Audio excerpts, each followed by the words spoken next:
A Tour Through the Pyrenees. By Hippolyte Taine. Book I. The Coast. Chapter 1. Bordeaux. Royan. He river is so fine, that before going to Bayonne I have come down as far as Royan. Ships heavy with white sails ascend slowly on both sides of the boat. At each gust of wind they incline like idle birds, lifting their long wing and showing their black belly. They run slantwise, then come back. One would say that they felt the better for being in this great freshwater harbor. They loiter in it, and enjoy its peace after leaving the wrath and inclemency of the ocean. The banks, fringed with pale verdure, glide right and left, far away to the verge of heaven. The river is broad like a sea. At this distance you might think you saw two hedges. The trees dimly lift their delicate shapes in a robe of bluish gauze. Here and there great pines raise their umbrellas on the vapory horizon, where all is confused and vanishing. There is an inexpressible sweetness in these first hues of the timid day, softened still by the fog which exhales from the deep river. As for the river itself, its waters stretch out joyous and splendid. The rising sun pours upon its breast a long streamlet of gold. The breeze covers it with scales. Its eddies stretch themselves, and tremble like an awaking serpent, and when the billow heaves them, you seem to see the striped flanks, the tawny cuirass of a leviathan. Indeed, at such moments it seems that the water must live and feel. It has a strange look, when it comes, transparent and somber, to stretch itself upon a beach of pebbles. It turns about them as if uneasy and irritated. It beats them with its wavelets. It covers them, then retires, then comes back again with a sort of languid writhing and mysterious lovingness. Its snaky eddies, its little crest suddenly beaten down or broken, its wave, sloping, shining, then all at once blackened, resembles the flashes of passion in an impatient mother, who hovers incessantly and anxiously about her children, and covers them, not knowing what she wants and what fears. Presently a cloud has covered the heavens, and the wind has risen. In a moment the river has assumed the aspect of a crafty and savage animal. It hollowed itself, and showed its livid belly. It came against the keel with convulsive starts, hugged it, and dashed against it, as if to try its force. As far as one could see, its waves lifted themselves and crowded together, like the muscles upon its chest. Over the flank of the waves passed flashes with sinister smiles. The masts groaned, and the trees bent shivering, like a nerveless crowd before the wrath of a fearful beast. Then all was hushed. The sun has burst forth, the waves were smoothed, you now saw only a laughing expanse. Spun out over this polished back 1,000 greenish tresses sported wantonly. The light rested on it, like a diaphanous mantle. It followed the supple movements and the twisting of those liquid arms. It folded around them, behind them, its radiant, azure robe. It took their caprices and their mobile colors. The river, meanwhile, slumbrous in its great, peaceful bed, was stretched out at the feet of the hills, which looked down upon it, like it immovable and eternal. 2. The boat is made fast to a boom, under a pile of white houses. It is Royan. Here already are the sea and the dunes. The right of the village is buried under a mass of sand. There are crumbling hills, little dreary valleys, where you are lost as if in the desert. No sound, no movement, no life. Scanty, leafless vegetation dots the moving soil, and its filaments fall like sickly hairs. Small shells, white and empty, cling to these in chaplets, and wherever the foot is set they crack with a sound like a cricket's chirp. This place is the ossuary of some wretched maritime tribe. One tree alone can live here, the pine, a wild creature, inhabitant of the forests and sterile coasts. There is a whole colony of them here. They crowd together fraternally, and cover the sand with their brown lamels. The monotonous breeze which sifts through them forever awakes their murmur. Thus they chant in a plaintive fashion, but with a far softer and more harmonious voice than the other trees. This voice resembles the grating of the cicadae when in August they sing with all their heart among the stalks of the ripened wheat. At the left of the village, a footpath winds to the summit of a wasted bank, among billows of standing grasses. The river is so broad that the other shore is not distinguishable. The sea, its neighbor, imparts its refluence. Its long undulations come one after another against the coast, and pour their little cascades of foam upon the sand. Then the water retires, running down the slope until it meets a new wave coming up which covers it. these billows are never wearied, and their come and go remind one of the regular breathing of a slumbering child. For night has fallen, the tints of purple grow brown and fade away. The river goes to rest in the soft, vague shadow, scarcely, at long intervals, a remnant glimmer is reflected from a slanting wave. Obscurity drowns everything in its vapory dust. The drowsy eye vainly searches in this mist some visible point, and distinguishes at last, like a dim star, the lighthouse of Corduan. 3. The next evening, a fresh sea breeze has brought us to Bordeaux. The enormous city heaps its monumental houses along the river like bastions. The red sky is embattled by their coping. They on one hand, the bridge on the other, protect, with a double line, the port where the vessels are crowded together like a flock of gulls. Those graceful hulls, those tapering masts, those sails swollen or floating, weave the labyrinth of their movements and forms upon the magnificent purple of the sunset. The sun sinks down into the midst of the river and sets it all ablaze. The black rigging, the round hulls, stand out against its conflagration, and look like jewels of jet set in gold. Chapter 2. Les Landes Bayonne. Around Bordeaux are smiling hills, varied horizons, fresh valleys, a river peopled by incessant navigation, a succession of cities and villages harmoniously planted upon the declivities or in the plains, everywhere the richest verdure, the luxury of nature and civilization, the earth and man vying with each other to enrich and decorate the happiest valley of France. Below Bordeaux a flat soil, marshes, sand, a land which goes on growing poorer, villages continually, less frequent, ere long the desert. I like the desert as well. Pine woods pass to the right and to the left, silent and wan. Each tree bears on its side the scar of wounds where the woodmen have set flowing the resinous blood which chokes it. The powerful liquor still ascends into its limbs with the sap, exhales by its slimy shoots and by its cleft skin. A sharp aromatic odor fills the air. Beyond, the monotonous plain of the ferns, bathed in light, stretches away as far as the eye can reach. Their green fans expand beneath the sun which colors, but does not cause them to fade. Upon the horizon a few scattered trees lift their slender columns. You see now and then the silhouette of a herdsman on his stilts, inert and standing like a sick heron. Wild horses are grazing half hid in the herbage.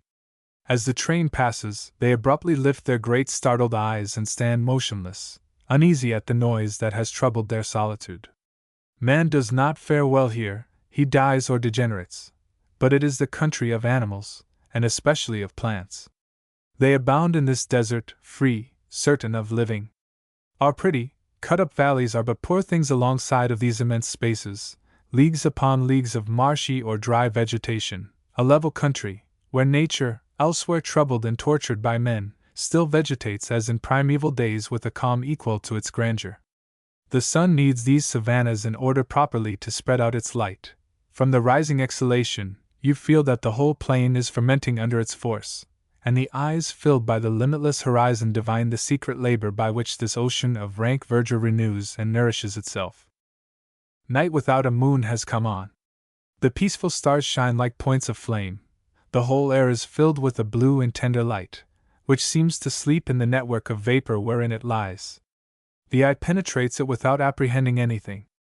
At long intervals, in this twilight, a wood confusedly marks its spot, like a rock at the bottom of a lake.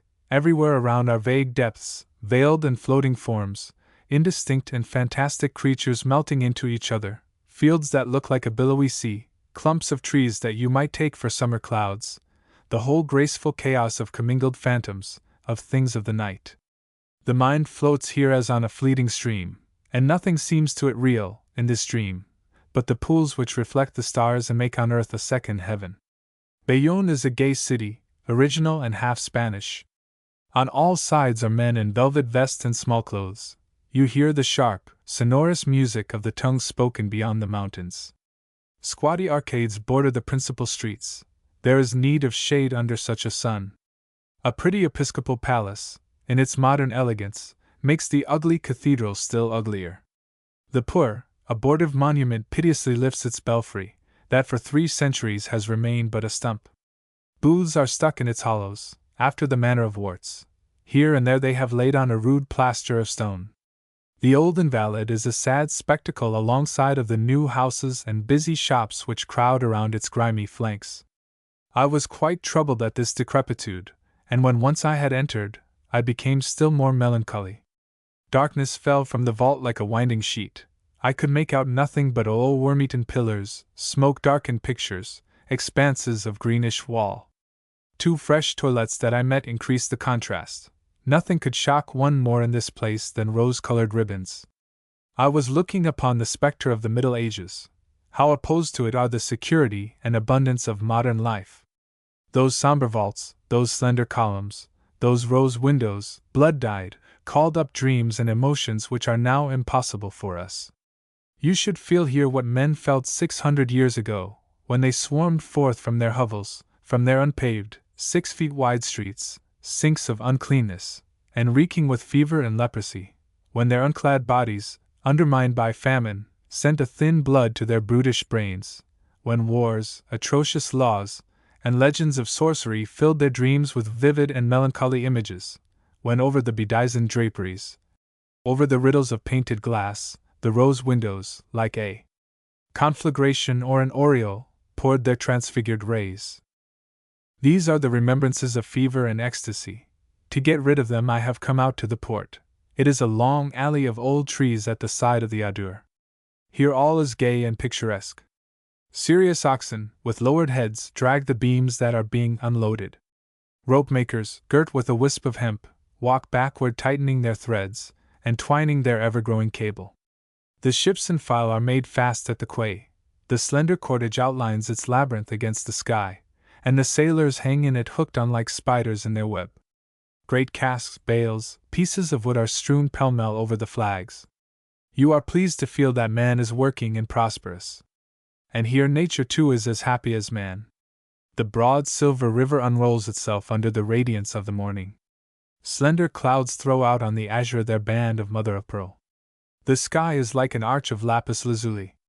Its vault rests on the confines of the flood which advances waveless and effortless, under the glitter of its peaceful undulations, between 2 ranges of declivity, away to a hill where pine woods of a tender green slope down to meet it, as graceful as itself.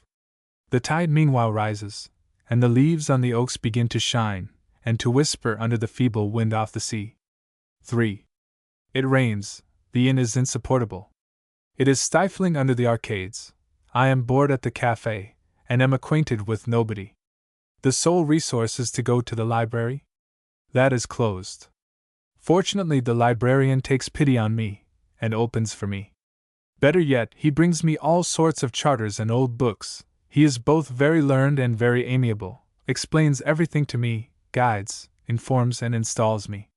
Here I am then in a corner, alone at a table, with the documents of a fine and thoroughly enjoyable history. It is a pastoral of the Middle Ages.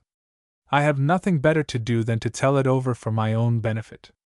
Pé de Poyenne was a brave man and a skilful sailor, who in his day was mayor of Bayonne and Admiral.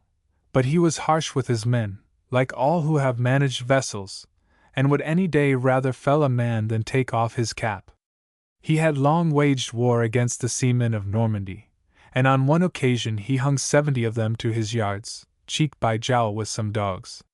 He hoisted on his galleys red flags signifying death and no quarter, and led to the battle of Eclus the great Genoese ship Christoffel, and managed his hands so well that no Frenchman escaped, for they were all drowned or killed, and the 2 admirals, Quiret and Bahuchet, having surrendered themselves, Bahuchet had a cord tightened around his neck, while Quiret had his throat cut. That was good management, for the more one kills of his enemies, the less he has of them. For this reason, the people of Bayonne, on his return, entertained him with such a noise, such a clatter of horns, of cornets, of drums, and all sorts of instruments, that it would have been impossible on that day to hear even the thunder of God. It happened that the Basques would no longer pay the tax upon cider, which was brewed at Bayonne for sale in their country. P. de Poyenne said that the merchants of the city should carry them no more, and that, if any one carried them any, he should have his hand cut off. Pierre Cambeau, indeed, a poor man, having carted 2 hogsheads of it by night, was led out upon the marketplace, before Notre Dame de Saint Leon, which was then building, and had his hand amputated, and the veins afterwards stopped with red-hot irons. After that he was driven in a tumbrel throughout the city, which was an excellent example, for the smaller folk should always do the bidding of men in high position.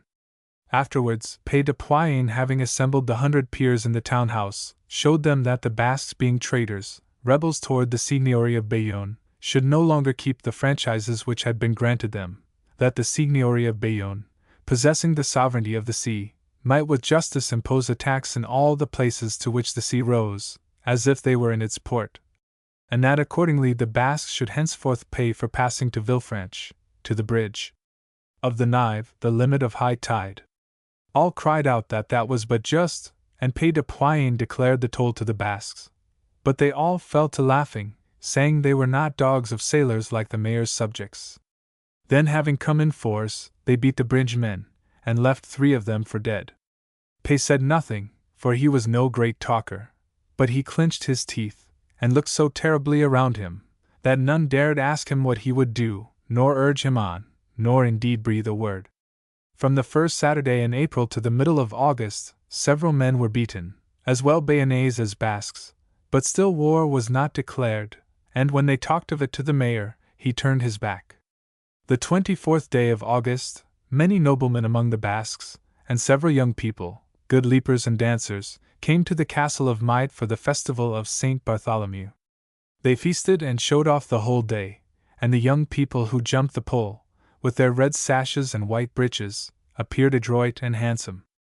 That night came a man who talked low to the mayor, and he, who ordinarily wore a grave and judicial air, suddenly had eyes as bright as those of a youth who sees the coming of his bride. He went down his staircase with 4 bounds, led out a band of old sailors who were come one by one, covertly, into the lower hall, and set out by dark night with several of the wardens, having closed the gates of the city for fear that some traitor, such as there are everywhere, should go before them. Having arrived at the castle, they found the drawbridge down and the postern open, so confident and unsuspecting were the Basques, and entered, cutlasses drawn and pikes forward, into the great hall.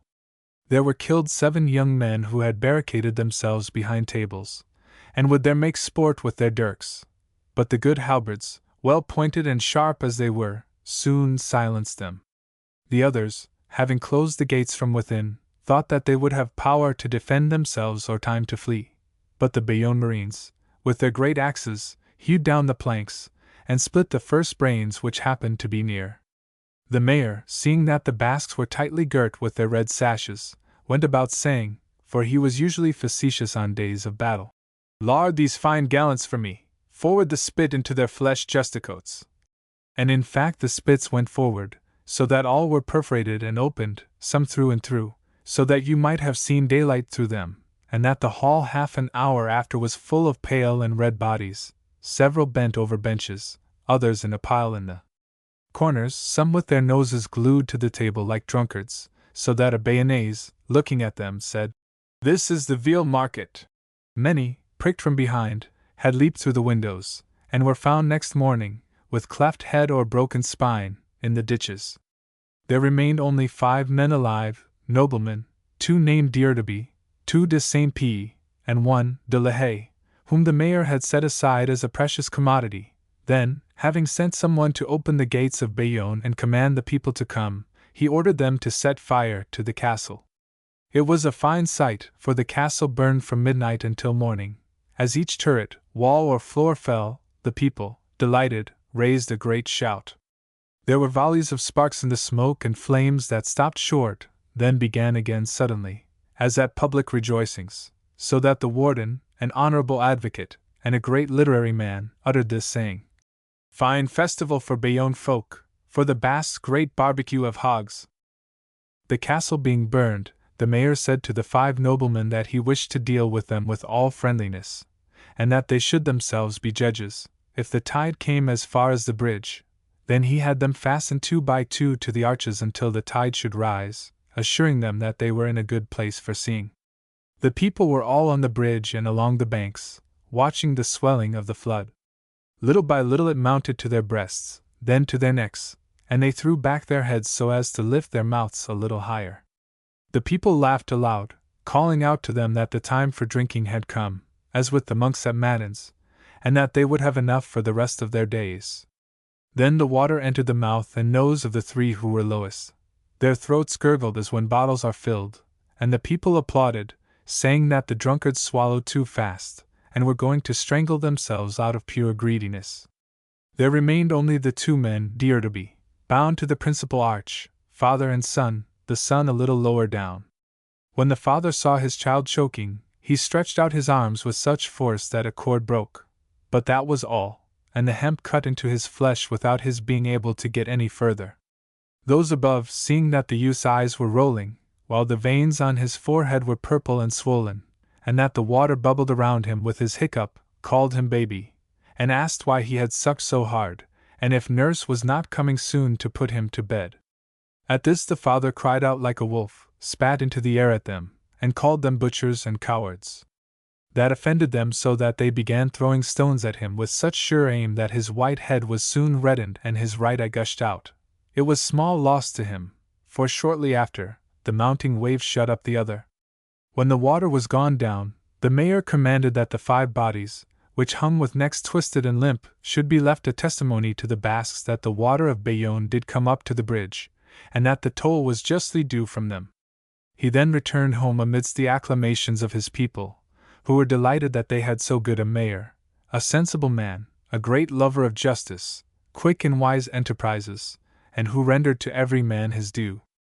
As he was setting out, he had put 60 men at the entrance of the bridge, in the toll tower, ordering them to look out well for themselves, and warning them that the Basques would not be slow in seeking to avenge themselves. But they flattered themselves that they still had at least one good night, and they busied their throats mightily with emptying flagons. Towards the middle of the night, there being no moon, came up about 200 Basques, for they are alert as the antelope, and their runners had awakened that morning more than 20 villages in the soul with the story of fire and drowning.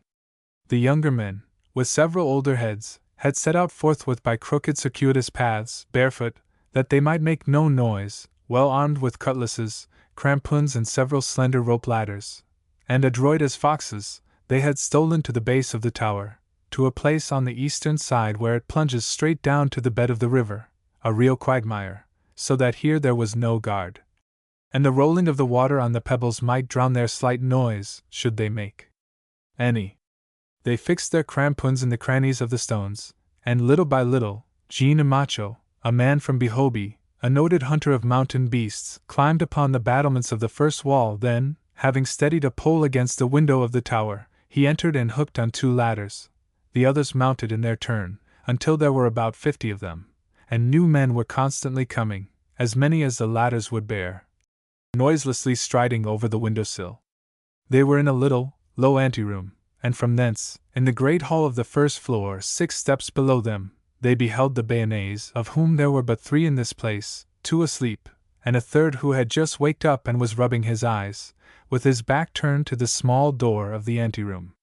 Jean Amacho gave a sign to the 2 men who had mounted immediately after him, and all jumped together with a single leap, and so nicely that, at the same moment, their 3 knives pierced the throats of the Bayonnaise, who, bowing their limbs, sank without a cry to the ground.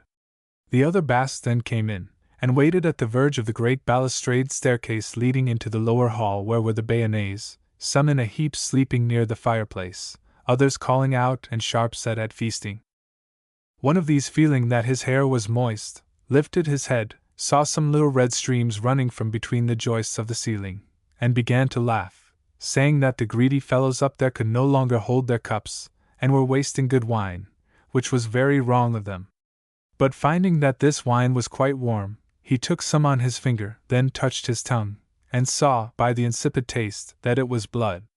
He proclaimed this aloud, and the Bayonnaise starting up grasped their pikes and ran for the staircase. Thereupon the Basques who had waited, not being sufficiently numerous, wished to recover the moment and rushed forth. But the first comers felt the point of the pikes, and were lifted, just as bundles of hay are spitted on the forks to be thrown into a loft. Then the Bayonnaise, holding themselves close together, and bristling in front with pikes, began to mount. Just then a valiant Basque, Antoine Cheho, and 2 others with him, dropped down along the wall, lizard fashion, making a cover of dead bodies, and gliding between the great legs of the sailors of Bayonne, began work with their knives upon their hamstrings, so that the Bayonnaise, wedged in the stairway, and embarrassed by the men and the pikes that were fallen crosswise, could neither get on nor wield their spits with such nicety. At this moment, Jean and Macho and several young Basques, having espied their moment, leaped more than 20 feet clear into the middle of the hall, to a place where no halberds were ready, and began cutting throats with great promptness. Then, thrown upon their knees, fell to ripping open bellies. They killed far more than they lost, because they had deft hands, while many were well padded with wool and wore leather shirts, and besides, the handles to their knives were wound with cord and did not slip. Moreover, the Basques from above, who now numbered more than 100, rolled down the staircase like a torrent of goats. New ones came up every moment, and in every corner of the hall, man to man, they began to run each other through. There died Jean and Macho in a sad enough fashion, and from no fault of his own, for after he had cut the throat of a Bayonnaise, his ordinary mode of killing, and indeed, the best of all, he held his head too near, and the jet from the two great veins of the neck spurred into his face like the froth from a jar of perry as it is uncorked, and suddenly shut up both his eyes. Accordingly, he was unable to avoid a Bayonnaise who was at his left. The fellow planted his dagger in Jean's back, who spit out blood, and died a minute after. But the Bayonnaise, who were less numerous and less adroit, could make no stand, and at the end of half an hour there remained only a dozen of them, driven into a corner near a little cellar where were kept the jugs and bottles. In order the sooner to reduce these, the Basques gathered together the pikes, and began driving through this heap of men, and the Bayonnaise, as anybody will on feeling an iron point prick through his skin, stepped back and rolled together into the cellar.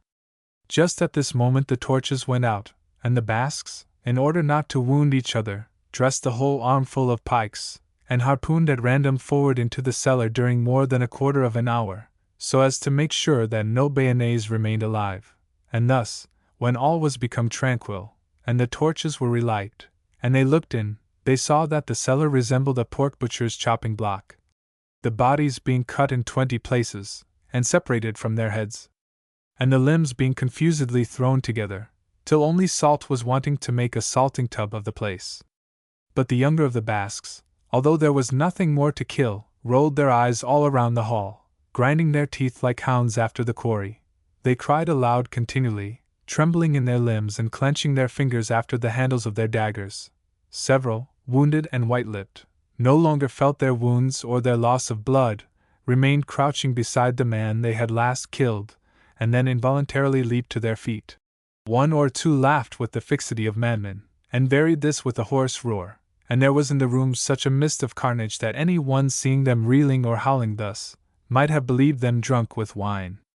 At sunrise, when they had loosed the 5 drowned men from the arches, they cast all the Bayonnaise upon the current of the stream, and said that they might go down thus to their sea, and that this cartful of dead flesh was such toll as the Basques would pay. The congealed wounds were opened again by the coldness of the water. It was a fine sight. By means of the blood that flowed, the river blushed red as a morning sky. After this the Basques and the men of Bayonne fought several years more, man against man, band against band, and many brave men died on both sides.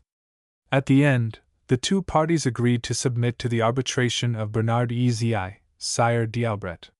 The Lord of Albret said that the men of Bayonne, since they had made the first attack, were in fault.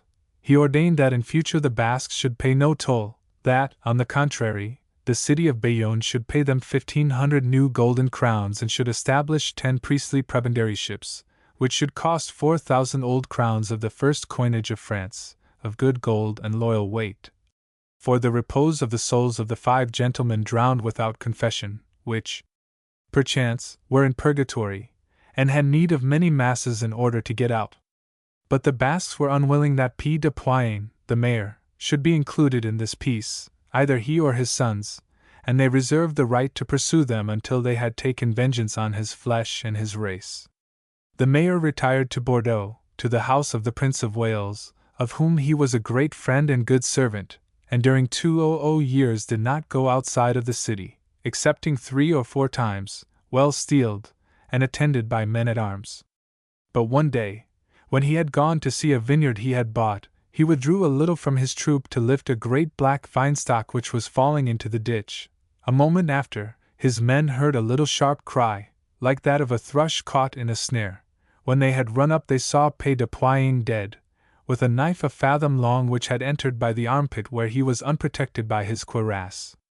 His elder son, Sebastian, who had fled to Toulouse, was killed by Augustin de la Haye, nephew of the man who was drowned. The other, Hugues, survived and founded a family, since, having gone by sea to England, he remained there, and received from King Edward a knight's fief. But neither he nor his children ever returned into Gascony.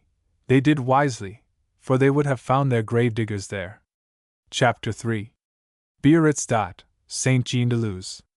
Alpha league off, at the turning of a road, may be seen a hill of a singular blue. It is the sea. Then you descend, by a winding route, to the village. A melancholy village, with the taint of hotels, white and regular, cafes and signs, ranged by stages upon the arid coast, for grass, patches of poor starveling turf, for trees, frail tamarisks which cling shivering to the earth, for harbor, a beach and 2 empty creeks. The smaller conceals in its sandy recess 2 barks without masts, without sails, to all appearance abandoned. The waters consume the coast, great pieces of earth and stone, hardened by their shock, 50 feet away from the shore, lift their brown and yellow spine, worn, raked, gnawed, jagged, scooped out by the wave, resembling a troop of stranded whales. The billow barks or bellows in their hollow bowels, in their deep yawning jaws. Then, after they have engulfed it, they vomit it forth in jets and foam against the lofty shining waves that forever return to the assault. Shells and polished pebbles are encrusted upon their head. Here furzes have rooted their patient stems and the confusion of their thorns. This hairy mantle is the only one capable of clinging to their flanks, and of standing out against the spray of the sea. To the left, a train of ploughed and emaciated rocks stretches out in a promontory as far as an arcade of hardened beach, which the high tides have opened, and whence on 3 sides the eye looks down upon the ocean. Under the whistling north wind it bristles with violet waves. The passing clouds marble it with still more somber spots. As far as the eye can reach is a sickly agitation of wan waves, chopping and disjointed, a sort of moving skin that trembles, wrenched by an inward fever. Occasionally a streak of foam crossing them marks a more violent shock. Here and there, between the intervals of the clouds, the light cuts out a few sea-green fields upon the uniform plain. Their tawny luster, their unhealthy color, add to the strangeness and to the limits of the horizon. These sinister changing lights, these tin-like reflections upon a leaden swell, these white scoriae clinging to the rocks, this slimy aspect of the waves suggest a gigantic crucible in which the metal bubbles and gleams. But toward evening the air clears up and the wind falls. The Spanish coast is visible, and its chain of mountains softened by distance. The long dentation undulates away out of sight, and its misty pyramids at the last vanish in the west, between the sky and the ocean. The sea smiles in its blue robe, fringed with silver, wrinkled by the last puff of the breeze. It trembles still, but with pleasure, and spreads out its lustrous, many-hued silk, with voluptuous caprices beneath the sun that warms it. Meanwhile a few serene clouds poise above it their down of snow. The transparency of the air bathes them in angelic glory, and their motionless flight suggests the souls in Dante stayed in ecstasy at the entrance of paradise. It is night. I have come up to a solitary esplanade where is a cross, and whence is visible the sea and the coast. The coast, black, sprinkled with lights, sinks and rises in indistinct hillocks. The sea mutters and rolls with hollow voice.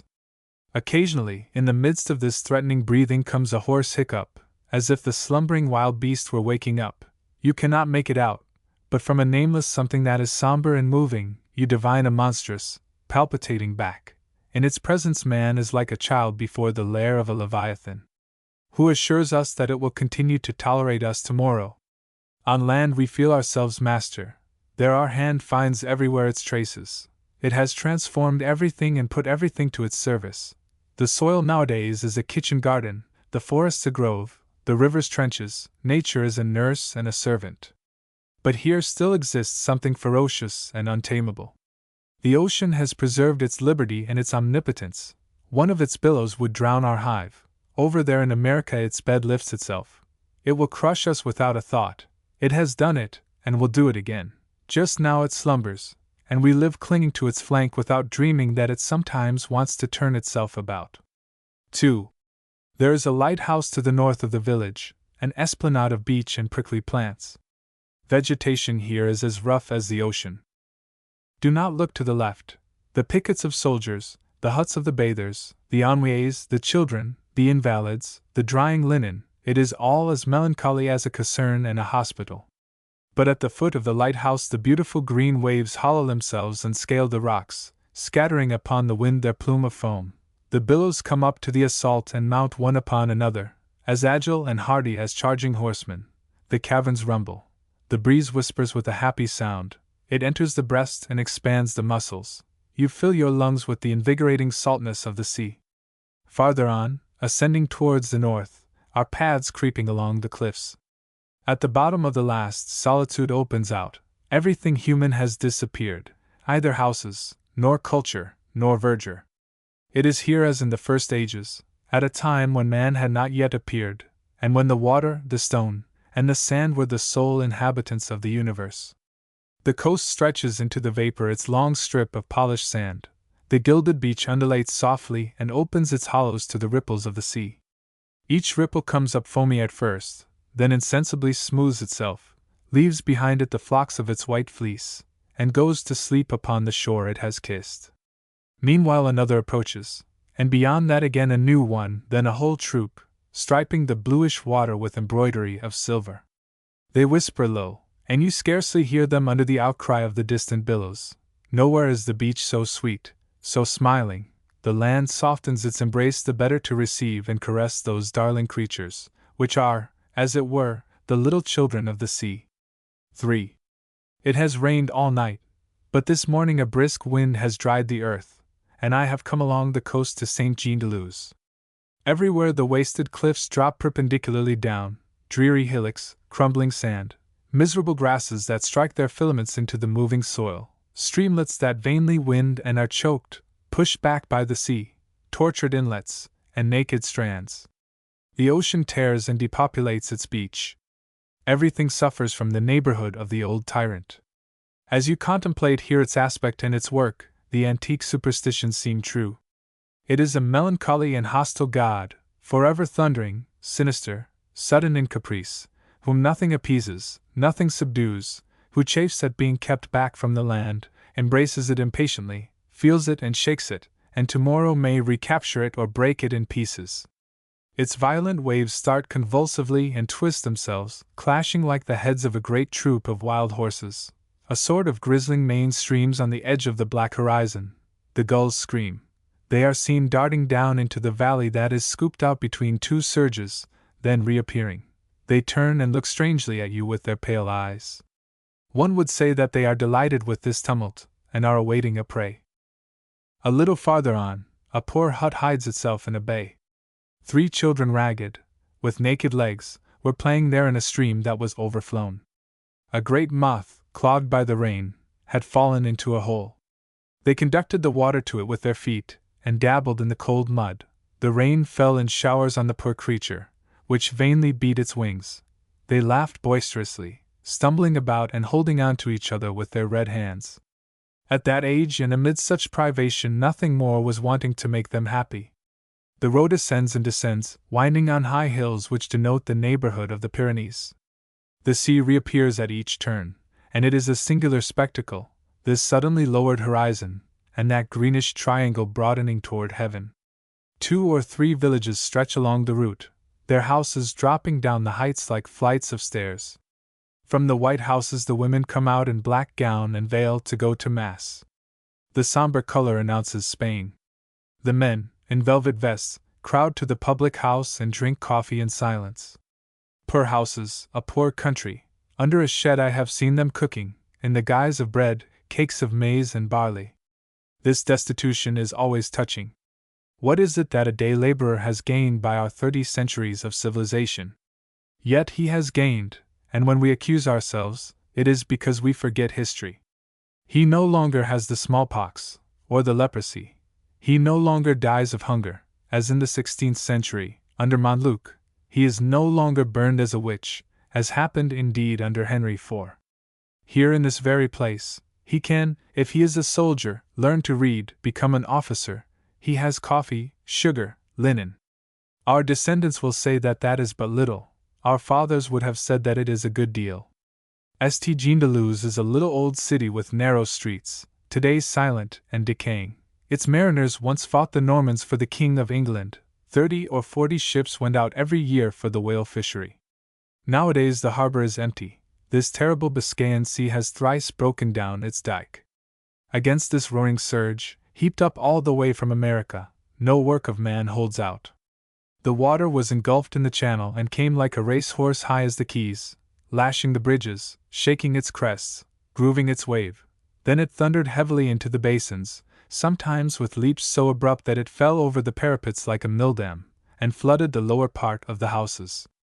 One poor boat danced in a corner at the end of a rope. No seamen, no rigging, no cordage, such as this celebrated harbor. They say, however, that half a league away, there are 5 or 6 barks in a creek. From the dike the tumult of the high tide was visible.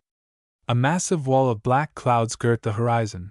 The sun blazed through a crevice like a fire through the mouth of a furnace, and overflowed upon the billow its conflagration of ferruginous flames.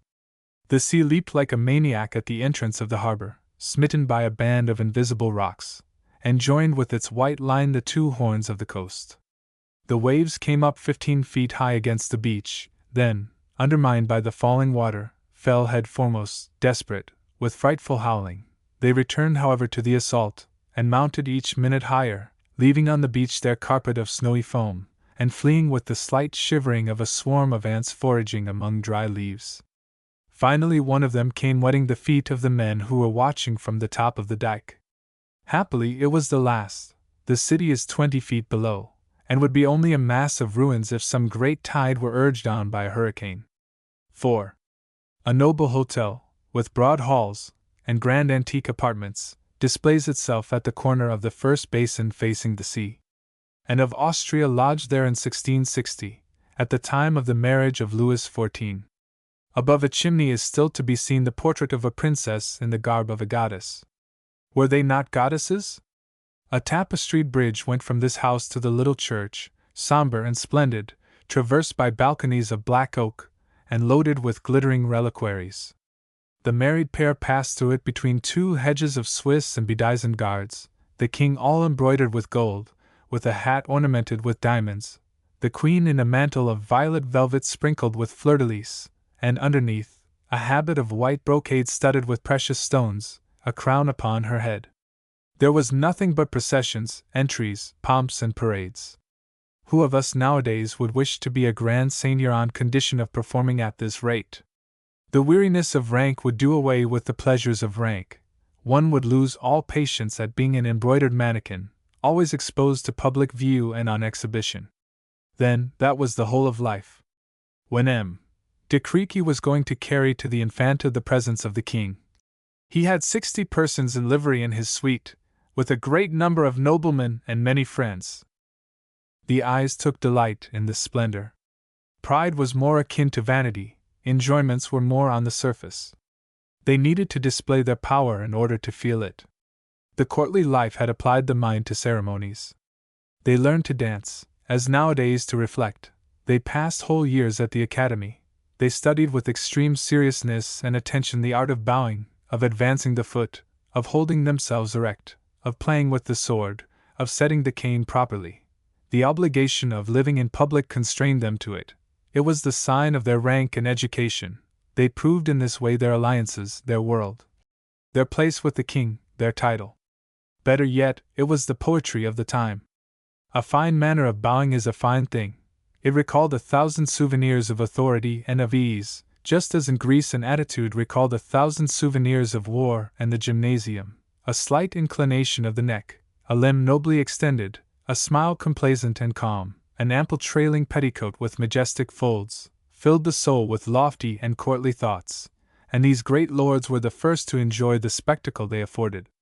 "I went to carry my offering," said Mlie de Montpensier, "and performed my reverences as did no one else of the company. I found myself suitable enough for ceremonial days. My person held its place there as my name in the world. These words explain the infinite attention that was given to questions of precedence and to ceremonies. Mademoiselle is inexhaustible on this point. She talks like an upholsterer and a chamberlain. She is uneasy to know at what precise moment the Spanish grandees take off their hats. If the King of Spain will kiss the Queen Mother or will only embrace her, these important interests trouble her. In fact, at that time they were important interests. Rank did not depend, as in a democracy, upon proved worth, on acquired glory, on power exercised or riches displayed, but upon visible prerogatives transmitted by inheritance or granted by the king, so that they fought for a tabaret or a mantle, as nowadays for a place or for a million.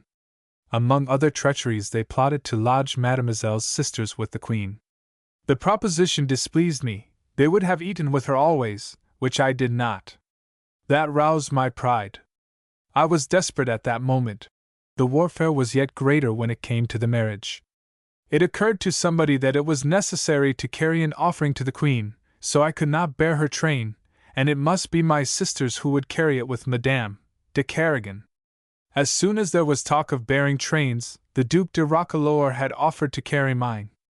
They sought for dukes to carry those of my sisters, and, as not one was willing to do it, Madame de Saujon cried aloud that Madame would be in despair at this distinction.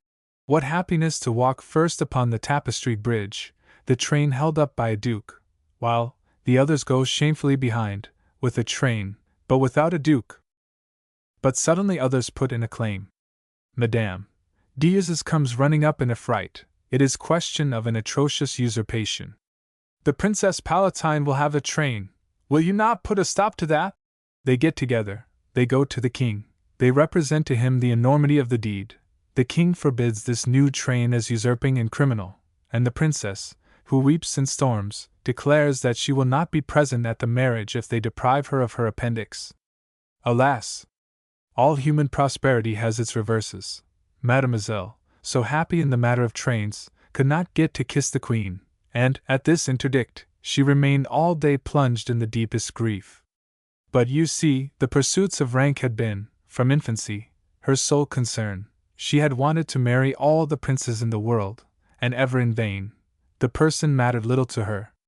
First the Cardinal Infante, the reverse of an Amadis, at the age of dreams, on the threshold of youth, among the vague visions and first enchantments of love, she chose this old churl in a ruff to enthrone herself with him, in a fine armchair, in the government of the Low Countries.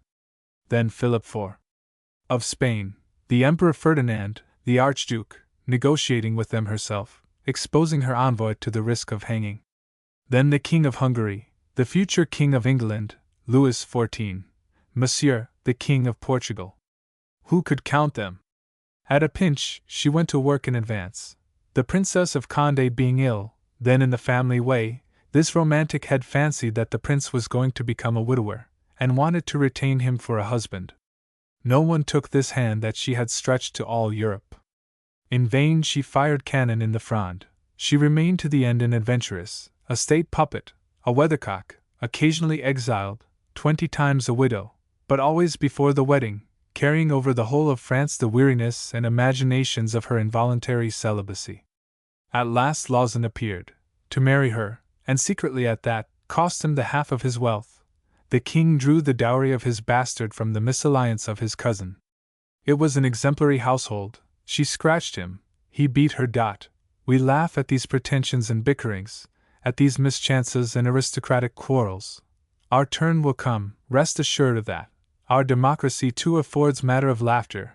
Our black coat is, like their embroidered coat, laced with the ridiculous. We have envy, melancholy, the want of moderation and of politeness, the heroes of George Sand, of Victor Hugo and of Balzac. In fact, what does it matter? Siffles moi librement, je vous le rends, mes frères. So talked Voltaire, who gave to all the world at once the charter of equality and gaiety. Book 2. The Valley of Assa. Chapter 1. Dax. Orthez. I saw Dax in passing, and I recall only 2 rows of white walls of staring brightness, into which low doorways here and there sank their black arches with a strange relief. An old and thoroughly forbidding cathedral bristled its bell turrets and dentations in the midst of the pomp of nature and the joyousness of the light, as if the soil, burst open, had once put forth out of its lava a heap of crystallized sulphur. The postilion, a good fellow, takes up a poor woman on the way, and sets her beside him on his seat. What gay people! They sing in patois. There, they are singing now. The conductor joins in, then one of the people in the Imperiale. They laugh with their whole heart, their eyes sparkle. How far we are from the north! In all these southern folk there is verve, occasionally poverty, fatigue, anxiety crush it. At the least opening, it gushes forth like living water in full sunlight. This poor woman amuses me. She is 50 years old, without shoes, garments in shreds, and not a sou in her pocket. She talks familiarly with a stout, well-dressed gentleman, who is behind her. No humility, she believes herself the equal of the whole world. Gaiety is like a spring rendering the soul elastic. The people bend but rise again. An Englishman would be scandalized. Several of them have said to me that the French nation have no sentiment of respect. That is why we no longer have an aristocracy. The chain of the mountains undulates to the left, bluish and like a long stratum of clouds. The rich valley resembles a great basin full to overflowing of fruit trees and maize. White clouds hover slowly in the depths of heaven, like a flock of tranquil swans. The eye rests on the down of their sides, and turns with pleasure upon the roundness of their noble forms.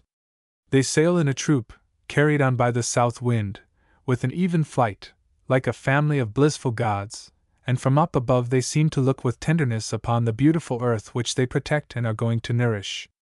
2. Orthez, in the 14th century, was a capital. Of this grandeur there remains but the wreck, ruined walls and the high tower of the castle hung with ivy.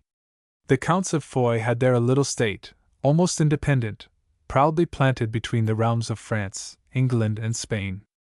The people have gained in something, I know. They no longer hate their neighbors, and they live at peace. They receive from Paris inventions and news. Peace, trade, and well-being are increased. They have, however, lost in something.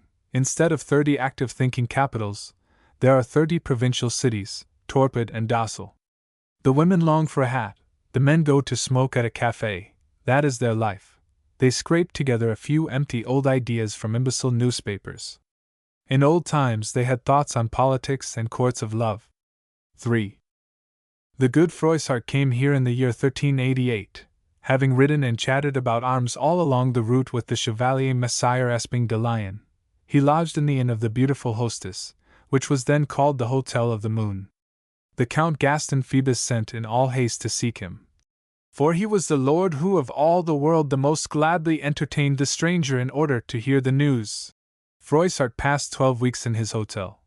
For they made him good cheer and fed well his horses, and in all things also ordered well. Froissart is a child, and sometimes an old child. At that time thought was expanding, as in Greece in the time of Herodotus. But while we feel that in Greece it is going on to unfold itself to the very end, we discover here that an obstacle checks it. There is a knot in the tree. The arrested sap can mount no higher. This knot is scholasticism. For, during 3 centuries already they had written in verse, and for 2 centuries in prose.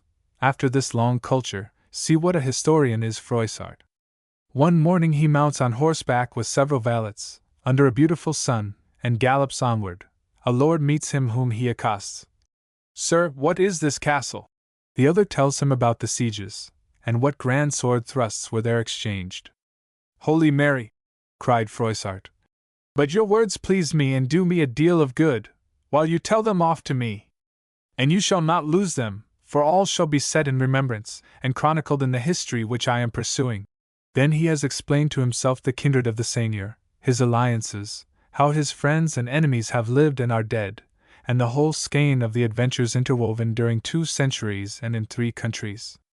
And as soon as I had alighted at the hotels, on the road that we were following together, I wrote them down, were it evening or morning, for the better memory of them in times to come, for there is no such exact retentive as writing.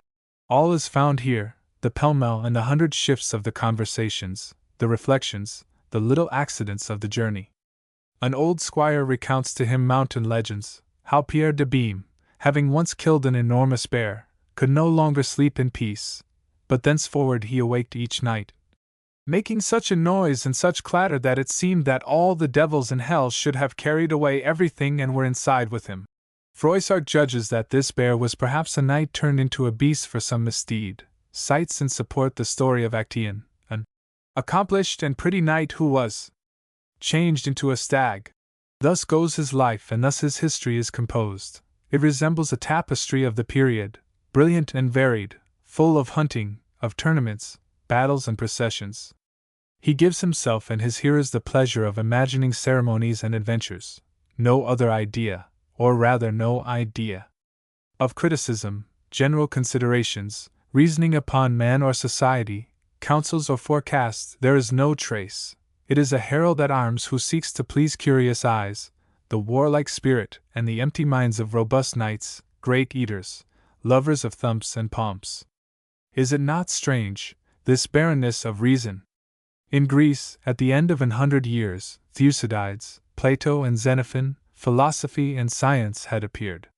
By way of climax, read the verses of Froissart, those ballads, roundelays, and virelays that he recited of evenings to the Count de Foix, who took great solace in hearing them indeed.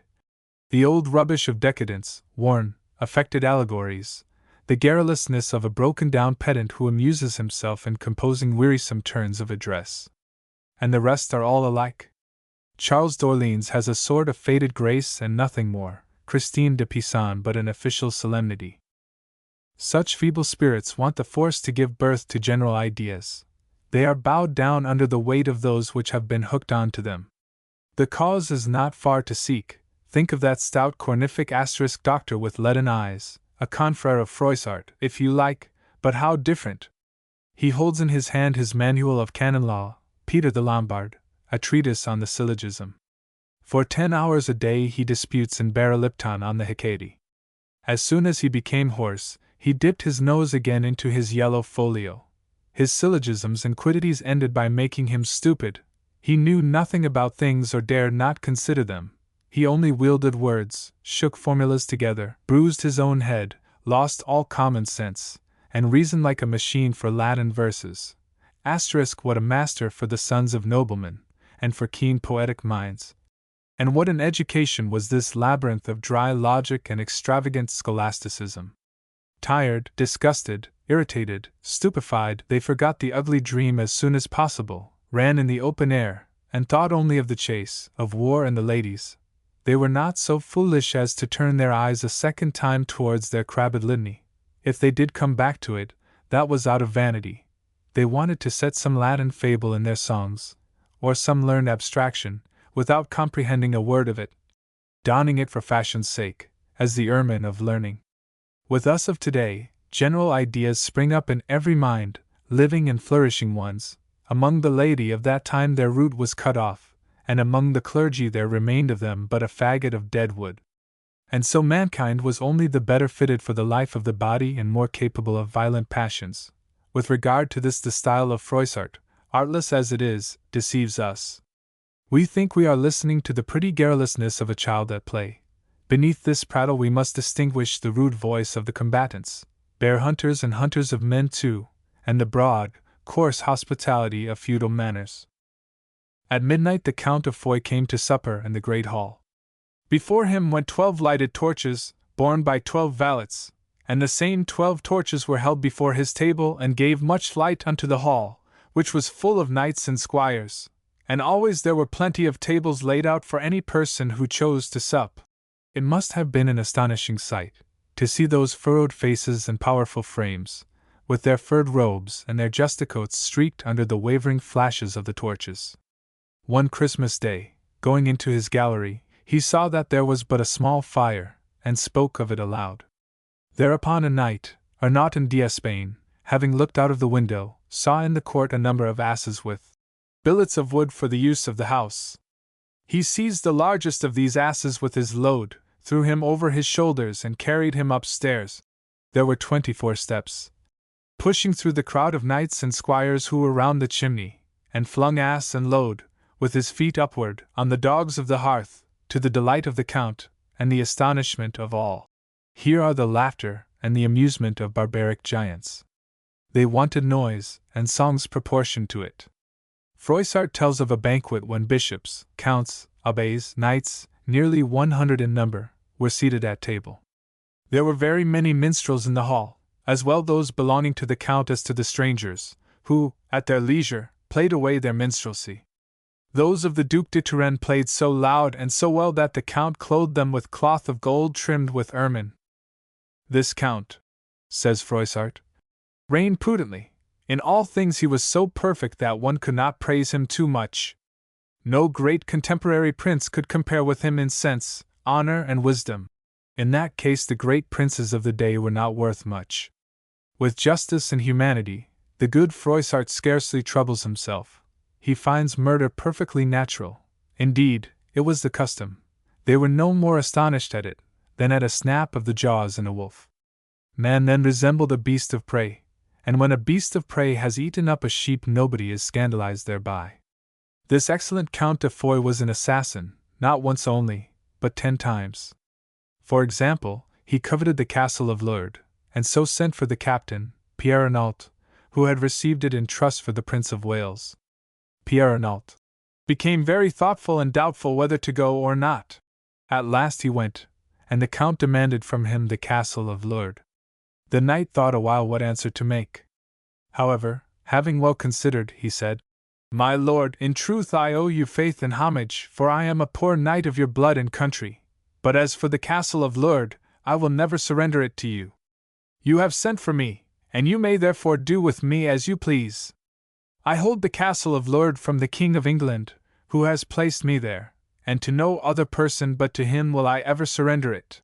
The Count de Foix, on hearing this answer, was exceedingly wroth, and said, as he drew his dagger, "Ho, ho, dost thou then say so?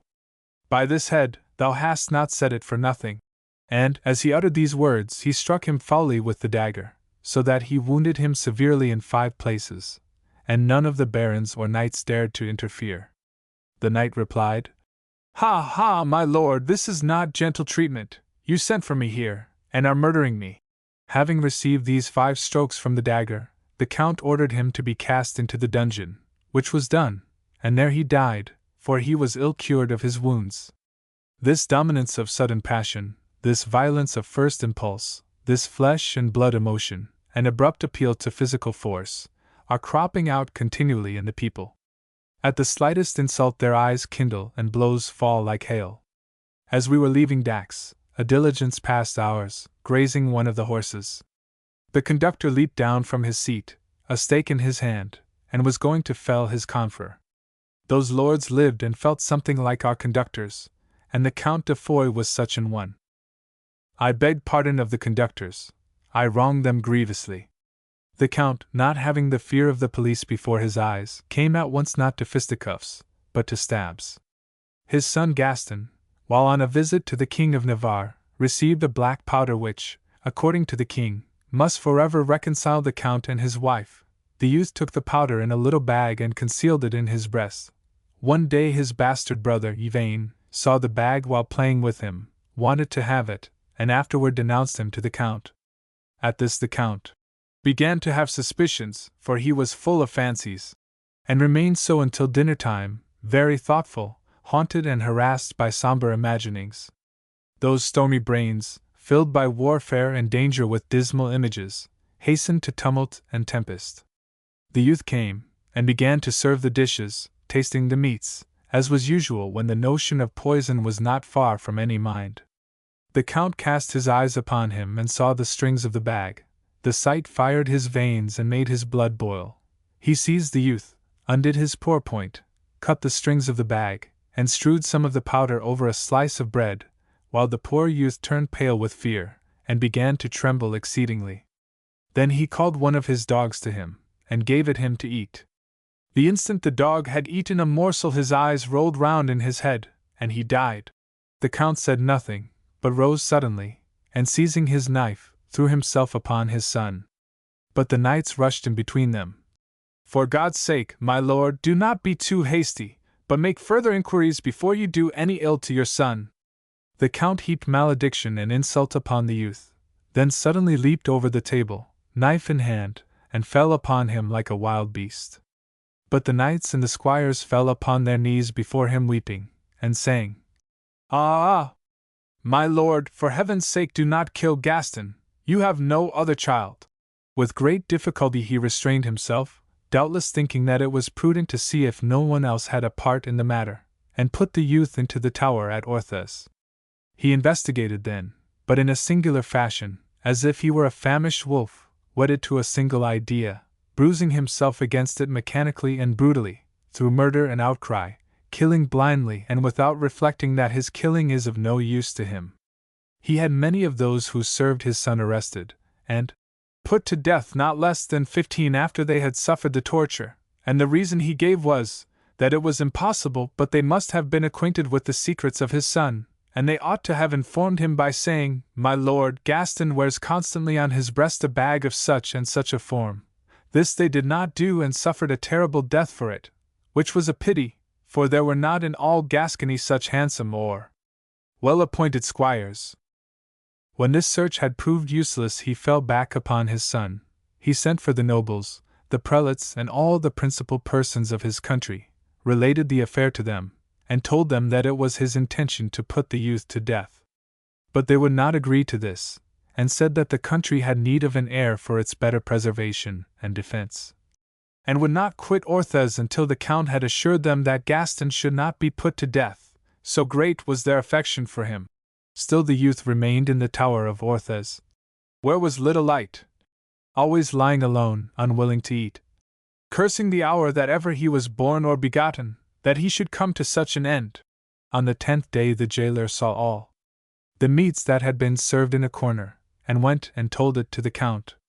The Count was again enraged, like a beast of prey who encounters a remnant of resistance after it has once been satiated. Without saying a word, he came to the prison, holding by the point a small knife with which he was cleaning his nails.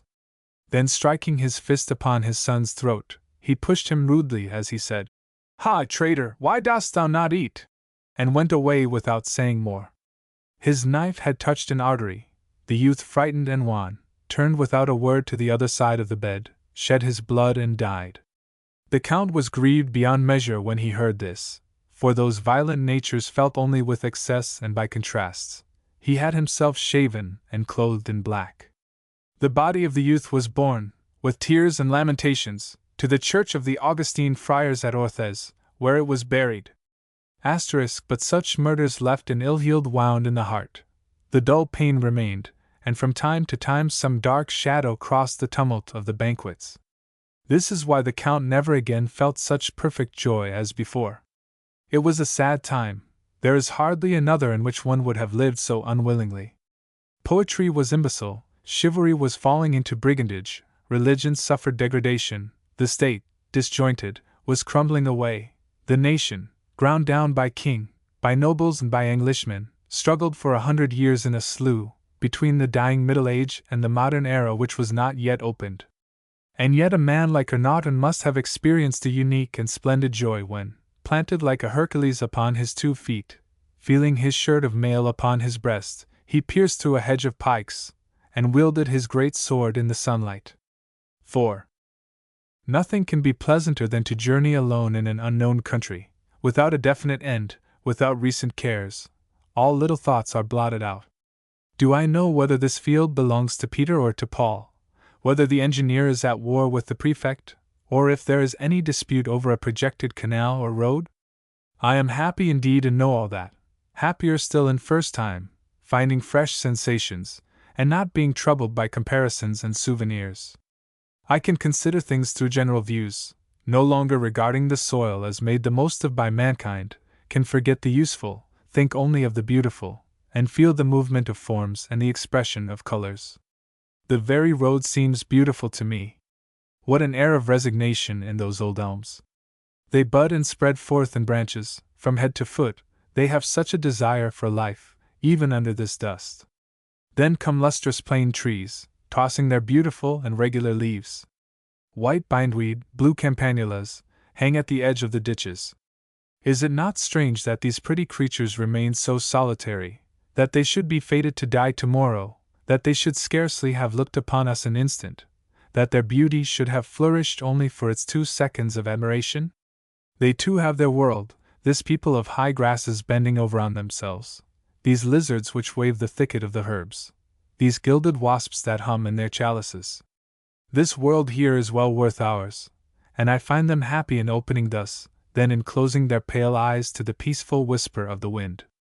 The road, as far as the eye can reach, curves and lifts anew its white girdle around the hills. This sinuous movement is of infinite sweetness. The long ribbon tightens to their figure their veil of fair harvests, or their robe of green meadows. These slopes and roundnesses are as expressive as human forms, but how much more varied, how much stranger and richer in attitudes. Those there on the horizon, almost hid behind a troop of others, smile dimly in their timidness, under their crown of vapory gauze. They form a round on the brink of heaven, a fleeting round that the least disturbance of the air would put out of sight, and which yet regards with tenderness the fretted creatures lost in its bosom. Others, their neighbors, rudely dint the soil with their haunches and their brown slopes. The human structure here half peeps forth, then disappears under the mineral barbarism. Here are the children of another age, ever powerful, severe still, unknown and antique races, whose mysterious history the mind searches without willing it. Tawny moors filled with herds mount upon their flanks to the summits. Splendid meadows sparkle upon their back.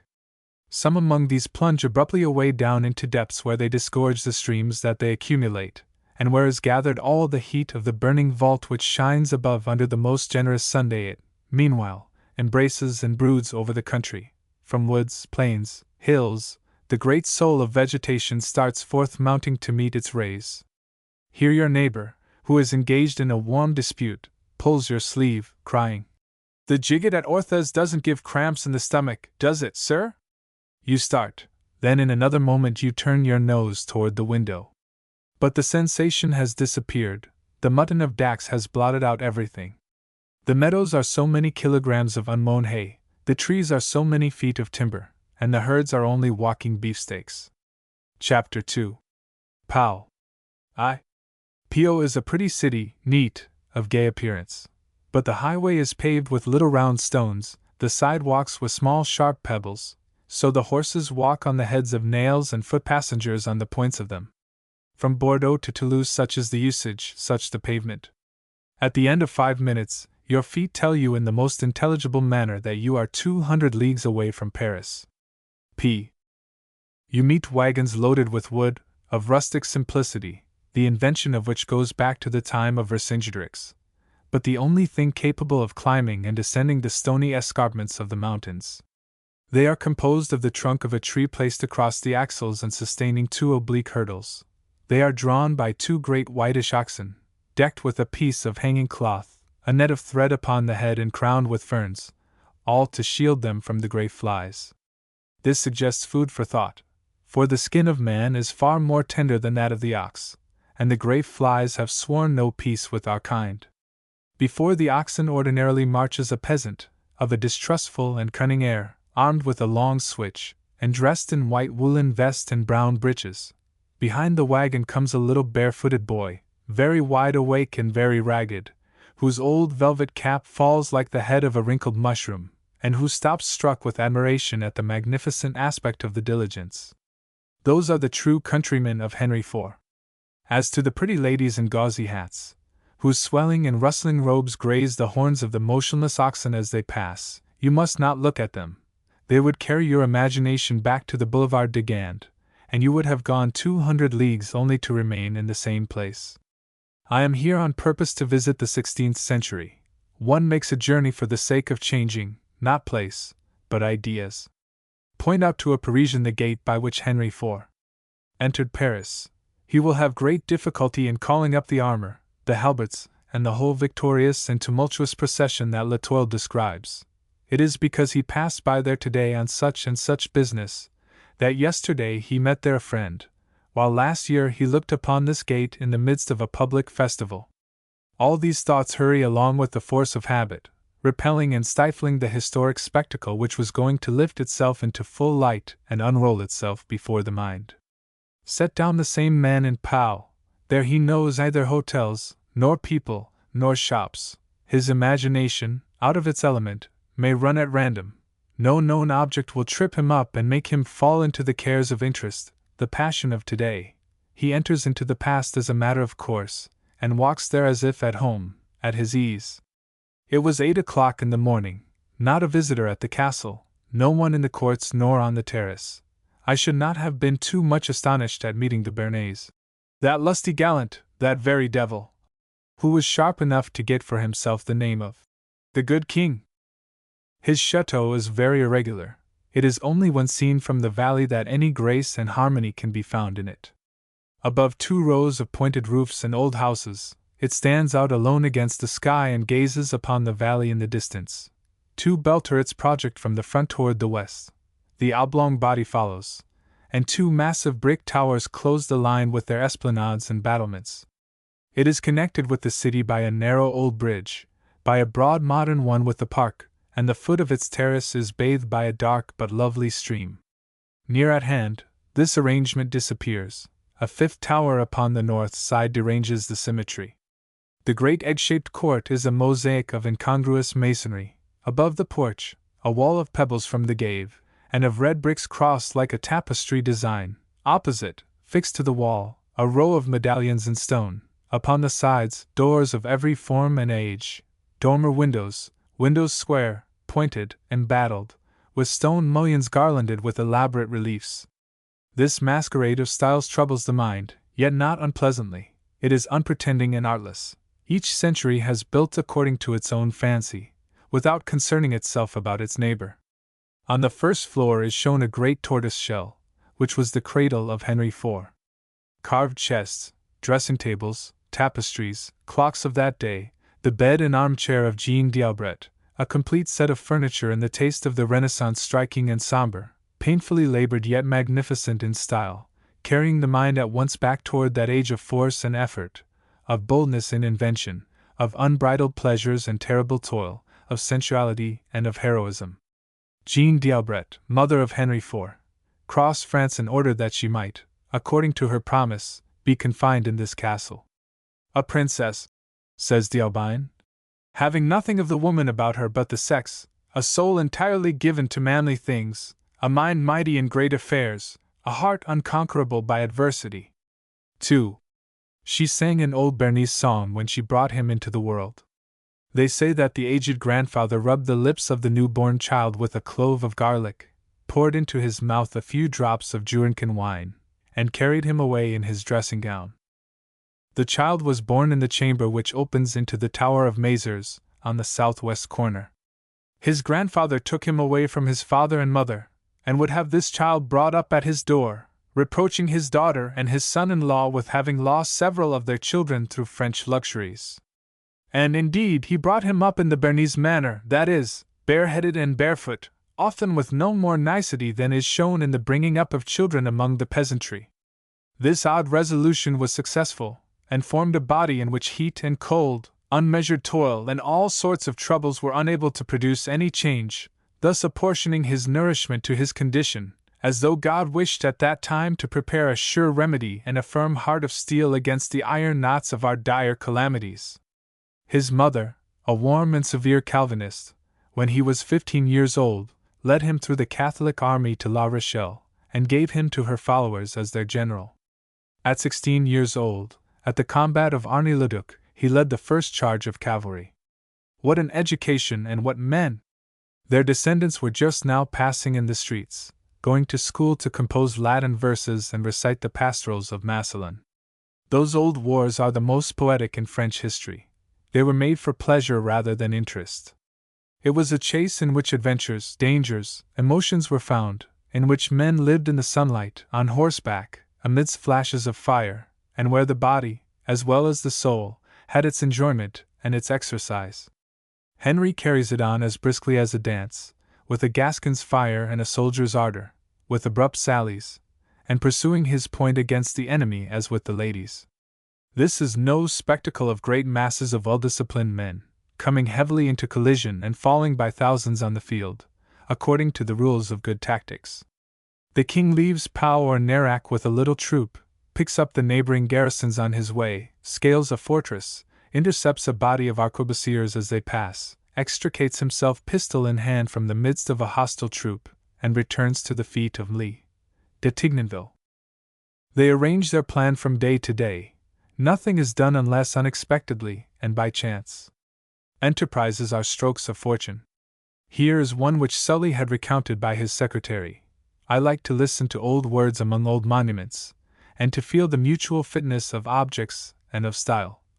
The King of Navarre formed the design of seizing on the city of Oz, which, by good right, was his, and where he had chance of fine fortune, for deeming that the inhabitants, who had not been willing to receive a garrison, should have respect for his person, who was their lord, he determined to march all day long in order to enter in with few people, so as to create no alarm, and indeed, having taken only 15 or 16 of you, gentlemen, who placed yourselves nearest to him, among whom were you, with simple cuirasses under your hunting tunics, 2 swords and 2 pistols, he surprised the gate of the city and entered in before they of the guard were able to take up arms.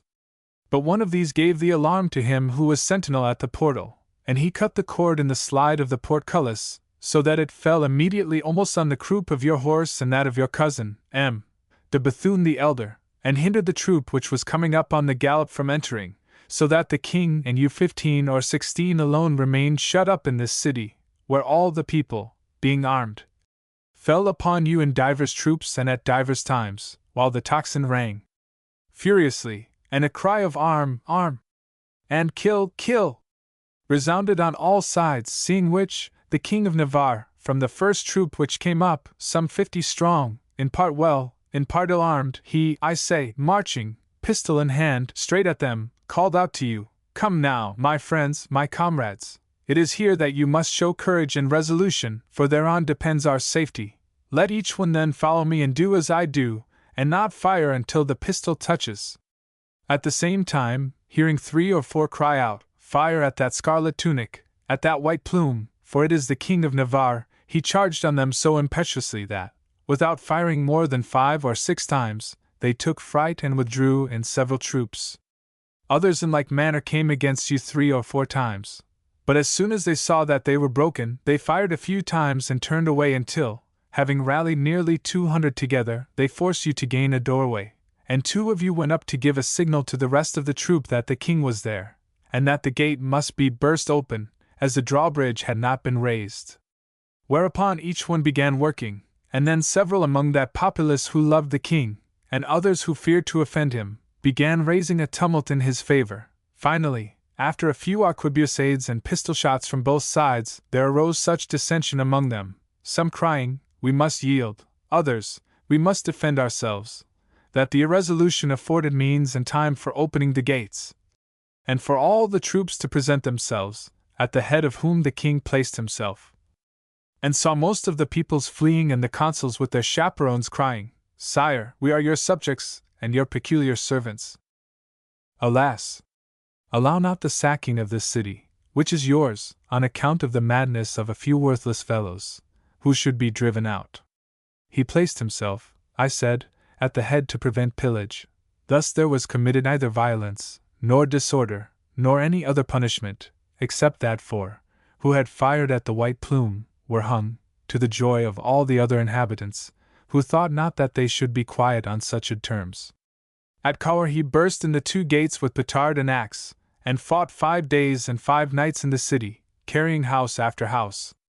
Are not these chivalric adventures and poetry in action? So, cavaliers, cried the Catholics at Marmande.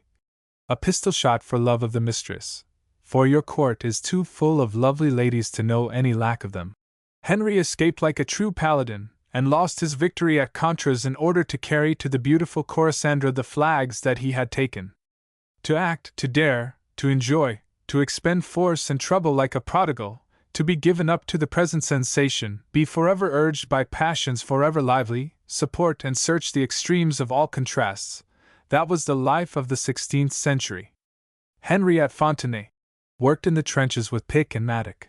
On his return there was nothing but feasting.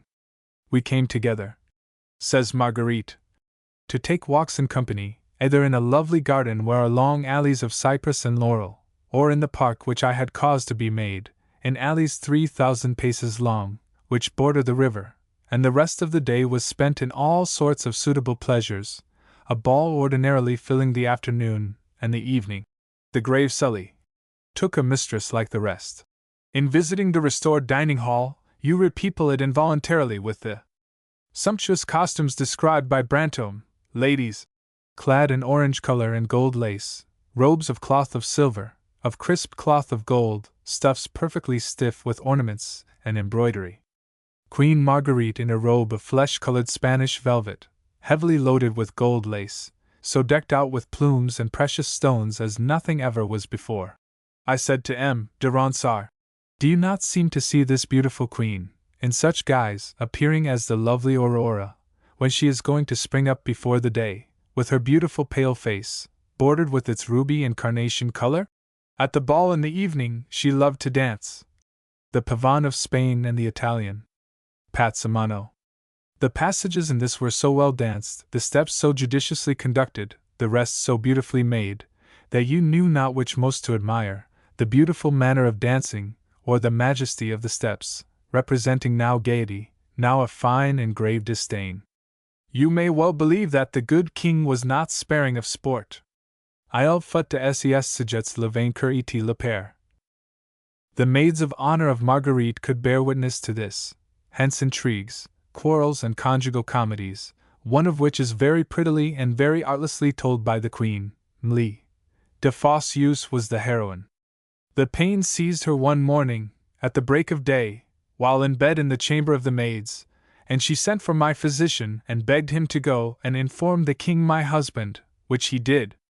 We were in bed in the same chamber, but in separate beds, according to our custom. When the physician gave him this bit of news, he was in great trouble, not knowing what to do, fearful on the one hand lest she should be discovered, and on the other lest she should want help, for he loved her dearly. He determined, finally, to confess all to me, and to beg me go to her assistance, for he knew well that, whatever might have passed, he should always find me ready to serve him in anything that could please him. He opens my curtain and says to me, "Dearest, I have concealed from you one thing which I must confess to you. I beg you to excuse me for it, and not to remember all that I have said to you on this subject. But oblige me so much as to get up at once, and go to the assistance of Fosseuse, who is very ill. I am sure that you would not wish, when you see her in that condition, to resent what is past. You know how much I love her. I beg that you will oblige me in this matter." I told him that I honored him too much to be offended with anything coming from him. That I would be off and do as if it were my daughter. That in the meantime he should go to the chase and take everybody with him, so that no talk of it should be heard. I had her promptly removed from the chamber of the maids and put into a chamber apart, with my physician and women to wait upon her, and gave her my best assistance. God willed that it should be only a daughter, which moreover was dead. After the delivery, she was carried to the chamber of the maids, where, though all possible discretion was used, they could not prevent the report from spreading throughout the castle. When the king my husband was returned from the chase, he went to see her according to his custom. She begged him that I would come to see her, as I was accustomed to visit all my maids when they were ill, thinking to stop by this means the spread of the report. The king my husband came into the chamber, and found that I had gone to bed again, for I was tired with getting up so early, and with the trouble I had had in rendering her assistance. He begged that I would get up and go to see her. I told him that I had done so when she had need of my aid, but now she no longer had occasion for it, that if I went there, I should reveal rather than cloak the truth, and that everybody would point their finger at me. He was seriously vexed with me, and this was far from pleasant to me, for it seemed that I had not deserved such a recompense for what I had done in the morning. She often put him into similar mood toward me. Compassionate souls, who admire the complaisance of the queen, do not pity her too much. She punished the king, by imitating him, at Ussen and elsewhere. And yet Pan was a lesser Geneva. Amidst these violences and this voluptuousness, devotion was warm. They went to sermons or to the church, with the same air as to the battlefield or the rendezvous. This is because religion then was not a virtue, but a passion. In such case, the neighboring passions, instead of extinguishing it, only inflame. the heart overflows on that side as on the others. When the Lazzaroni has stabbed his enemy, he finds a second pleasure, says Bayle, in prating about his anger, alongside a wire grating in a great box of blackwood. The Hindu that gets excited and howls at the feast of Juggernaut, to the hubbub of 50,000 tom-toms, the American Methodist who weeps and cries aloud his sins in a revival, feels something the same sort of pleasure as an Italian enthusiast at the opera. That explains and reconciles the zeal and the gallantry of Marguerite. They only allowed me, said she, to have Mass said in a little chapel not more than 3 or 4 paces long, which, narrow as it was full when there were 7 or 8 of us there. So when they wanted to say Mass, they raised the bridge of the castle, for fear that the Catholics of the country, who had no exercise of their religion, should hear of it, for they had an infinite desire to assist at the holy sacrifice, of which they had been deprived for several years. And urged by this sacred desire, the inhabitants of Pau found means, at Whitsuntide before the bridge was raised, to enter the castle, and slip into the chapel, where they were not discovered until toward the end of Mass, when, half opening the door to let in one of my people, some Huguenots who were spying round the door perceived them, and went to tell it to Lepine, secretary of the king my husband. And he sent there some guards of the king my husband, who, dragging them forth and beating them in my presence, carried them off to prison, where they remained a long time, and paid a heavy fine. The little chapel has disappeared, I believe, since the castle and the whole country were restored to the Catholic worship. Besides, this treatment arose from humanity. Saint Pont, at Macon, afforded the ladies, as they went out from the banquets that he gave, the pleasure of seeing a certain number of prisoners leap off from the bridge. Such were these men, extreme in everything, in fanaticism, in pleasure, in violence. Never did the fountain of desires flow fuller and deeper. Never did more vigorous passions unfold themselves with more of sap and greenness. Walking through these silent halls, disturbed from time to time by fair invalids or pale young consumptives who walked there, I fancied that enervation of the inner nature came from the enervation of the bodies. We spend our time within doors, taken up with discussions, reflections, and reading. The gentleness of manners removes dangers from us, and industrial progress fatigues. They lived in the open air, ever following the chase and in war.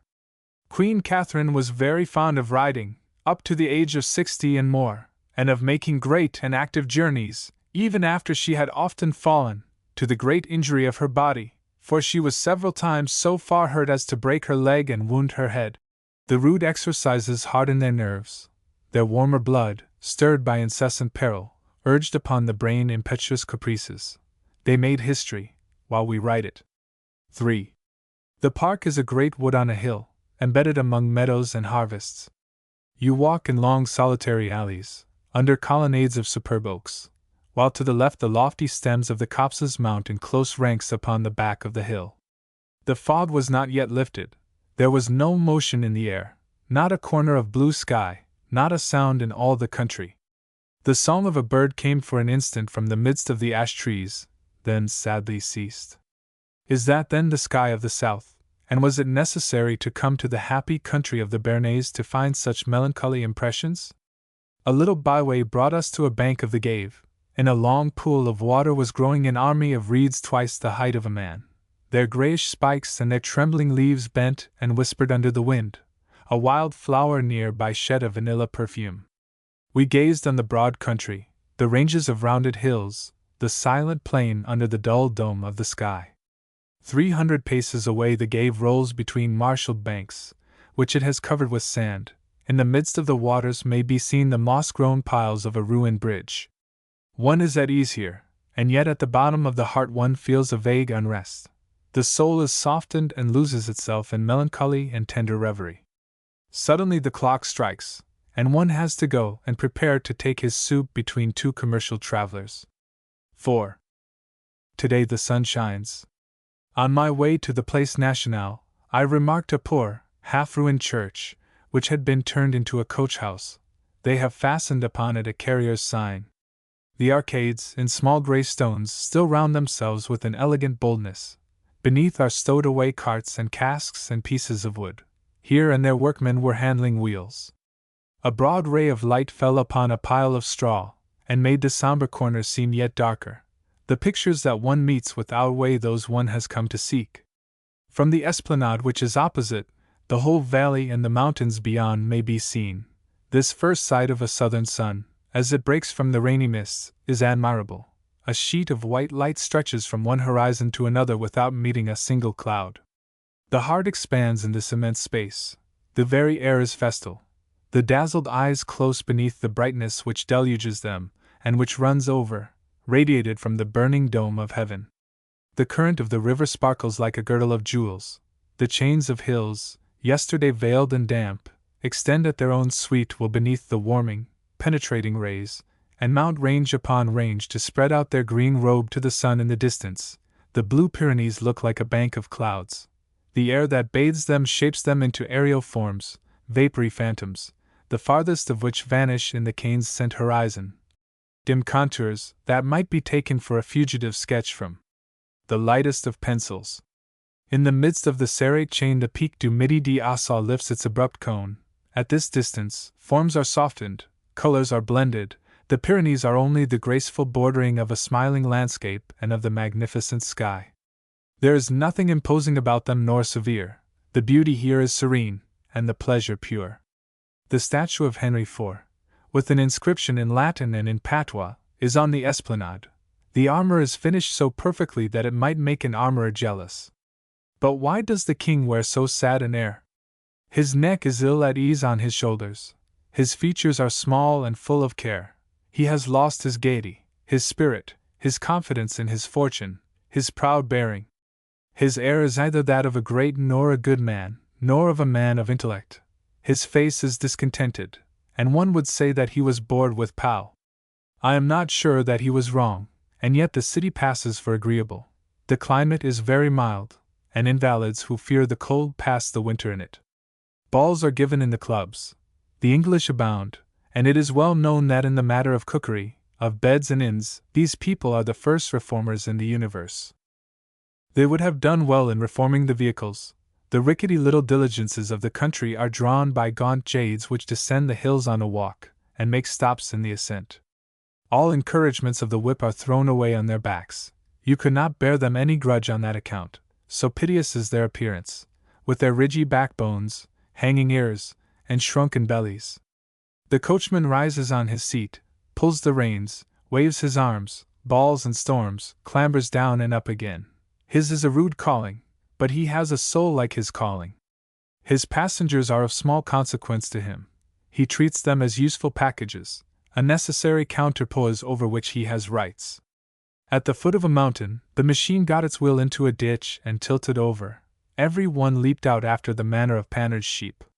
He went running from one to another to get them back, especially exhorting the people from the Imperiale, and pointing out to them the danger to the vehicle, which was leaning back, and so needed ballast in front. They, however, remained cool, and went on afoot, while he followed grumbling and abusing their selfishness. 6. The harvests, pale in the north, here wave with a reflex of reddish gold. A warmer sun makes the vigorous verdure shine more richly. The stalks of maize spring from the earth like discharges of rockets, and their strong, wrinkled leaves fall over in plumes. Such burning rays are needed to urge the sap through those gross fibers and gild the massy spike. Toward Gone, the hills, over which undulates the road, draw nearer together, and you travel on through little green valleys, planted with ash and alder in clusters, according to the caprices of the slopes, and with their feet bathed in living water. A pellucid stream borders the road, with waters somber and hurried under the cover of the trees, and then, by fits and starts, brilliant and blue as the sky. 4 times in the course of a league it encounters a mill, leaps and foams, then resumes its course, hurried and stealthy. During 2 leagues we have its company, half hid among the trees that it nourishes, and breathing the freshness it exhales. In these gorges, water is the mother of all life and the nurse of all beauty. At Louvain the valley of Ossau opens up between 2 mountains covered with brushwood, bald in places, spotted with moss and heather from which the rocks peep out like bones, while the flanks start forth in grayish embossments, or bend in dark crevices. The plain of the harvests and meadows buries itself in the anfractuosities as if in creeks. Its contour folds itself about each new mass. It essays to scale the lower ridges, and stops, vanquished by the barren rock. We go through 3 or 4 hamlets whitened by dust, whose roofs shine with a dull color like tarnished lead. Then the horizon is shut off. Mount Goursey, robed in forests, bars the route. Beyond and above, like a second barrier, the peak of the Gur lifts its bald head, silvered with snows. The carriage slowly scales an acclivity which winds upon the flank of the mountain. At the turn of a rock, in the shelter of a small gorge, may be seen Aux Bonds. Chapter 3. Aux Bonds.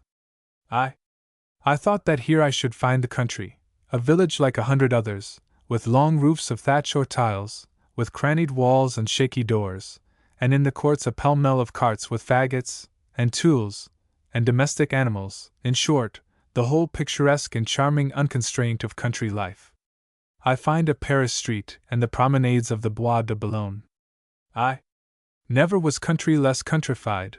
You skirt a row of houses drawn up in line, like a row of soldiers when carrying arms, all pierced regularly with regular windows, decked with signs and posters, bordered by a sidewalk, and having the disagreeably decent aspect of hotels garnis. These uniform buildings, mathematical lines, this disciplined and formal architecture make a laughable contrast with the green ridges that flank them. It seems grotesque that a little warm water should have imported into these mountain hollows civilization and the cuisine. This singular village tries every year to extend itself, and with great difficulty, so straitened and stifled is it in its ravine. They break the rock, they open trenches on the declivity, they suspend houses over the torrent, they stick others, as it were, to the side of the mountain, they pile up their chimneys even to the roots of the beech trees. Thus they construct behind the principal street a melancholy lane which dips down or raises itself as it can, muddy, steep, half filled with temporary stalls and wooden wine shops, lodging places of artisans and guides. At last it drops down to the Gave, into a nook decked out with drying linen, which is washed in the same place with the hogs. Of all places in the world, Aux Bonds is the most unpleasant on a rainy day, and rainy days are frequent there. The clouds are engulfed between 2 walls of the valley of Assau, and crawl slowly along halfway up the height. The summits disappear, the floating masses come together, accumulate because the gorge has no outlet, and fall in fine cold rain. The village becomes a prison, the fog creeps to the earth, envelopes the houses, extinguishes the light already obscured by the mountain. The English might think themselves in London. The visitors look through the window panes at the jumbled forms of the trees, the water that drips from the leaves, the morning of the shivering and humid woods. They listen to the gallop of belated riders, who return with clinging and pendant skirts, like fine birds with their plumage disordered by the rain. They try whist in their despondency. Some go down to the reading room and ask for the most blood-stained pages of Paul Féval or Frederick Sully. They can read nothing but the gloomiest dramas. They discover leanings towards suicide in themselves, and construct the theory of assassination. They look at the clock and bethink themselves that the doctor has ordered them to drink 3 times a day. Then they button up their overcoats with an air of resignation, and climb the long, stiff slope of the streaming road. The lines of umbrellas and soaked mantles are a pitiable spectacle. They come, splashing through the water, and seat themselves in the drinking hall. Each one takes his syrup flask from its numbered place on a sort of étagère, and the throng of the drinkers form in line about the tap. For the rest, patience is soon acquired here. Amid such idleness the mind goes to sleep, the fog puts an end to ideas, and you follow the crowd mechanically. You act only at the instigation of others, and you look at objects without receiving from them any reaction. After the first glass, you wait an hour before taking another. Meanwhile you march up and down, elbowed by the dense groups, who drag themselves laboriously along between the columns. Not a seat to be had, except 2 wooden benches where the ladies sit, with their feet resting upon the damp stones. The economy of the administration supposes that the weather is always fine. Wearied and dejected faces pass before the eyes without awaking any interest.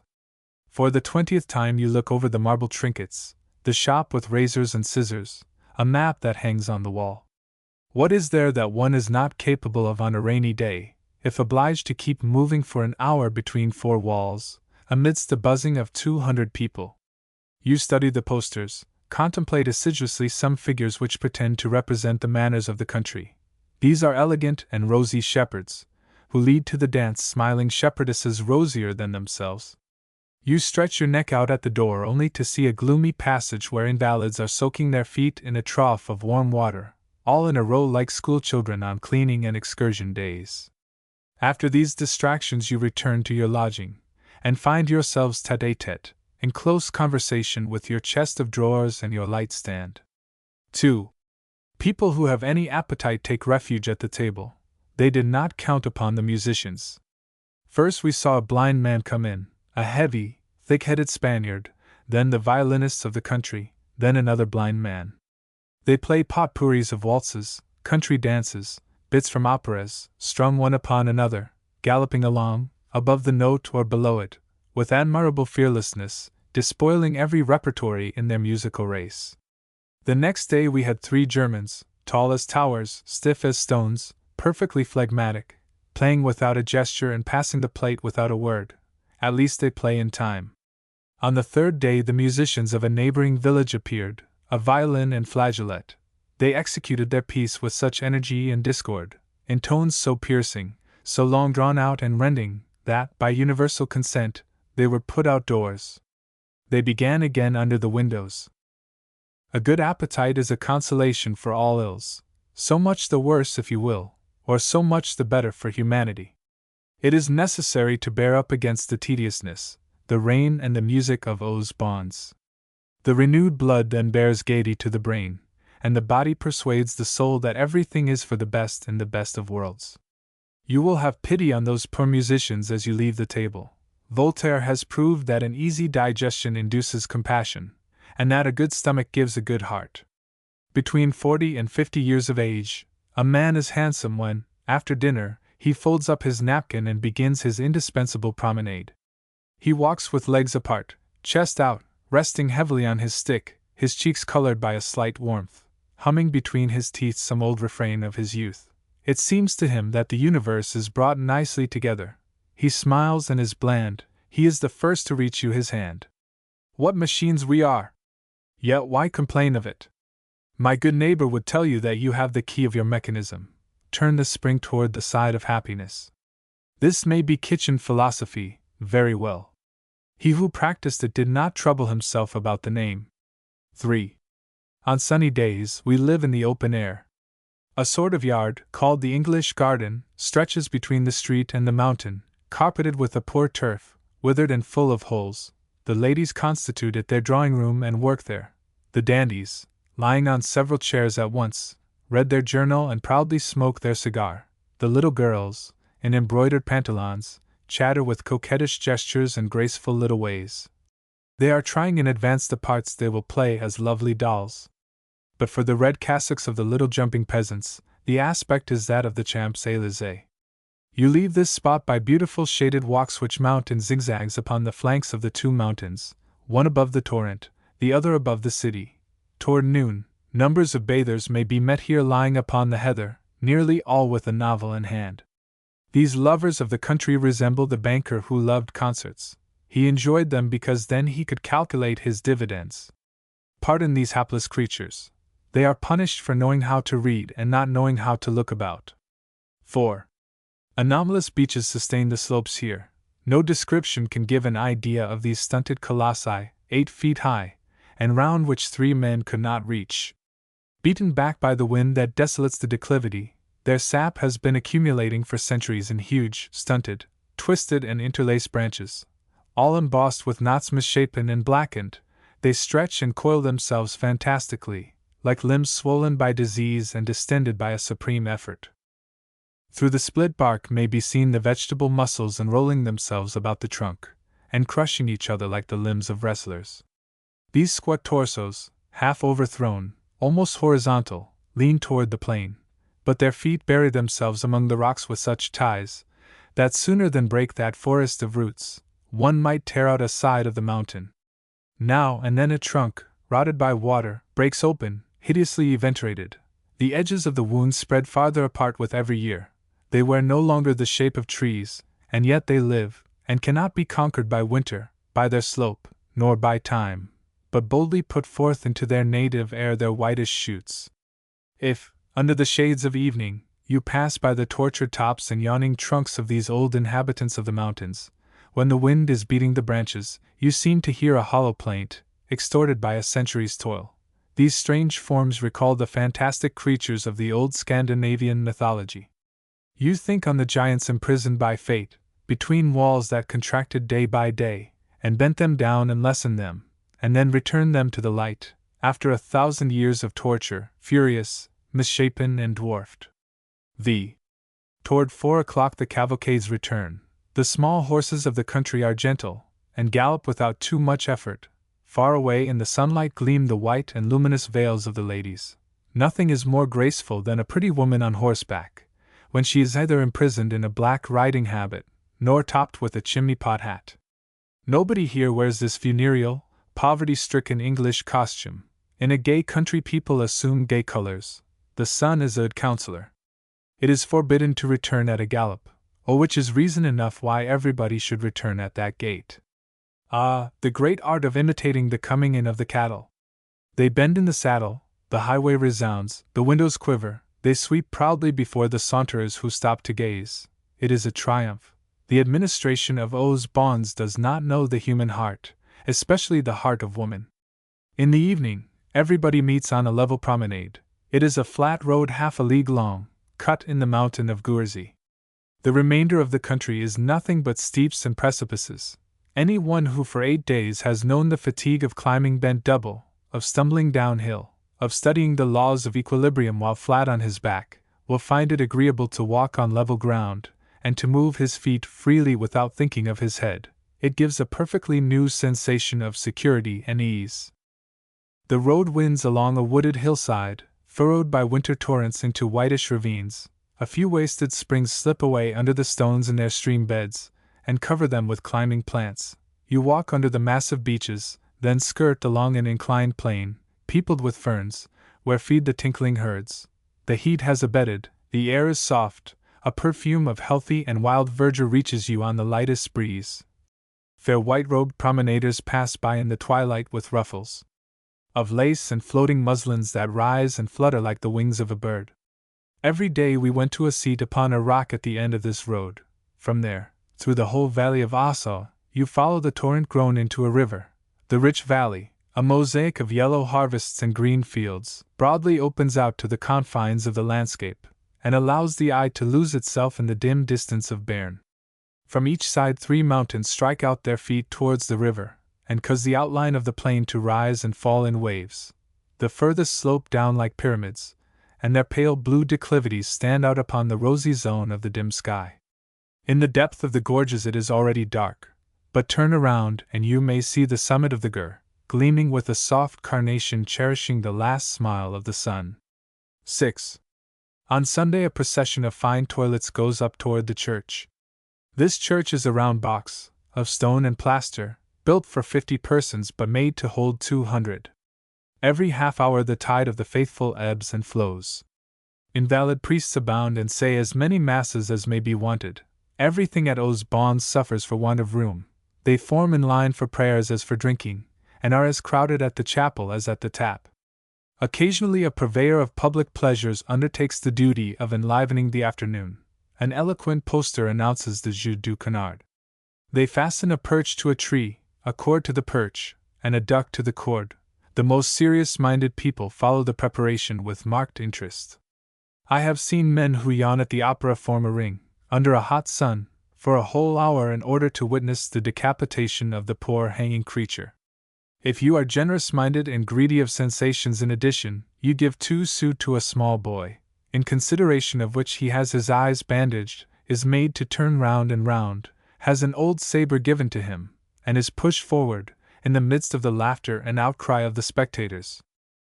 Right. Left. Halloo! Strike! Forward! He knows not which to heed, and cuts away into the air. If by rare chance he hits the creature, if by rare chance he strikes the neck, or if, indeed, he takes off the head by miracle, he carries off the duck to have it cooked, and eat it. The public is not exacting in matter of amusement. If it were announced that a mouse was to drown itself in a pool, they would run as if to a fire.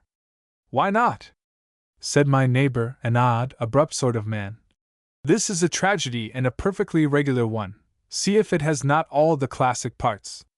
First, the exposition, the instruments of torture that are displayed, the crowd which comes together, the distance that is marked, the animal that is fastened up. It is a protasis of the complex order, as M. Lycidas used to say. Secondly, the action. Every time that a small boy starts, you are in suspense, you rise on tiptoe, your heart leaps, you are as interested in the pendant animal as in a fellow creature.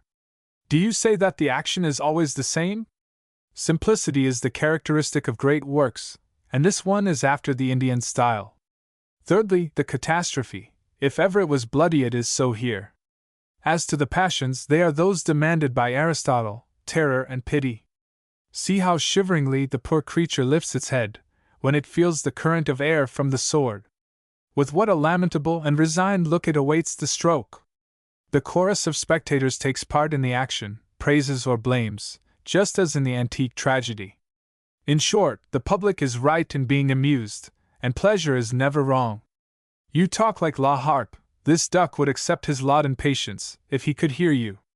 And the ball, what do you say of that? It is worth as much as the one at the Hotel de France with fine people. Our dancing is nothing but walking, a pretext for conversation. Look how the servants and the guides dance. Such cuts and pigeon wings. They go into it from pure fun, with all their heart, they feel the pleasure of motion, the impulse of their muscles. This is the true dance invented by joy and the need of physical activity. These fellows fall to and handle each other like timbers. That great girl there is servant at my hotel. Say, does not that tall figure, that serious air, that proud attitude, recall the statues of antiquity? Force and health are always the first of beauties. Do you think that the languid graces, the conventional smiles of our quadrilles would bring together all this crowd? We get further away from nature with every day, our life is all in the brain, and we spend our time in composing and listening to set phrases. See how I am uttering them now. Tomorrow, I turn over a new leaf, buy a stout stick, put on gaiters and tramp over the country. You do the same, let each go his own way, and try not to come together. Chapter 4. Landscapes. I have determined to find some pleasure in my walks, have come out alone by the first path that offered itself, and walk straight on as chance may lead. Provided you have noted 2 or 3 prominent points, you are sure of finding the way back. You can now enjoy the unexpected, and discover the country. To know where you are going and by what way is certain boredom. The imagination deflowers the landscape in advance. It works and builds according to its own pleasure. Then when you reach your goal all must be overturned. That spoils your disposition. The mind keeps its bent, and the beauty it has fancied prejudices that which it sees. It fails to understand this, because it is already taken up with another. I suffered a most grievous disenchantment when I saw the sea for the first time. It was a morning in autumn. Flecks of purplish cloud dappled the sky. A gentle breeze covered the sea with little uniform waves.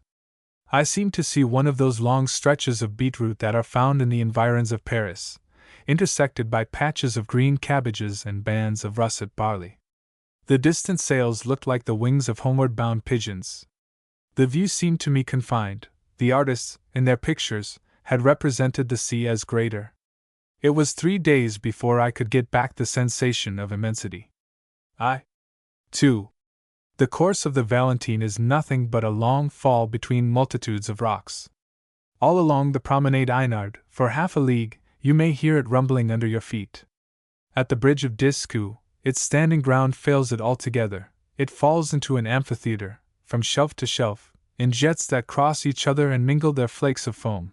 Then under an arcade of rocks and stones, it eddies in deep basins, whose edges it has polished, and where the grayish emerald of its waters diffuses a soft and peaceful reflection. Suddenly it makes a leap of 30 feet in 3 dark masses, and rolls in silver spray down a funnel of verdure. A fine dew gushes over the turf and gives life to it, and its rolling pearls sparkle as they glide along the leaves. Our northern fields afford no notion of such vividness. This unceasing coolness with this fiery sun is needed in order to paint the vegetable robe with such a magnificent hue. I saw a great, wooded mountainside stretch sloping away before me. The noonday sun beat down upon it.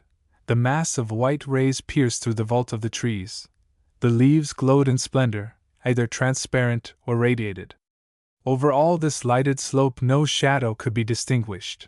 A warm, luminous evaporation covered all, like the white veil of a woman.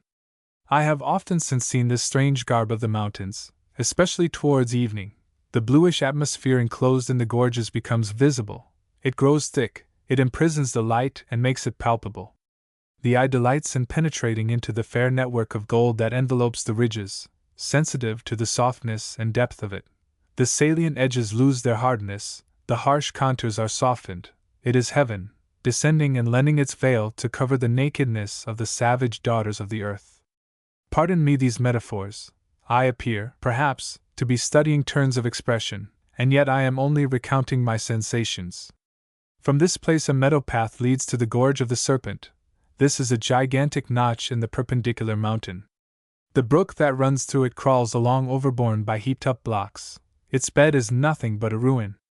You ascend along a crumbling pathway, clinging to the stems of box and to the edges of rocks. Frightened lizards start off like an arrow, and cower in the clefts of slaty slabs. A leaden sun inflames the bluish rocks. The reflected rays make the air like a furnace. In this parched chaos the only life is that of the water, which glides, murmuring, beneath the stones. At the bottom of the ravine the mountain abruptly lifts its vertical wall to the height of 200 feet. The water drops in long white threads along this polished wall, and turns its reddish tint to brown. During the whole fall it does not quit the cliff, but clings to it like silvery tresses, or a pendant garland of convolvulus. A fine broad basin stays it for an instant at the foot of the mountain, and then discharges it in a streamlet into the bog. These mountain streams are unlike those of the plains. Nothing sullies them. They never have any other bed than sand or naked stone. However deep they may be, you may count their blue pebbles. They are transparent as the air. Rivers have no other diversity than that of their banks. Their regular course, their mass always gives the same sensation. The Gave, on the other hand, is a forever changing spectacle. The human face has not more marked, more diverse expressions. When the water, green and profound, sleeps beneath the rocks, its emerald eyes wear the treacherous look of a naiad who would charm the passer-by only to drown him. Then, wanton that it is, leaps blindly between the rocks, turns its bed topsy-turvy, rises aloft in a tempest of foam, dashes itself impotently and furiously into spray against the boulder that has vanquished it. 3 steps further on, it subsides and goes frisking capriciously alongside the bank in changing eddies, braided with bands of light and shade, twisting voluptuously like an adder. When the rock of its bed is broad and smooth, it spreads out, veined with rose and azure, smilingly offering its level glass to the whole mass of the sunlight. Over the bending plants, it threads its silent way in lines straight and tense as in a bundle of rushes, and with the spring and swiftness of a flying trout. When it falls opposite the sun, the hues of the rainbow may be seen trembling in its crystal threads, vanishing, reappearing, an aerial work, a sylph of light, alongside which a bee's whine would seem coarse, and which fairy fingers would in vain strive to equal. Seen in the distance, the whole Gave is only a storm of silvered falls, intersected by splendid blue expanses. Fiery and joyful youth, useless and full of poetry, tomorrow that troubled wave will receive the filth of cities, and keys of stone will imprison its course by way of regulation. 3. At the bottom of an ice-cold gorge rolls the cascade of Larasek. It does not deserve its renown. It is a sort of dilapidated stairway with a dirty stream, lost among stones and shifting earth, awkwardly scrambling down it. But in getting there, you pass by a profound steep-edged hollow, where the torrent rolls along swallowed up in the caverns it has scooped out, obstructed by the trunks of the trees that it uproots. Overhead, lordly oaks meet in arcades. The shrubs steep their roots far below in the turbulent stream. No sunlight penetrates into this dark ravine. The Gave pierces its way through, unseen and icy. At the outlet where it streams forth, you hear its hoarse outcry. It is struggling among the rocks that choke it. One might fancy it a bull stricken by the pangs of death. This valley is solitary and out of the world. It is without culture. No tourists, not even herdsmen, are to be found. 3 or 4 cows, perhaps, are there, busily cropping the herbage. Other gorges at the sides of the road and in the mountain of Gourzy are still wilder. There the faint trace of an ancient pathway may with difficulty be made out. Can anything be sweeter than the certainty of being alone? In any widely known spot, you are in constant dread of an incursion of tourists, the hallooing of guides, the loud-voiced admiration, the bustle, whether of fastening horses, or of unpacking provisions, or of airing opinions, all disturb the budding sensation. Civilization recovers its hold upon you. But here, what security and what silence! Nothing that recalls man. The landscape is just what it has been these 6,000 years. The grass grows useless and free as on the first day. No birds among the branches. Only now and then may be heard the far-off cry of a soaring hawk. Here and there the face of a huge, projecting rock patches with a dark shade the uniform plane of the trees. It is a virgin wilderness in its severe beauty. The soul fancies that it recognizes unknown friends of long ago. The forms and colors are in secret harmony with it. When it finds these pure, and that it enjoys them unmixed with outside thought, it feels that it is entering into its inmost and calmest depth. A sensation so simple, after the tumult of our ordinary thoughts, is like the gentle murmur of an Aeolian harp after the hubbub of a ball. 4. Going down the Valentine, on the slope of the Montagne Verte, I found landscapes less austere. You reach the right bank of the Gave d'Ossau. A pretty streamlet slips down the mountain, encased between two walls of rounded stones all purple with poppies and wild mallows. Its fall has been turned to account in driving rows of saws incessantly back and forth over blocks of marble. A tall, barefooted girl, in rags, ladles up sand and water for wetting the machine. By the aid of the sand the iron blade eats away the block. A footpath follows the river bank, lined with houses, huge oaks and fields of Indian corn. On the other side is an arid reach of pebbly shore, where children are paddling near some hogs asleep in the sand. On the transparent wave, flocks of ducks rock with the undulations of the current. It is the country and culture after solitude and the desert. The pathway winds through a plantation of osiers and willows. The long, waving stalks that love the rivers, the pale pendant foliage, are infinitely graceful to eyes accustomed to the intense green of the mountains.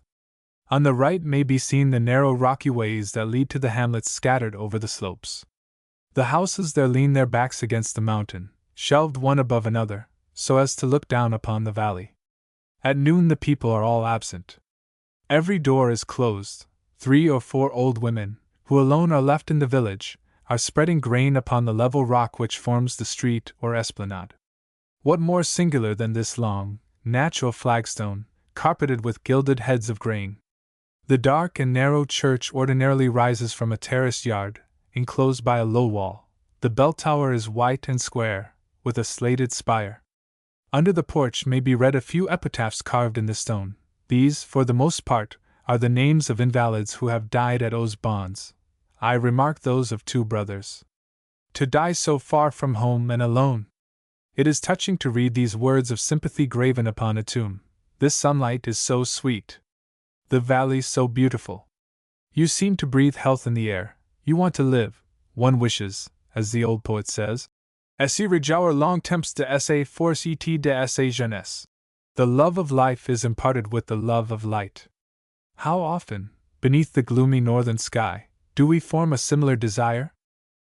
At the turn of the mountain is the entrance into an oak wood that rises on one of the declivities.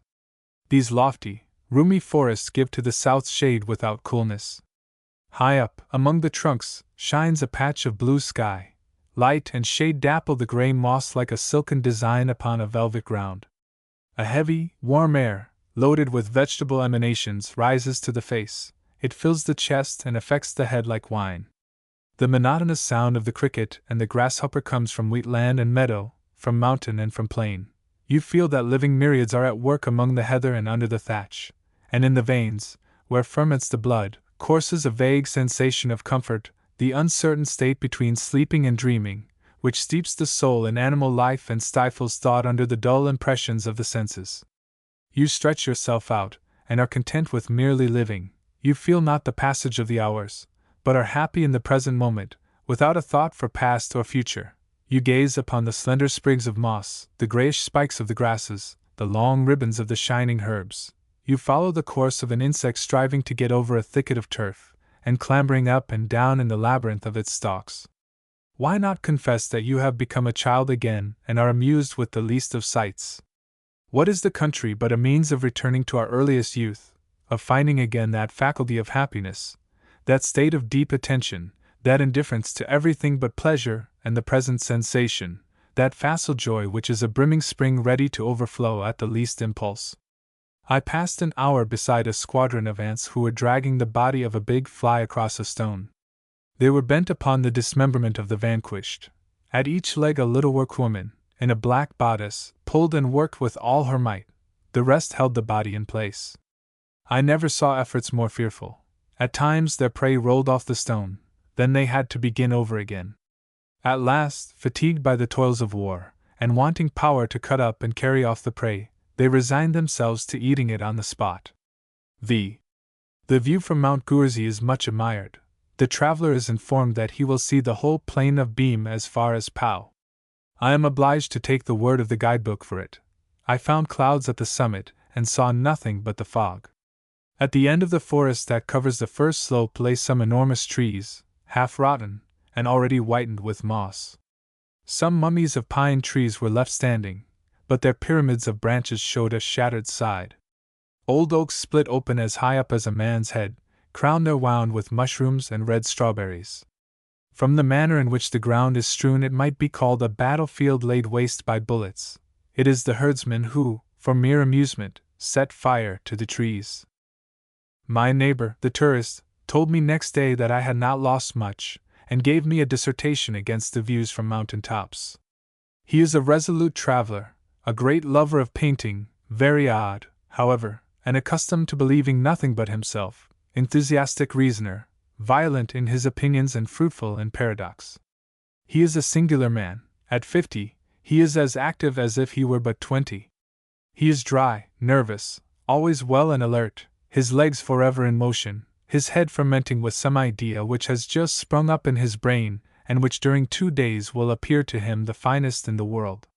He is always under way and 100 paces ahead of others, seeking truth with rash boldness, even to loving danger, finding pleasure in contradicting and being contradicted, and now and then deceived by his militant and adventurous spirit. He has nothing to hamper him, either wife, children, place, nor ambition. I like him, notwithstanding his want of moderation, because he is sincere. Bit by bit he has told me his life, and I have found out his tastes. His name is Paul, and he was left, at the age of 20, without parents and with an income of 12,000 francs. From experience of himself and of the world, he judged that an occupation, an office or a household would weary him, and he has remained free.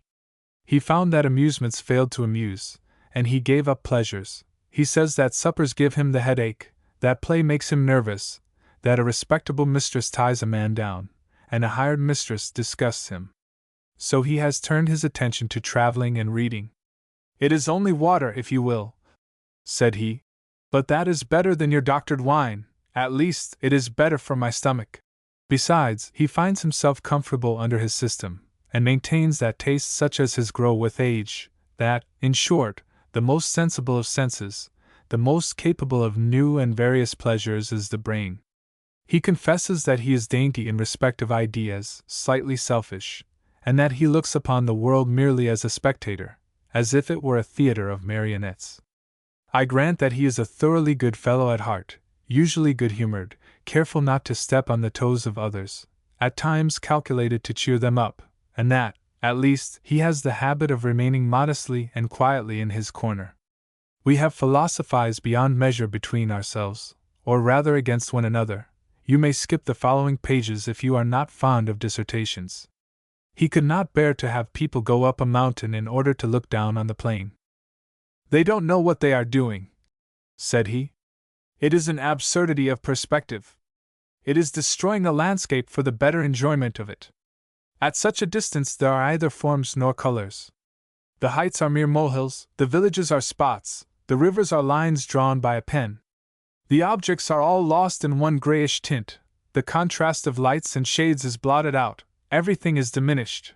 You make out a multitude of imperceptible objects, a mere Lilliputian world. and thereupon you cry out at the magnificence. Does a painter ever take it into his head to scale a height in order to copy the score of leagues of ground that may be seen from thence? That is good only for a land surveyor. The basins, highways, tillage, are all seen as in an atlas. Do you go then in search of a map? A landscape is a picture, you should put yourself at the point of sight. But no, the beauty is all ciphered mathematically. It is calculated that an elevation of 1,000 feet makes it 1,000 times more beautiful. The operation is admirable, and its only fault is that it is absurd, and that it leads through a great deal of fatigue to immeasurable boredom. But the tourists, when once at the summit, are carried away with enthusiasm. Pure cowardice, they are afraid of being accused of dryness, and of being thought prosy. Everybody nowadays has a sublime soul, and a sublime soul is condemned to notes of admiration. There are still sheep-like minds, who take their admirations on trust and get excited out of mere imitation. My neighbor says that this is fine, the book thinks so too. I have paid to come up, I ought to be charmed, accordingly I am.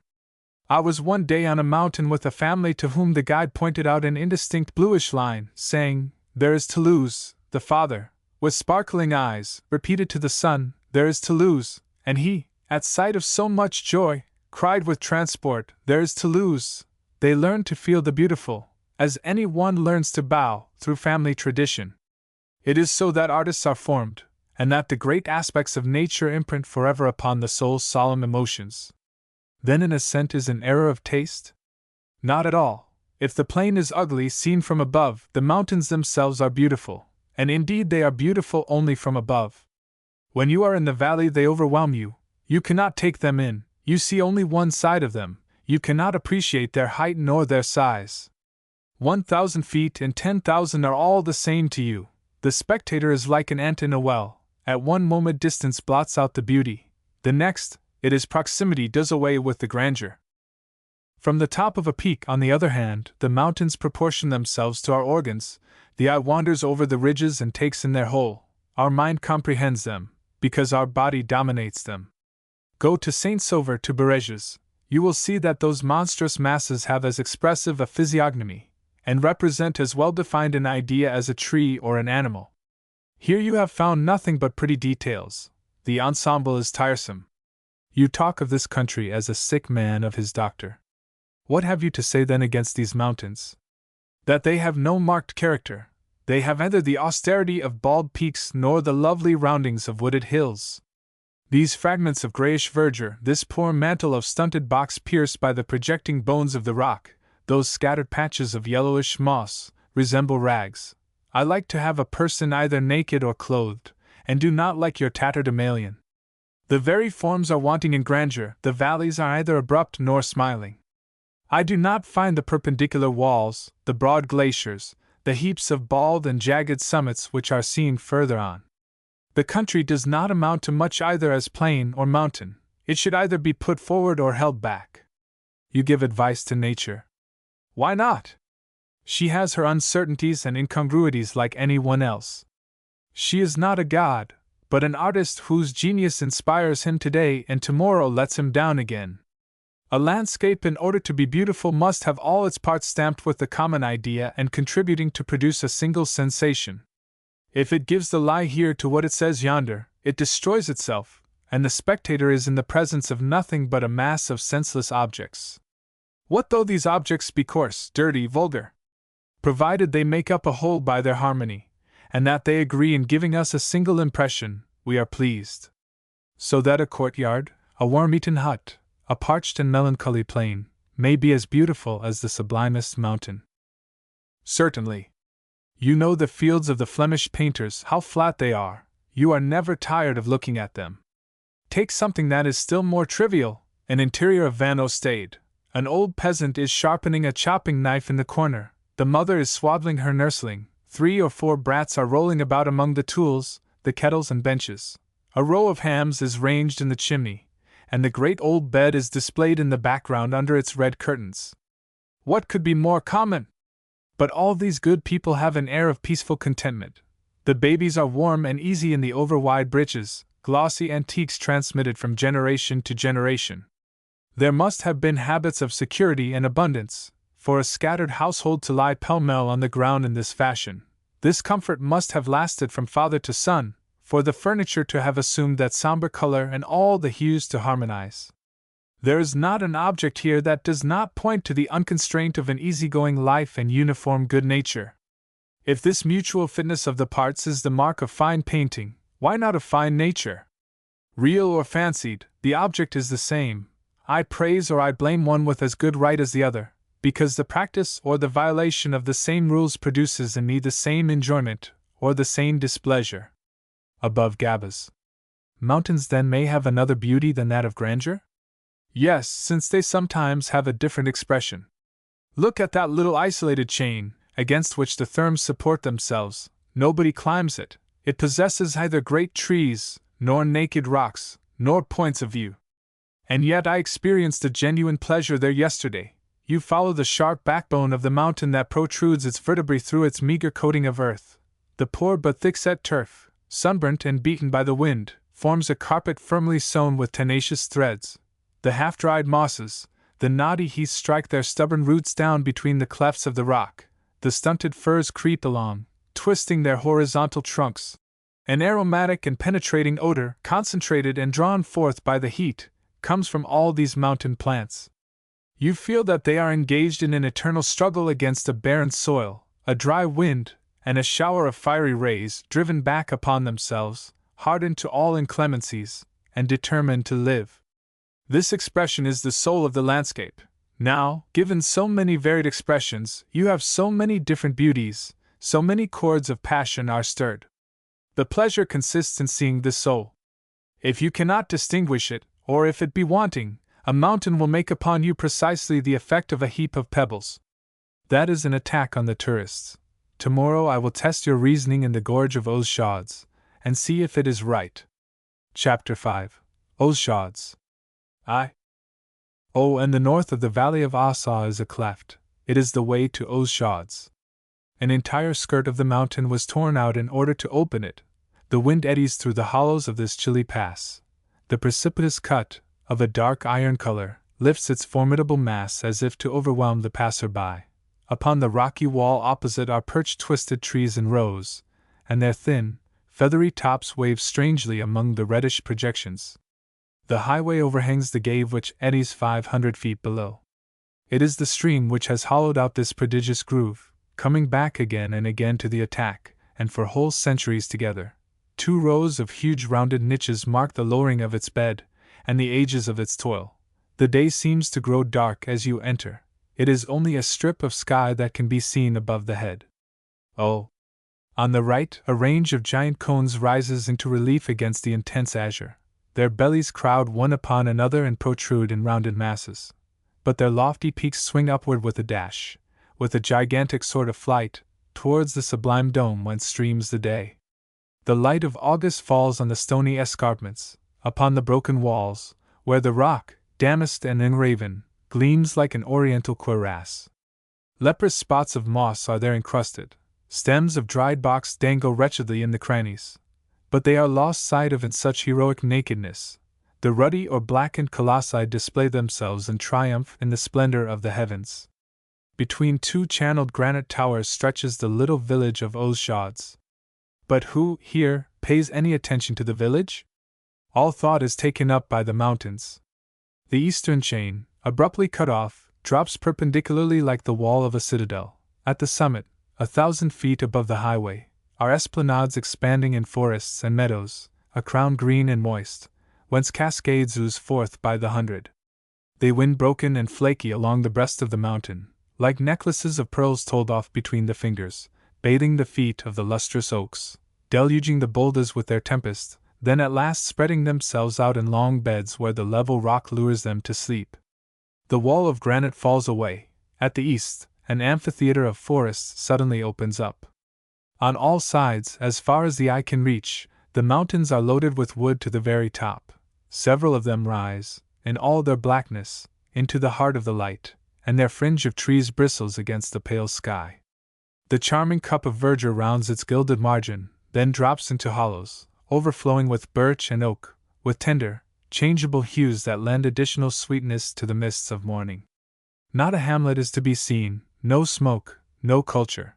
It is a wild and sunny nest, no doubt like to the valley that, on the finest day of the happiest springtide of the universe, received the first man. The highway makes a turn, and everything changes. The old troop of parched mountains reappears with a threatening air. One of them in the west is crumbling, shattered as if by a cyclopean hammer. It is strewn with squared blocks, dark vertebrae snatched from its spine, the head is wanting, and the monstrous bones, crushed and in disorder, scattered to the brink of the cave, announce some ancient defeat. Another lying opposite, with a dreary air, extends its bald back a league away. In vain you go on or change your view. It is always there, always huge and melancholy. Its naked granite suffers neither tree nor spot of verdure. A few patches of snow alone whiten the hollows in its sides, and its monotonous ridge shifts sadly its lines, blotting out half the sky with its bastions. Gabas is a hamlet in a barren plain. The torrent here rumbles underneath glaciers and among shattered tree trunks. It descends, lost at the bottom of the declivity, between colonnades of pines, the mute inhabitants of the gorge. The silence and constraint contrast with the desperate leaps of the snowy water. It is cold here, and everything is sad. Only, on the horizon may be seen the Pic du Midi in its splendor, lifting its two jagged piles of tawny gray into the serene light. 2. In spite of myself, I have been dreaming here of the antique gods, sons of Greece, and made in the likeness of their country. They were born in a similar country, and they spring to life again here in ourselves, with the sentiments which gave birth to them. I imagine idle and curious herdsmen, of fresh and infantile souls, not yet possessed by the authority of a neighboring civilization and an established dogma, but active, hardy, and poets by nature. They dream, and of what, if not of the huge beings that all day long besiege their eyes? How fantastical are those jagged heads, those bruised and heaped up bodies, those twisted shoulders! What unknown monsters, what melancholy, misshapen race, alien to humanity! By what dread travail has the earth brought them forth from her womb, and what contests have their blasted heads sustained amidst clouds and thunderbolts? They still threaten today. The eagles and the vultures are alone welcome to sound their depths. They love not man, their boulders lie in wait to roll upon him, so soon as he shall violate their solitudes. With a shiver they hurl upon his harvests a tide of rocks.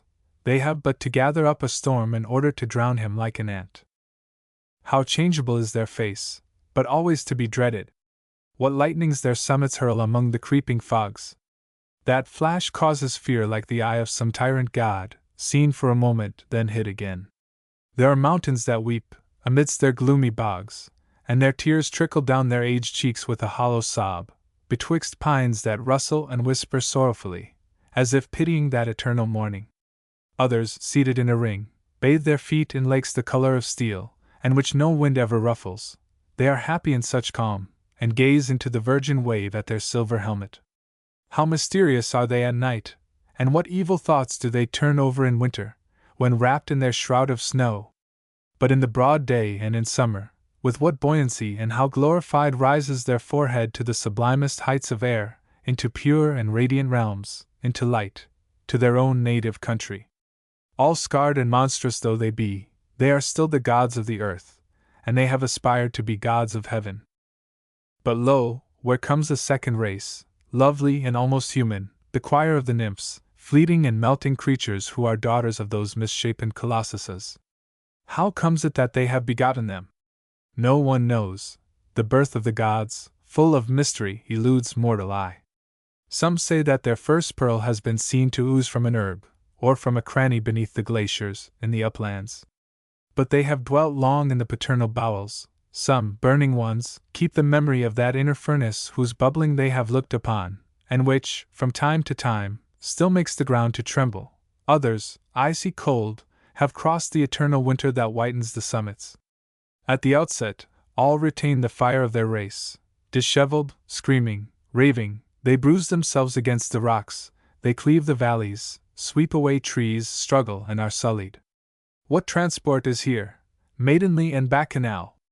But once they have reached the smooth beds which the rounded rock spreads out for them, they smile, they hush themselves and sleep, or they sport.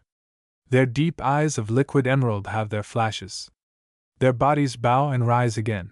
In the vapors of morning, in sudden falls, their water swells, soft and satiny as a woman's breast. With what tenderness, what delicately wild quiverings they caress the bended flowers, the shoots of fragrant thyme that thrive between two rocky edges on the bank.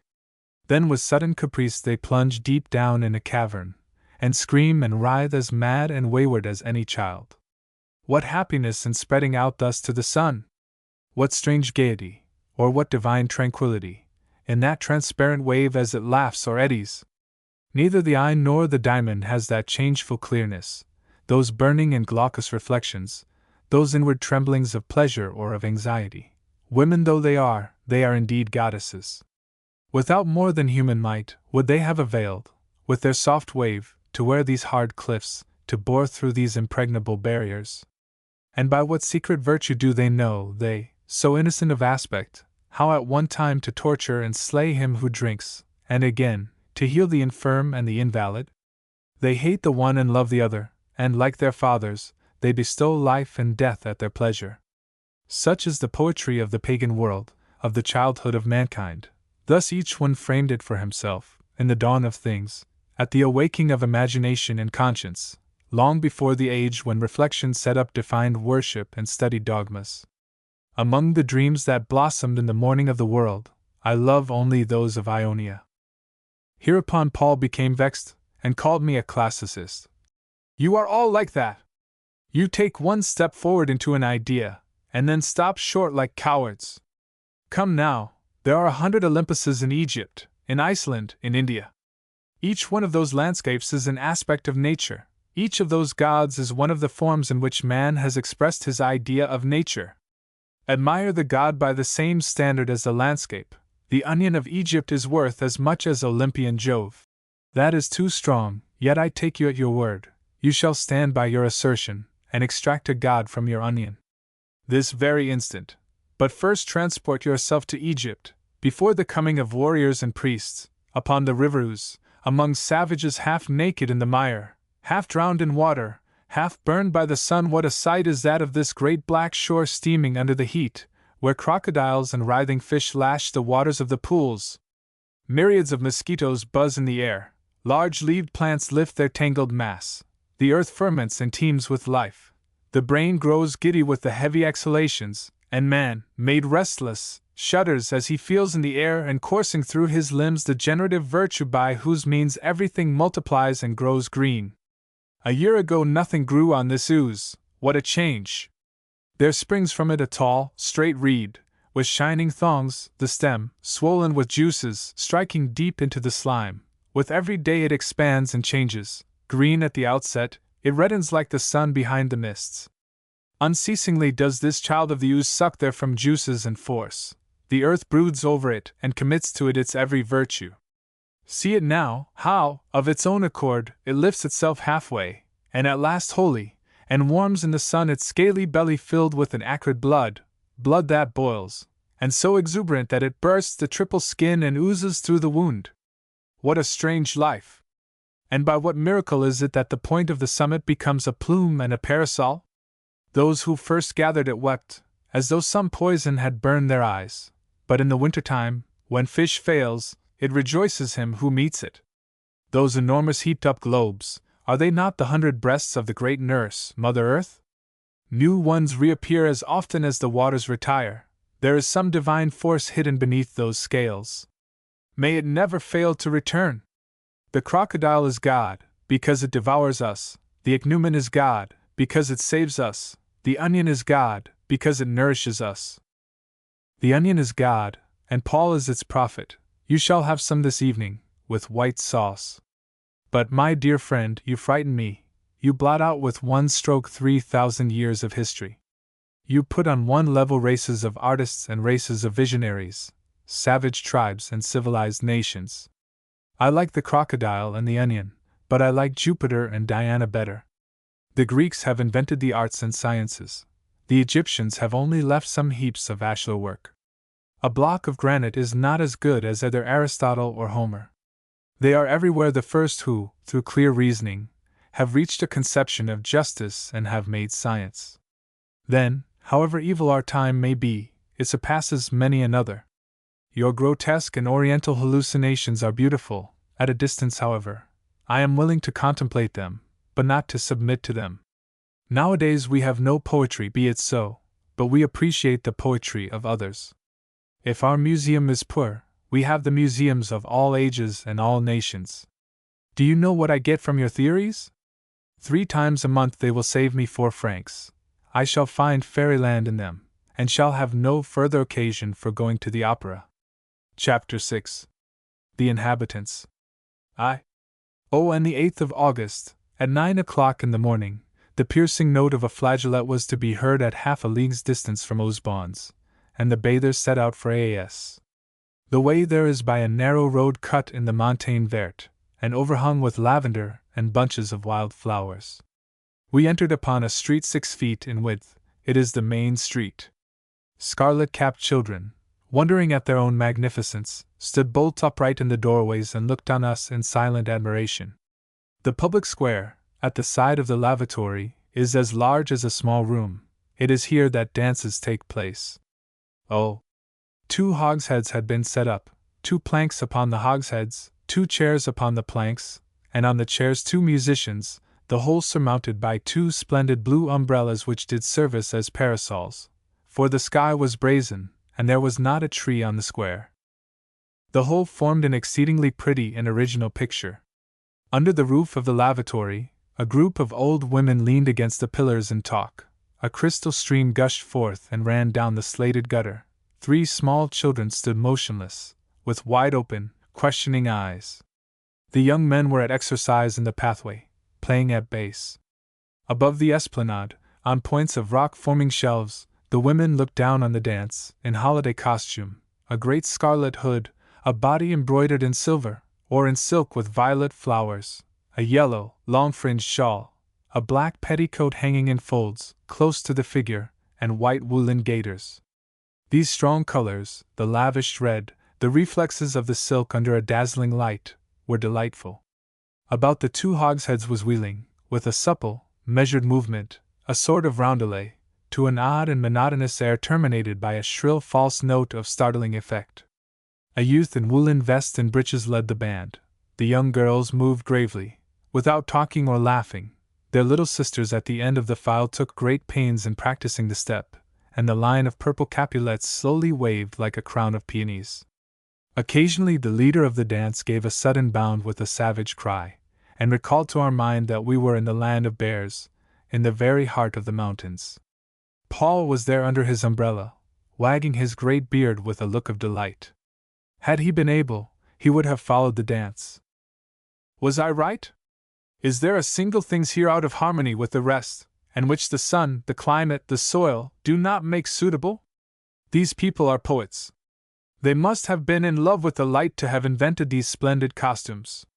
Never would a northern sun have inspired this feast of color. Their costume harmonizes with their sky. In Flanders they would look like mountebanks. Here they are as beautiful as their country. You no longer notice the ugly features, the sunburnt faces, the thick, knotty hands that yesterday offended you. The sun enlivens the brilliancy of the dresses, and in that golden splendor all ugliness disappears. I have seen people who laughed at the music. The air is monotonous, they say, contrary to all rule, it has no ending, those notes are false.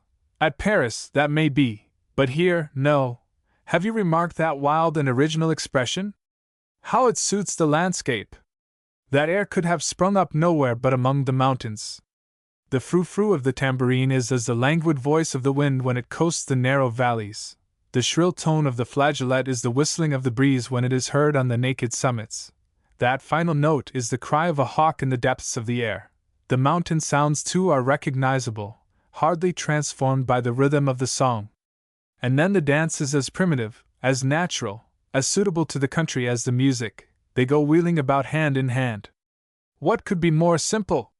It is thus that the children do at their play. The step is supple and slow, that is as the mountaineer walks. You know by experience that you must not be in too much haste if you would climb, and that here the stiff strides of a town-bred man will bring him to the ground.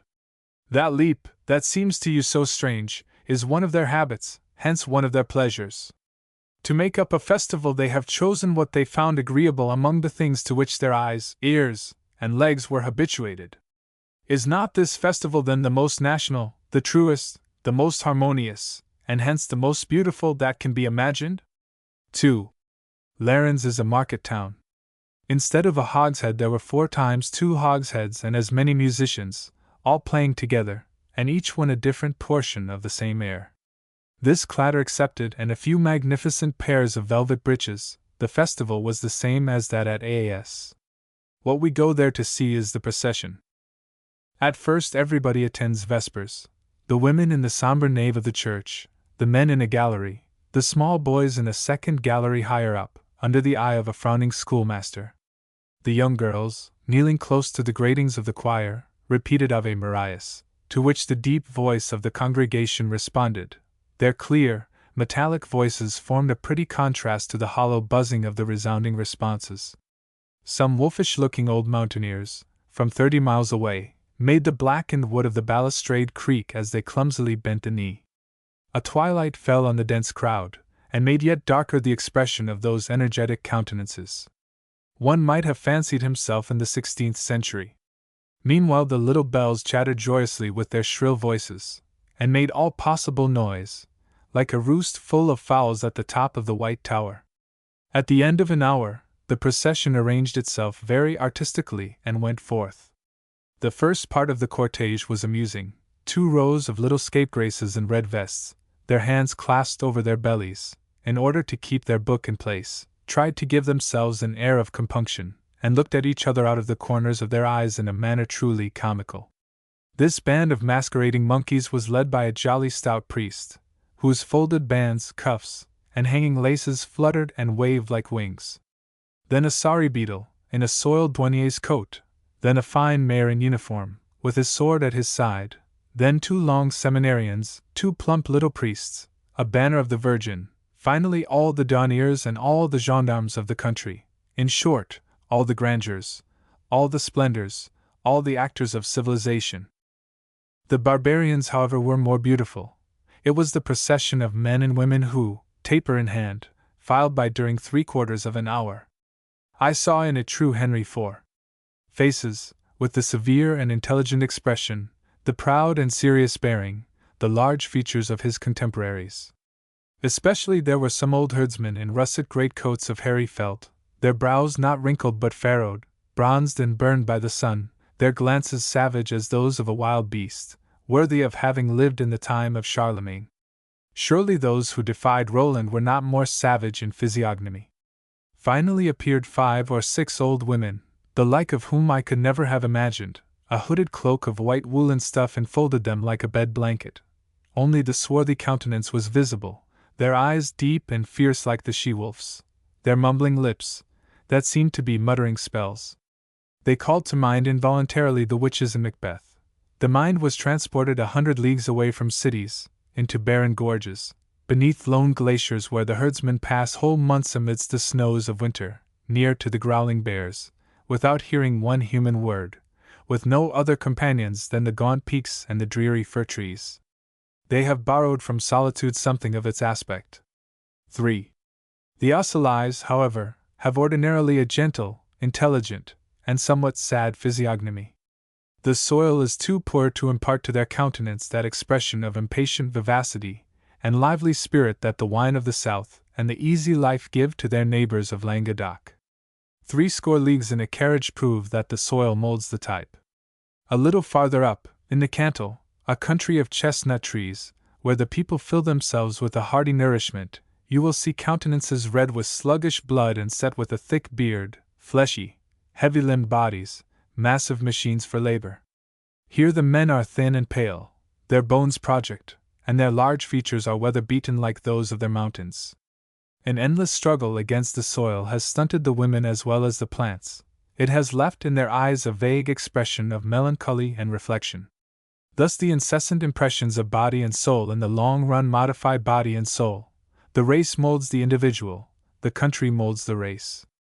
A degree of heat in the air and of inclination in the ground is the first cause of our faculties and of our passions. Disinterestedness is not a mountain virtue. In a poor country, The first want is want of money. The dispute is to know whether they shall consider strangers as a prey or a harvest. Both opinions are true. We are a prey which every year yields a harvest. Here is an incident, trifling, but capable of showing the dexterity and the ardor with which they will skin a flint. One day Paul told his servant to sew another button upon his trousers. An hour after she brings in the trousers, and with an undecided, anxious air, as if fearing the effect of her demand. "It is a sew," said she. "I will explain later how great a sum the sew is in this place." Paul draws out a sew in silence and gives it to her. Jeanette retires on tiptoe as far as the door, thinks better of it, returns, takes up the trousers and shows the button. "Ah! That is a fine button!" A pause. "I did not find that in my box." Another and a longer pause. "I bought that at the grocer's. It costs a so." She draws herself up anxiously.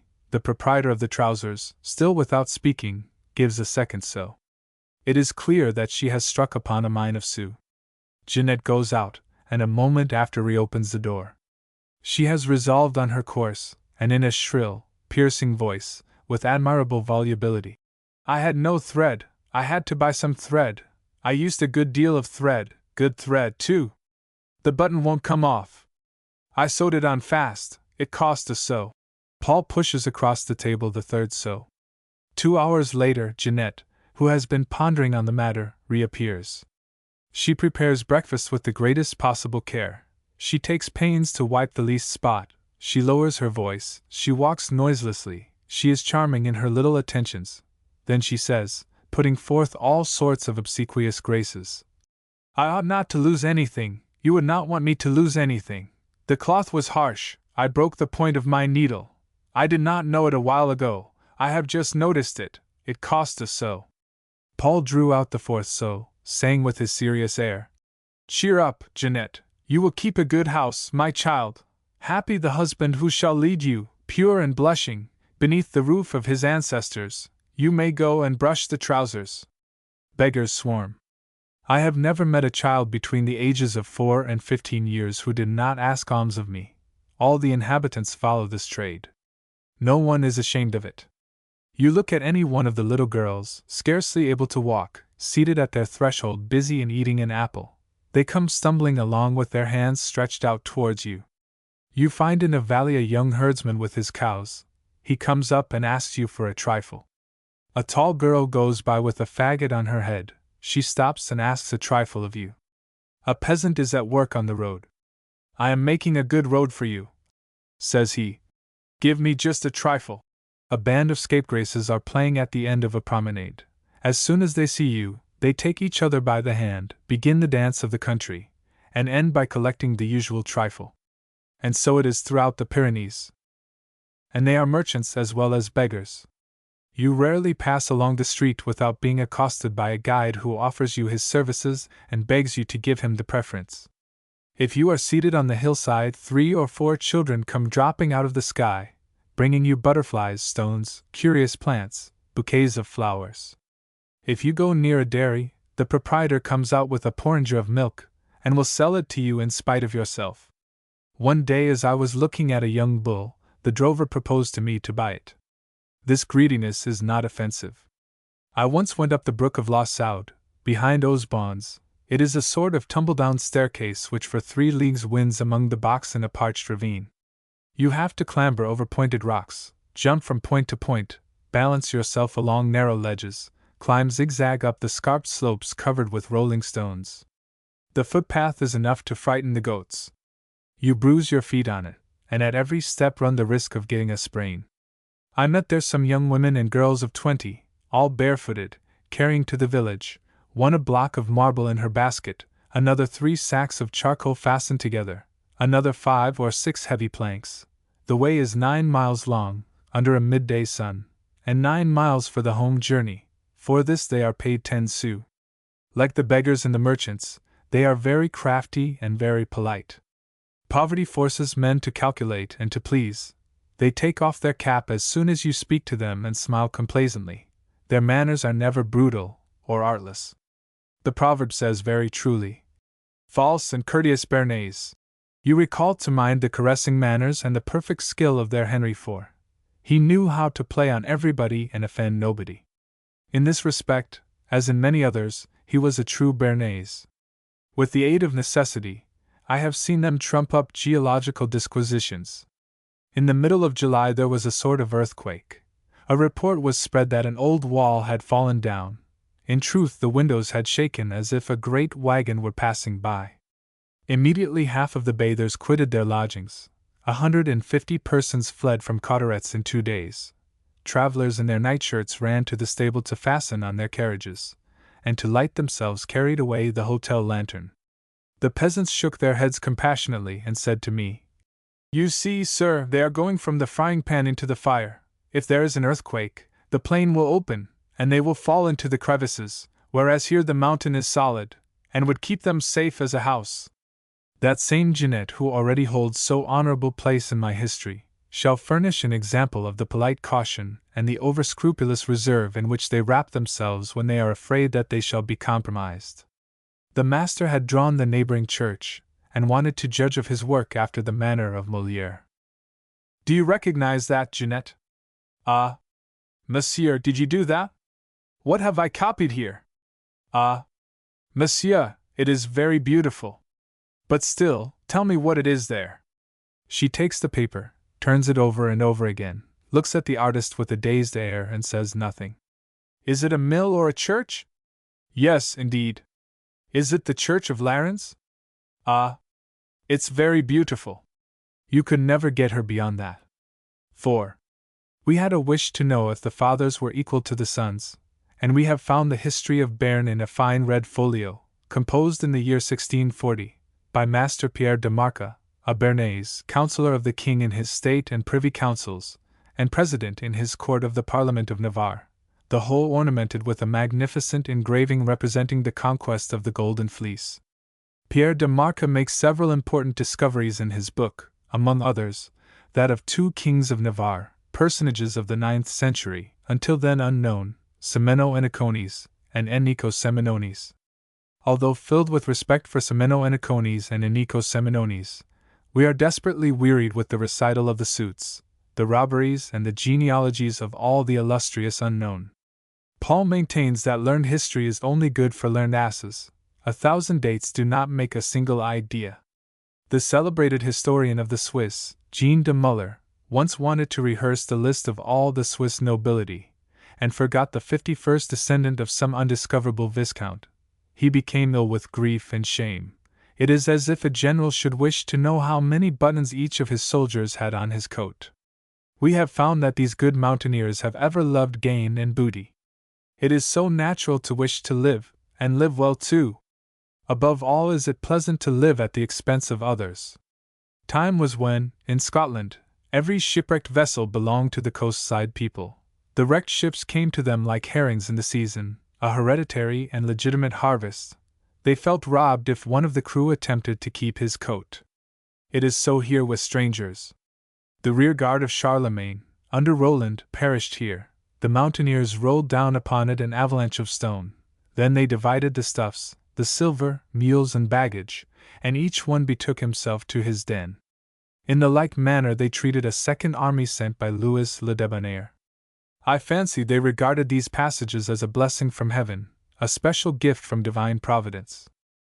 Fine cuirasses, new lances, necklaces, well-lined coats, it was a perfect magazine of gold, iron, and wool. Very likely the wives ran to meet them, blessing the good husband who had been the most thoughtful of the welfare of his little family, and brought back the greatest quantity of provisions. This artlessness in respect of theft still exists in Calabria. In Napoleon's time, a prefect was scolding a well-to-do peasant while was behindhand with his contributions. The peasant replied, with all the openness of an upright man, "Faith, your excellency, it's not my fault.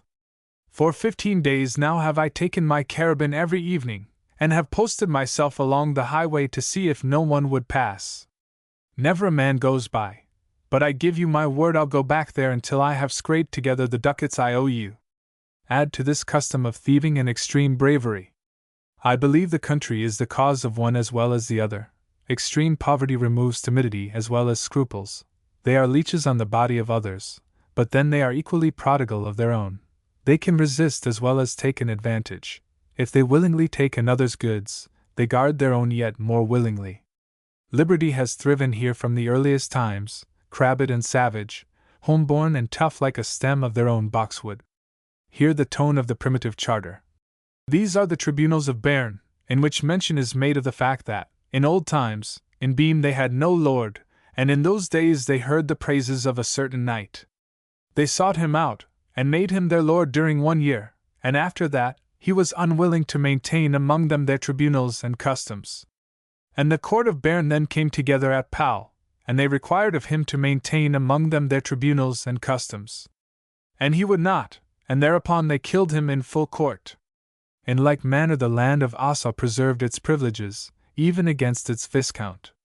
Every robber who brought his booty into the valley was safe there, and might the next day present himself before the viscount with impunity. It was only when the latter, or his wife in his absence, came into the valley to dispense justice that he was judged.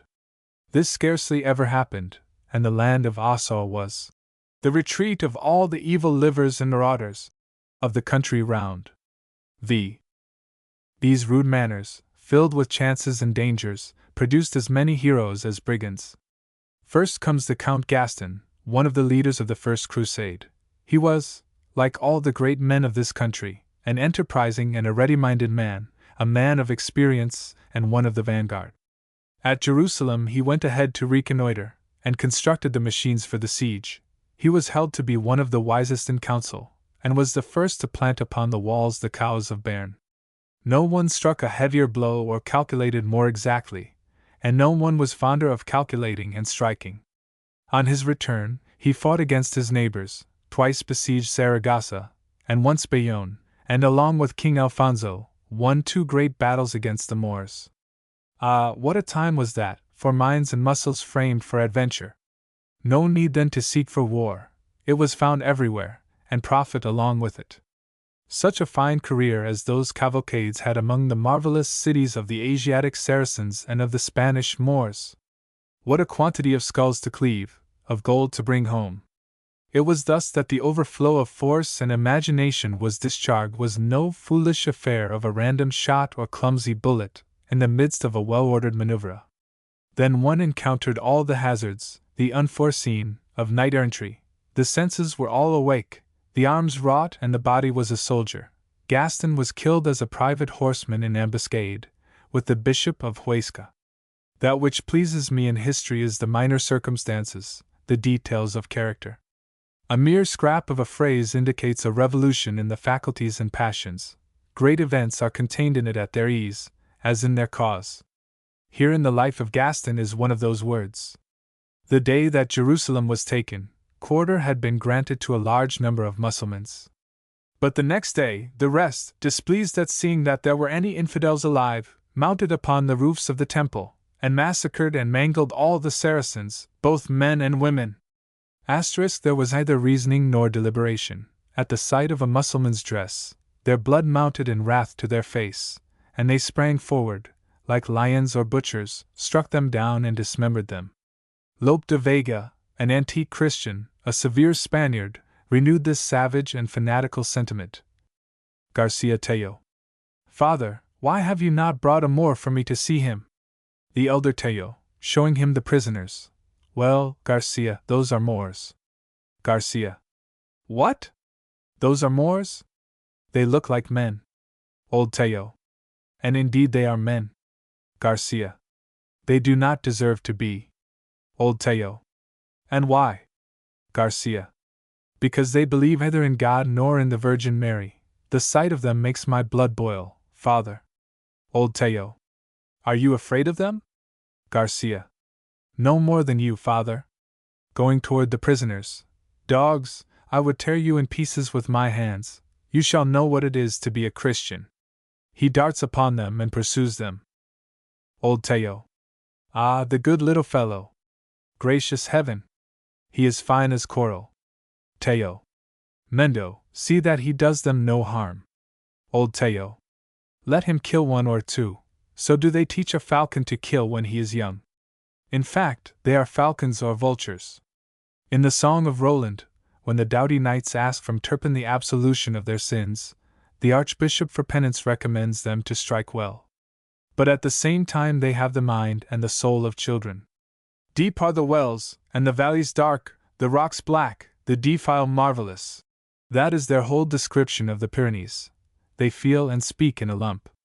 A child, questioned about Paris, which he had just seen for the first time, replied, "There are a great many streets, and carriages everywhere, and great houses, and in 2 squares 2 tall columns." The poet of old times is like the child. He does not know how to analyze his impressions. Like him, he loves the marvelous, and takes delight in tales where all the proportions are gigantic. In the Battle of Roncevaux everything is aggrandized beyond measure. The worthies killed the entire vanguard of the Saracens, 100,000 men, and afterward, the army of King Marsial, 30 battalions, each composed of 10,000 men. Roland winds his horn, and the sound travels away 30 leagues to Charlemagne, and is echoed by his 60,000 hobos. What visions such words awakened in those inexperienced brains! Then all at once the bow was unbent. The wounded Roland calls to mind men of his lineage, of gentle France, of Charlemagne his lord who supports him, and cannot help but weep and sigh for them.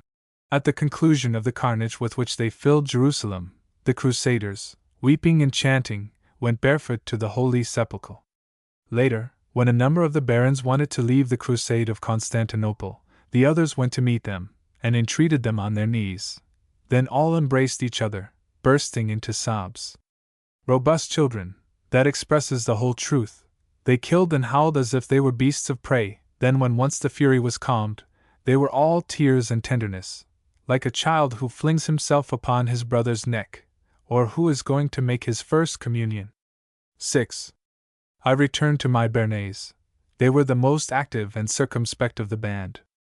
The Counts of Béarn fought and treated with all the world. They hover between the patronage of France, Spain, and England, and are subject to no one. They pass from one to the other and always to their own advantage. Drawn, says Matthew Paris, by pounds sterling, or crowns, of which they had both great need and great abundance. They are always first where fighting is to be done or money to be gained. They go to be killed in Spain or to demand gold at Poitiers. They are calculators and adventurers, from imagination and courage lovers of warfare, lovers of necessity and reflection.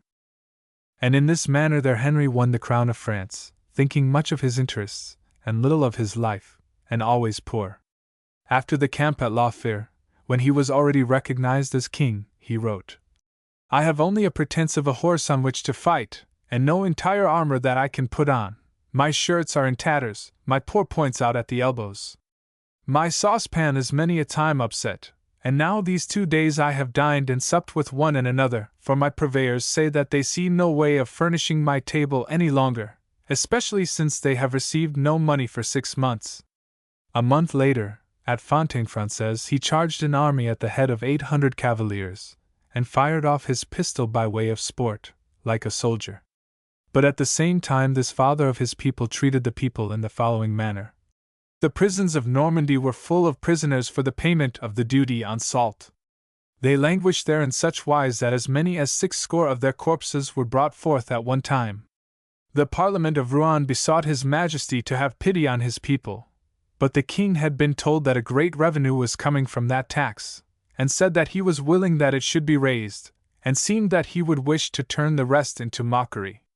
A good fellow, no doubt, but a devil of a good fellow. We French are fond of such. They are likable, but sometimes deserve hanging. These had prudence into the bargain, and were made to be officers of fortune. Gassion, says Tallemant de Roux, was the 4th of 5 sons. When he had finished his studies, he was sent to the war, but otherwise he was but poorly furnished. For his sole horse his father gave him a docked pony that might have been 30 years old. Its like was not in all Béarn, and it was called, as a rarity, Gassion's bobtail. Apparently the young man was scarcely better provided with money than with horses. This pretty courser left him 4 or 5 leagues from Pau, but that did not prevent him from going into Savoy, where he entered the troops of the Duke, for there was then no war in France. But the late king having broken with this prince, All Frenchmen had orders to quit his service. This forced our adventurer to return to the service of the king. At the taking of the pass of Souzy he did so well, although only a simple cavalier, that he was made cornet. But the company in which he was cornet was broken, and he came to Paris and asked for the mantle of a musketeer. He was refused on account of his religion. Out of spite, with several other Frenchmen he went over to Germany, and although in his troop there were men of higher position than he, knowing how to talk in Latin, he was everywhere received for the chief of the band. One of these made the advances for a company of light horse that they were going to raise in France for the King of Sweden. He was lieutenant of it. His captain was killed, and now he is himself a captain. He soon made himself known as a man of spirit, so that he obtained from the King of Sweden the privilege of receiving orders only from His Majesty in person. This was on condition of marching always at the head of the army and of filling in a measure the position of forlorn hope. While thus employed, he received a frightful pistol shot in the right side, the wound of which has since opened several times, now to the peril of his life, and now the opening answering as a crisis in other illnesses. He was a thorough soldier, and above all a lover of valor. A rebel peasant, at Avranches, fought admirably before a barricade, and killed the Marquis de Courtormer, whom he took for Gassion. Gassion had search made everywhere for this gallant man, in order that he might be pardoned and to put him in his regiment. The Chancellor Seguier took the affair like a lawyer. Some time after, having seized the peasant, he had him broken on the wheel. He treated civil affairs just as he did military ones. He sent word to a merchant in Paris who had become bankrupt, owing him 10,000 livres, that it would not be possible for him to let remain in the world a man who was carrying away his property. He was paid. He led men into war admirably. I have heard related an action of his, very bold and at the same time very sensible. Before he was Major General, he asked several noblemen if they wished to join his party. They went with him. After having gone about the whole morning without finding anything, he said to them, "We are too strong, the parties all fly before us. Let us leave here our horsemen, and go away alone." The volunteers followed him. They went on until they were near to Saint-Omer. Just then 2 squadrons of cavalry suddenly appeared and cut off their way, for Saint-Omer was behind our people. "Messers," said he to them, "we must pass or die. Put yourselves all abreast, ride full speed at them and don't fire. The first squadron will be afraid. When they see that you mean to fire only into their teeth, they will rein back and overthrow the others." It happened just as he had said. Our noblemen, well mounted, forced the 2 squadrons and saved themselves, almost to a man. Another, also very daring, which, however, seems to me a little rash. Having received notice that the Croats were leading away the horses of the Prince d'Enrichement, he wanted to charge upon them, accompanied by only a few of his horsemen, and, as there happened to be a great ditch between him and the enemy, he swam across it on his horse, without looking to see if any one followed him, so that he encountered the enemy alone, killed 5 of them, put the rest to flight, and returned with 3 of our men whom they had taken, and who perhaps helped him in the struggle. He led back all the horses. The quondam light horseman reappeared beneath the general's uniform. Thus he always remained the comrade of his soldiers. When any one had offended the least of his cavalrymen, he took the man with him, and had satisfaction given in one way or another. La Vieuxville, since superintendent, entrusted to him his eldest son to learn the trade of war. The young man treated Gassion magnificently at the army.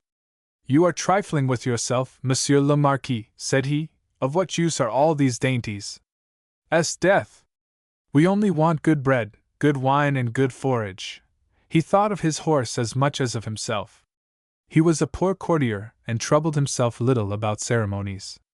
One day he went to the communion before the Prince Palatine, and the following Sunday, having found his place taken, he would never allow that a nobleman should give it up, and went to seek a place somewhere else.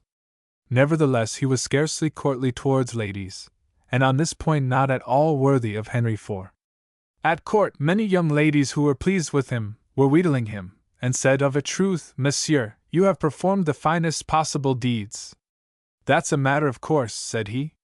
When one said, "I should be glad to have a husband like M. de Gassion." "I don't doubt it," answered he. he said of Mlle de Segur, who was old and ugly, "I like that young woman, she looks like a Croat." When Bougues, his lieutenant de gendarmes, stayed too long in Paris in the winter time, he wrote to him, "You are amusing yourself with those women, and you will die like a dog. Here you would find fine chances. What the devil do you find in the way of pleasure in going to court and making love?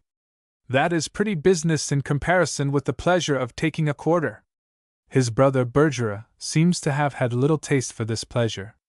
Gassion, then a colonel, on one occasion ordered him to charge at the head of 50 cavaliers, and declared that if he gave way he would run him through the body with his sword.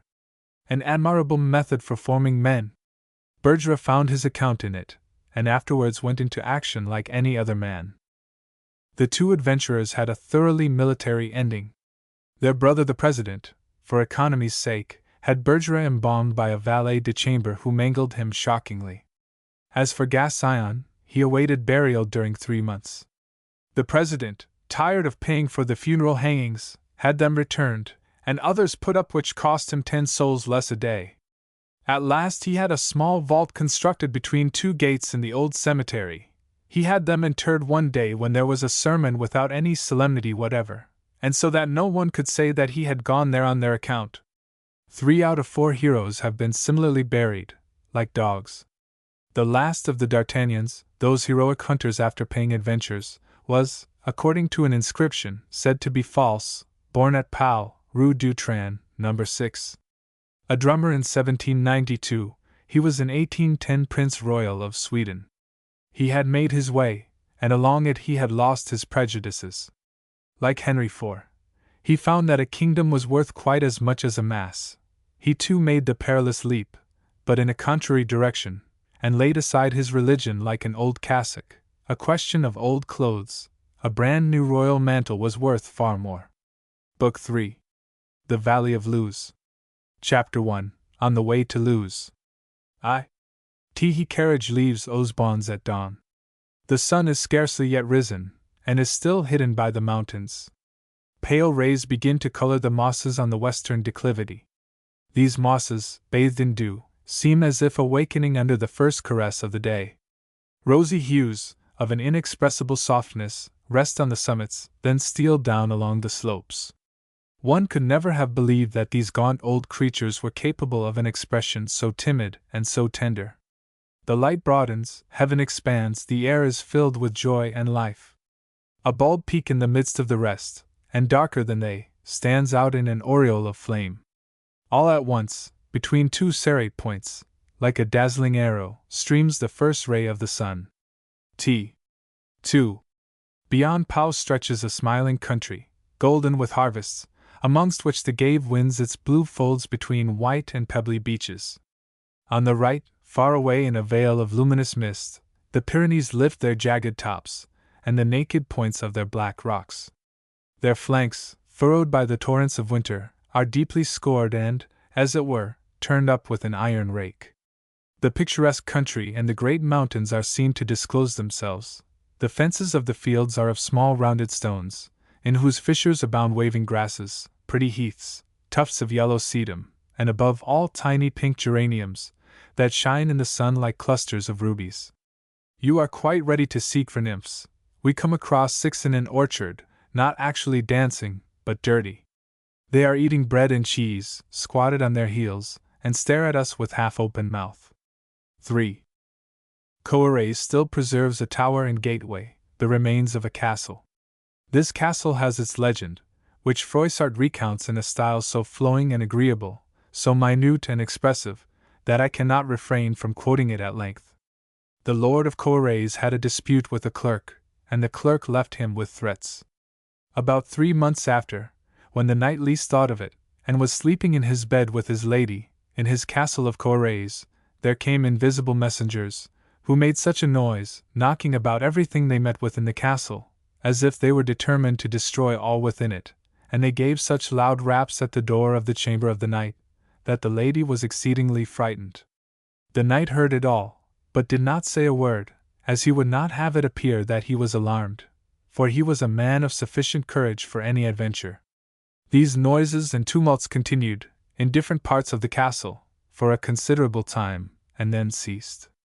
On the morrow, all the servants of the household assembled, and went to their lord, and said, My lord, did you not hear what we all heard this night? The Lord de Corrèze dissembled, and replied, What is it you have heard? They then related to him all the noises and rioting they had heard, and that the plates in the kitchen had been broken. He began to laugh, and said, It was nothing, that they had dreamed it, or that it had been the wind. In the name of God, added the lady, I well heard it. On the following night the noises and rioting were renewed, but much louder than before, and there were such blows struck against the door and windows of the chamber of the knight, that it seemed they would break them down. The knight could no longer desist from leaping out of his bed, and calling out, Who is it that at this hour thus knocks at my chamber door? He was instantly answered, It is I. And who sends thee hither? Asked the knight. The clerk of Catalonia, whom thou hast much wronged, for thou hast deprived him of the rights of his benefice. I will, therefore, never leave thee quiet until thou hast rendered him a just account, with which he shall be contented. What art thou called? Said the knight, who art so good a messenger? My name is Orhan. Orhan, said the knight, serving a clerk will not be of much advantage to thee, for if thou believest him he will give thee great trouble. I beg thou wilt therefore leave him and serve me, and I shall think myself obliged to thee. Orhan was ready with his answer, for he had taken a liking to the knight, and said, Do you wish it? Yes, replied the knight, but no harm must be done to any one within these walls. Oh, no, answered Orhan, I have no power to do ill to any one, only to awaken thee and disturb thy rest, or that of other persons. Do what I tell thee, added the knight, we shall well agree, and leave this wicked priest, for he is a worthless fellow, and serve me. Well, replied Orhan, since thou wilt have it so, I consent. Orhan took such an affection to the Lord de Corrèze, that he came often to see him in the night time, and when he found him sleeping, he pulled his pillow from under his head, or made great noises at the door or windows, so that when the knight was awakened, he said, Orhan, let me sleep. I will not, replied he, until I have told thee some news. The knight's lady was so much frightened, the hairs of her head stood on end, and she hid herself under the bedclothes. Well, said the knight, and what news hast thou brought me? Orhan replied, I am come from England, Hungary, or some other place, which I left yesterday, and such things have happened. Thus did the Lord de Corrèze know by means of Orhan all things that were passing in different parts of the world, and this connection continued for 5 years. But he could not keep it to himself, and discovered it to the Count de Foix. In the manner I will tell you. The first year, the Lord de Corrèze came to the Count de Foix, at Orthes, or elsewhere, and told him, My lord, such an event has happened in England, in Scotland, Germany, or some other country. And the Count de Foix, who found all this intelligence proved true, marveled greatly how he could have acquired such early information, and entreated him so earnestly, that the Lord de Corrèze told him the means by which he had acquired his intelligence, and the manner of its communication. When the Count de Foix heard this, he was much pleased, and said, Lord de Corrèze, nourish the love of your intelligencer. I wish I had such a messenger. He costs you nothing, and you are truly informed of everything that passes in the world. My lord, replied the knight, I will do so. The Lord de Corrèze was served by Orhan for a long time. I am ignorant if Orhan had more than one master, but 2 or 3 times every week he visited the knight and told him all the news of the countries he had frequented, which he wrote immediately to the Count de Foix, who was much delighted therewith, as there is not a lord in the world more eager after news from foreign parts than he is. Once, when the Lord de Corrèze was in conversation on this subject with the Count de Foix, the Count said, Lord de Corrèze, have you never yet seen your messenger? No, by my faith, never, nor have I ever pressed him on this matter. I wonder at that, replied the Count, for had he been so much attached to me, I should have begged of him to have shown himself in his own proper form, and I entreat you will do so, that you may tell how he is made, and what he is like. You have said that he speaks Gascon as well as you or I do. By my faith, said the Lord de Corrèze, he converses just as well and as properly, and, since you request it, I will do all I can to see him. It fell out when the Lord de Corrèze, as usual, was in bed with his lady, who was now accustomed to hear Orhan without being frightened, Orhan arrived and shook the pillow of the knight, who was asleep. On waking, he asked who was there. Orhan replied, "It is I." "And where dost thou come from?" "I come from Prague, in Bohemia." "How far is it hence?" 60 days' journey, replied Orhan. "And hast thou returned thence in so short a time?" "Yes, as may God help me, I travel as fast as the wind, or faster." "What, hast thou got wings?" "Oh, no." "How, then, canst thou fly so fast?" "That is no business of yours." "No," said the knight. "I should like exceedingly to see what form thou hast, and how thou art made." "That does not concern you to know," replied Orhan. "Be satisfied that you hear me, and that I bring you intelligence you may depend on." "By God," said the Lord de Courraise, "I should love thee better if I had seen thee." "Well," replied Orhan, "since you have such a desire, the first thing you shall see tomorrow morning, in quitting your bed, shall be myself." "I am satisfied," said the knight.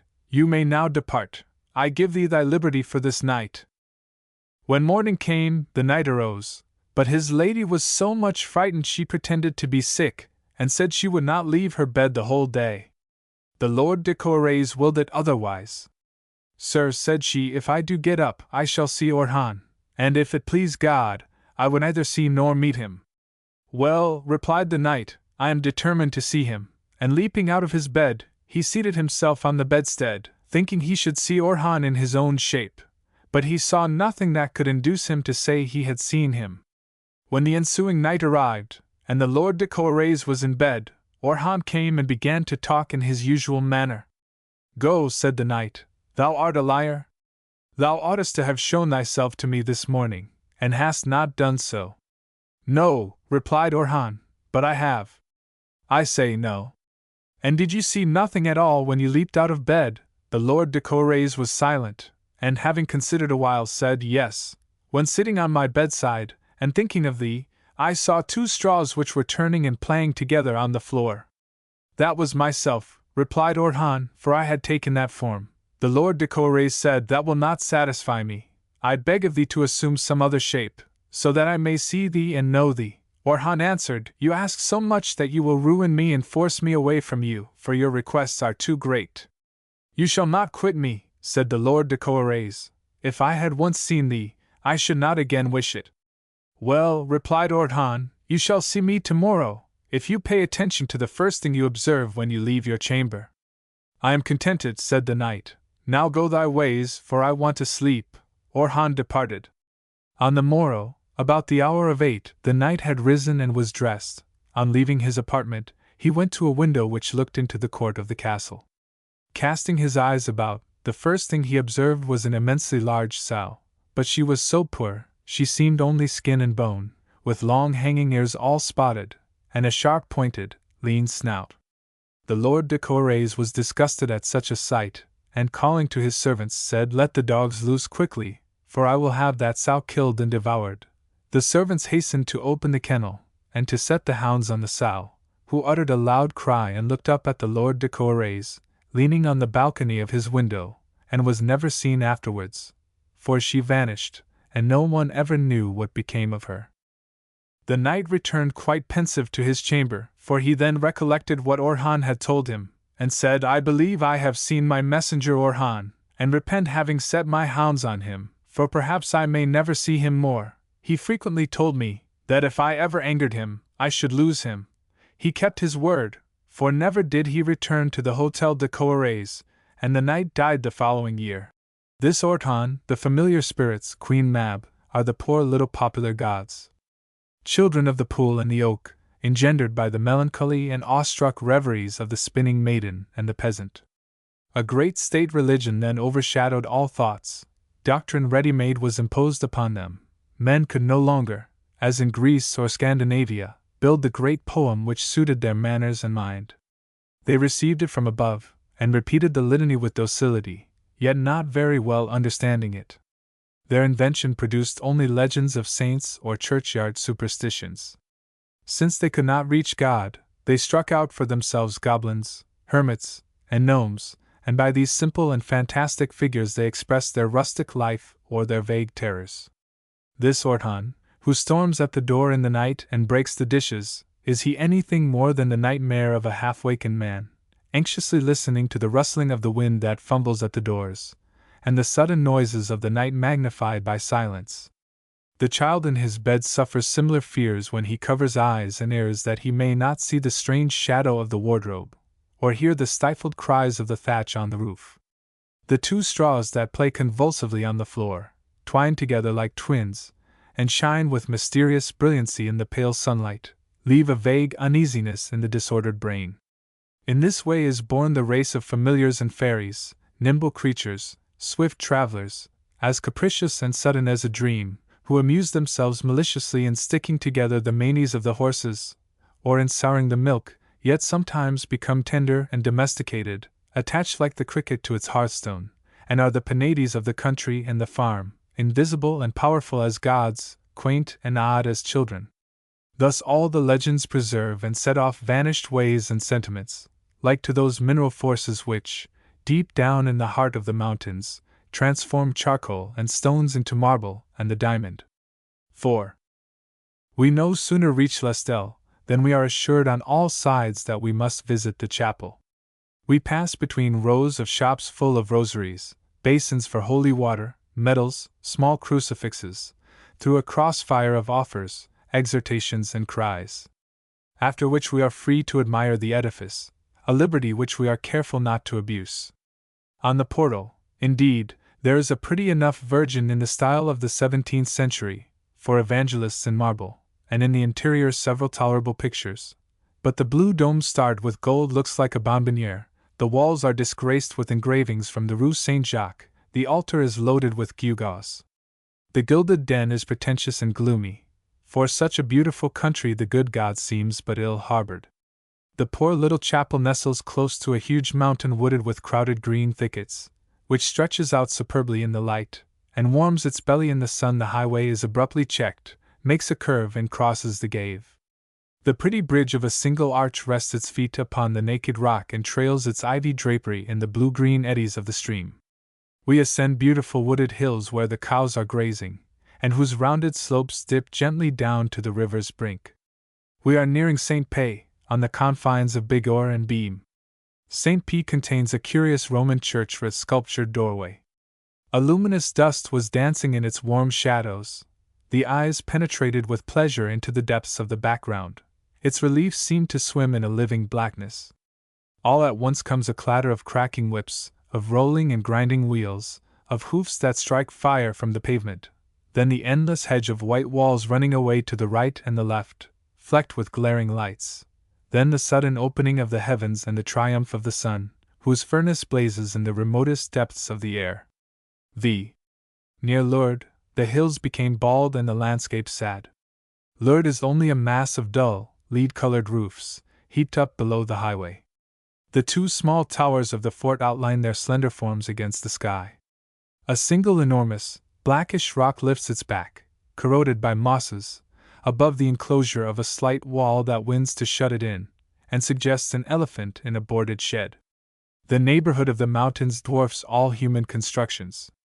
Heavy clouds rose in the sky, and the dull horizon became encased between two rows of mountains, gaunt, patched with scant brushwood, cleft in ravines. A pale light fell on the mutilated summits and into the gray crevices. Bands of beggars, in relays, hooked themselves on to the carriage with hoarse inarticulate noises, with idiotic air, wry necks, and deformed bodies. The projecting sinews swelled the wrinkled skin, and peeping through the rags and tatters, was seen the flesh, in color like a burned brick. We entered the gorge of Pierrefitte. The clouds had spread, and darkened the whole heaven. The wind swept along in sudden gusts, and whipped the dust into whirlwinds. The carriage rolled on between two immense walls of dark rocks, slashed and notched as if by the axe of an infuriate giant. Rugged furrows, seamed with yawning gashes, reddish wounds, torn and crossed by pallid wounds, scar upon scar. The perpendicular flank still bleeds from multiplied blows. Half-detached, bluish masses hung in sharp points over our heads. 1,000 feet higher up, layers of blocks leaned forward, overhanging the way. At a prodigious height, the black, battlement summits pierced the vapors, while, with every step forward, It seemed as if the narrow passage were coming to an end. The darkness was growing, and under that livid light with its threatening reflexes, it seemed that those beetling monsters were shaking and would soon engulf everything. The trees, beaten against the rock, were bending and twisting. The wind complained with a long-drawn piercing moan, and beneath its mournful sound, the hoarse rumbling of the gave was heard as it dashed madly against the rocks it could not subdue, and moaned sadly like a stricken soul that rebels against the torments it is powerless to escape. The rain came and covered all objects with its blinding veil. An hour later, the drained clouds were creeping along halfway up the height. The dripping rocks shone through a dark varnish, like blocks of polished mahogany. Turbid water went boiling down the swollen cascades. The depths of the gorge were still darkened by the storm, but a tender light played over the wet summits, like a smile bathed in tears. The gorge opened up. The arches of the marble bridges sprang lightly into the limpid air, and sheeted in light, Luz was seen seated among sparkling meadows and fields of millet in full bloom. Chapter 2. Luz. Luz is a little city, thoroughly rustic and agreeable. Streams of water run down the narrow, flinty streets, the grey houses pressed together for the sake of gaining a little shade. The morning sees the arrival of flocks of sheep, of asses laden with wood, of grunting and undisciplined hogs, and barefooted peasant girls, knitting as they walk alongside of their carts. Luz is in a spot where four valleys come together. Men and beasts disappear on the marketplace. Red umbrellas are fixed in the ground. The women seat themselves alongside their wares. Around them their red-cheeked brats are nibbling their bread, and frisking like so many mice. Provisions are sold, stuffs are bought. At noon the streets are deserted. Here and there in the shadow of a doorway may be discerned the figure of an old woman sitting, but no sound is heard save the gentle murmur of the streams along their stony bed. The faces here are pretty. The children are a pleasure to look upon, before toil and the sun have spoiled their features.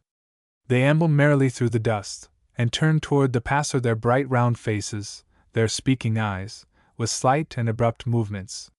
When the girls, with their red petticoats tucked up, and in capulets of thick red stuff, approach to ask alms of you, you see under the crude color the pure oval of a clear-cut, proud countenance, a soft, almost pale hue, and the sweet look of two great tranquil eyes. 2. The church is cool and solitary. It once belonged to the Templars. These monk soldiers obtained a foothold in the most out-of-the-way corners of Europe. The tower is square as a fortress. The enclosing wall has battlements like a fortified city. The dark old doorway would be easily defended.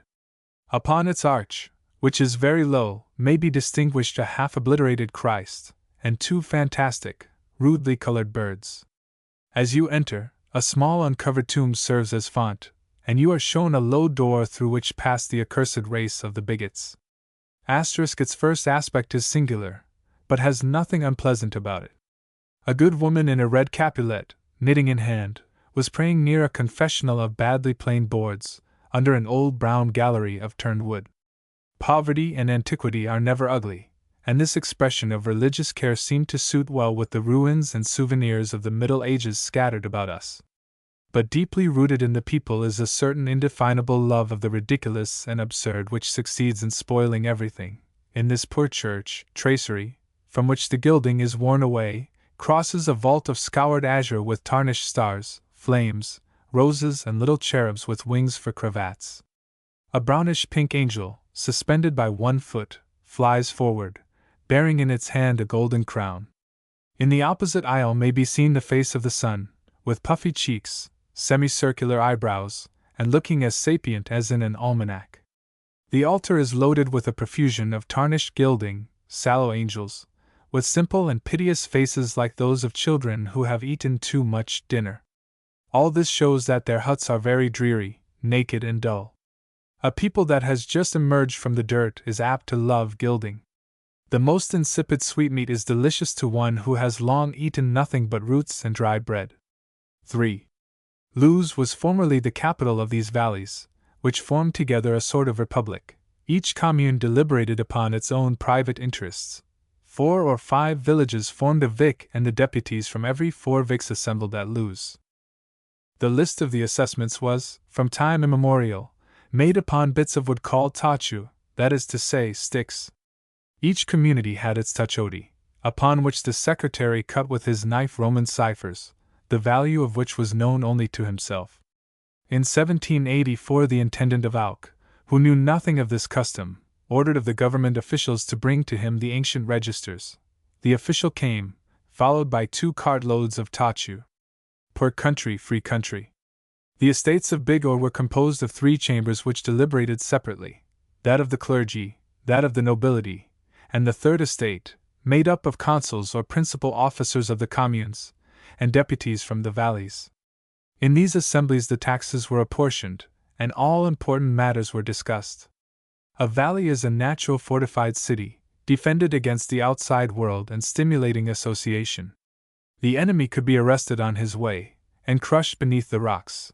In winter, the torrents and the snow shut him off from all entrance. Could knights in armor pursue the herdsman into his bogs? What could they have taken as prisoners, except a few half-starved goats?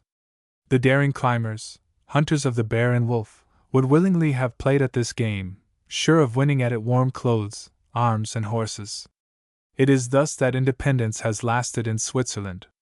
Free country, poor country. I have already remarked that in the valley of Assau, the plains are mere defile between the feet of 2 chains. Cultivation climbs the slope, wherever it is not too steep. If a morsel of earth exists between 2 rocks, it is put to seed. Man gets from the desert as much as he can wrest from it, so terraces of fields and harvests model the declivity with green strips and yellow squares. Barns and stables sprinkle it with white patches. It is streaked by a long grayish footpath. But this robe, torn by jutting rocks as it is, stops short halfway up, and the summit is clothed only with barren moss. The harvest is gathered in July, without horses, of course, or carts. On these slopes, man alone can perform the service of a horse. The sheaves are enclosed in great pieces of cloth and fastened with cords. The reaper takes the enormous bundle upon his head, and ascends with naked feet among the sharp-pointed stalks and stones, without ever making a false step. You find here ordinances reducing by half the number of men-at-arms required of the country, founded upon the proportion of harvests destroyed each year by hail and frost. Several times, during the religious wars, the country became a desert. In 1575, Montluc declares that it is now so poor that the dwellers hereabouts are forced to quit their houses and take to begging. In 1592, the people of Comminges having devastated the country, the peasants of Bigorre abandoned the culture of the land for want of cattle, and the greater part of them took the road into Spain. It is not 100 years since that, in all the country, there were known to exist but 3 hats and 2 pairs of shoes. To this very day, the mountaineers are forced to renew with every year their sloping fields, wasted by the rains of winter. They burn, for light, bits of resinous pine, and scarcely ever taste meat. What misery is contained in those few words! Yet how deep must be the wretchedness that can break the tie that binds man to his native soil! A threadbare text from history, a phrase of passionless statistics, contain within their limits years of suffering, myriads of deaths, flight, separations, degradation. Of a truth, there is too much ill in the world. With every century, man removes a bramble and a stone that had helped to obstruct the way over which he advances. But what signifies a bramble or a stone? There remain, and always will remain, more than enough to lacerate and kill him. Besides, new flints are falling into the way, new thorns are springing up. Prosperity increases his sensibility, and equal pain is inflicted by a less evil. The body may be better shielded, but the soul is more disordered. The benefits of the revolution, the progress of industry, the discoveries of science, have given us equality, the comforts of life, liberty of thought, but at the same time a malevolent envy, the rage for success, impatience of the present, necessity of luxury, instability of government, and all the sufferings of doubt and over-refinement. Is a citizen of the year 1872 any happier than one of the year 1672? Less oppressed, better informed, furnished with more comforts, all that is certain, but I do not know if he is more cheerful. One thing alone increases: experience, and with it science, industry, power. In all else, we lose as much as we gain, and the surest progress lies in resignation. 4. This valley is everywhere refreshed and made fertile by running water. On the road to Pierrefitte 2 swift streams prattle under the shade of the flowering hedges. No traveling companion could be gayer. On both sides, from every meadow, flow streamlets that cross each other, separate, come together, and finally together spring into the Gave. In this way the peasants water all their crops. A field has 5 or 6 lines of streams which run hemmed in by beds of slate. The bounding troop tosses itself in the sunlight, like a madcap band of boys just let loose from school. The turf that they nourish is of an incomparable freshness and vigor. The herbage grows thick along the brink, bathes its feet in the water, or lies under the rush of the little waves, and its ribbons tremble in a pearly reflection under the ripples of silver. You cannot walk 10 steps without stumbling upon a waterfall. Swollen and boiling cascades pour down upon great blocks of stone. Transparent sheets stretch themselves over the rocky shelves. Thread-like streaks of foam wind from the verge to the very valley. Springs ooze out alongside the hanging grasses and fall drop by drop. On the right rolls the Gave, and drowns all these murmurs with its great monotonous voice. The beautiful blue iris thrives along the marshy slopes. Woods and crops climb very high among the rocks. The valley smiles, encircled with verdure, but on the horizon the embattled peaks, the serrate crests and black escarpments of the notched mountains rise into the blue sky, beneath their mantle of snow. Back of Luz is a bare, rounded eminence, called Saint Pierre, crowned by a fragment of grey ruin, and commanding a view of the whole valley. When the sky has been overcast, I have spent here entire hours without a moment of weariness. Beneath its cloudy curtain the air is moderately warm. Sudden patches of sunlight stripe the Gave, or illumine the harvests hung midway on the mountain slope. The swallows, with shrill cries, will high in the creeping vapors. The sound of the Gave comes up, softened by distance into a harmony that is almost aerial. The wind breathes, and dies away. A troop of little flowers flutters at the passage of its wing. The buttercups are drawn up in line. Frail little pinks bury in the herbage their rosy purple stars. Slender-stemmed grasses nod over the broad slaty patches. The air is filled with the fragrance of thyme. Are they not happy, these solitary plants, watered by the dew, fanned by the breezes? This height is a desert. No one comes to tread them down. They grow after their own sweet will, in clefts of the rock, by families, useless and free, flooded by the loveliest sunlight. And man, the slave of necessity, begs and calculates under penalty of his life. 3 children, all in rags, came upon the scene. "What are you looking for here?" "Butterflies." "What for?" "To sell." The youngest had a sort of tumor on his forehead. "Please, sir, a sou for the little one who is ill." Chapter 3. Sauve-Sauver Bareges. Saint-Sauveur is a sloping street, both pretty and regular, bearing no trace of the extemporized hotel or of the scenery of an opera, and without either the rustic roughness of a village or the tarnished elegance of a city. The houses extend without monotony, their lines of windows encased in rough-hewn marble. On the right, they are set back to back against pointed rocks, from which water oozes. On the left they overhang the Gave, which eddies at the bottom of the precipice. The bath-house is a square portico with a double row of columns, in style at once noble and simple. The blue-gray of the marble, either dull nor glaring, is pleasing to the eye. A terrace planted with lindens projects over the Gave, and receives the cool breezes that rise from the torrent toward the heights. These lindens fill the air with a delicate and agreeable perfume. At the foot of the breast-high wall, the water of the spring shoots forth in a white jet and falls between the treetops into a depth unfathomable by the eye. At the end of the village, the winding paths of an English garden descend to the Gave. You cross its dull blue waters on a frail wooden bridge, and mount again, skirting a field of millet as far as the road to Saya. The side of this road plunges down 600 feet, streaked with ravines. At the bottom of the abyss, the Gave writhes in a rocky corridor that the noonday sun scarce penetrates. The slope is so rapid that, in several places, the stream is invisible. The precipice is so deep that the roar reaches the ear like a murmur. The torrent is lost to sight under the cornices and boils in the caverns. At every step it whitens with foam the smooth stone. Its restless ways, its mad leaps, its dark and livid reflexes, suggest a serpent wounded and covered with foam. But the strangest spectacle of all is that of the wall of rocks opposite.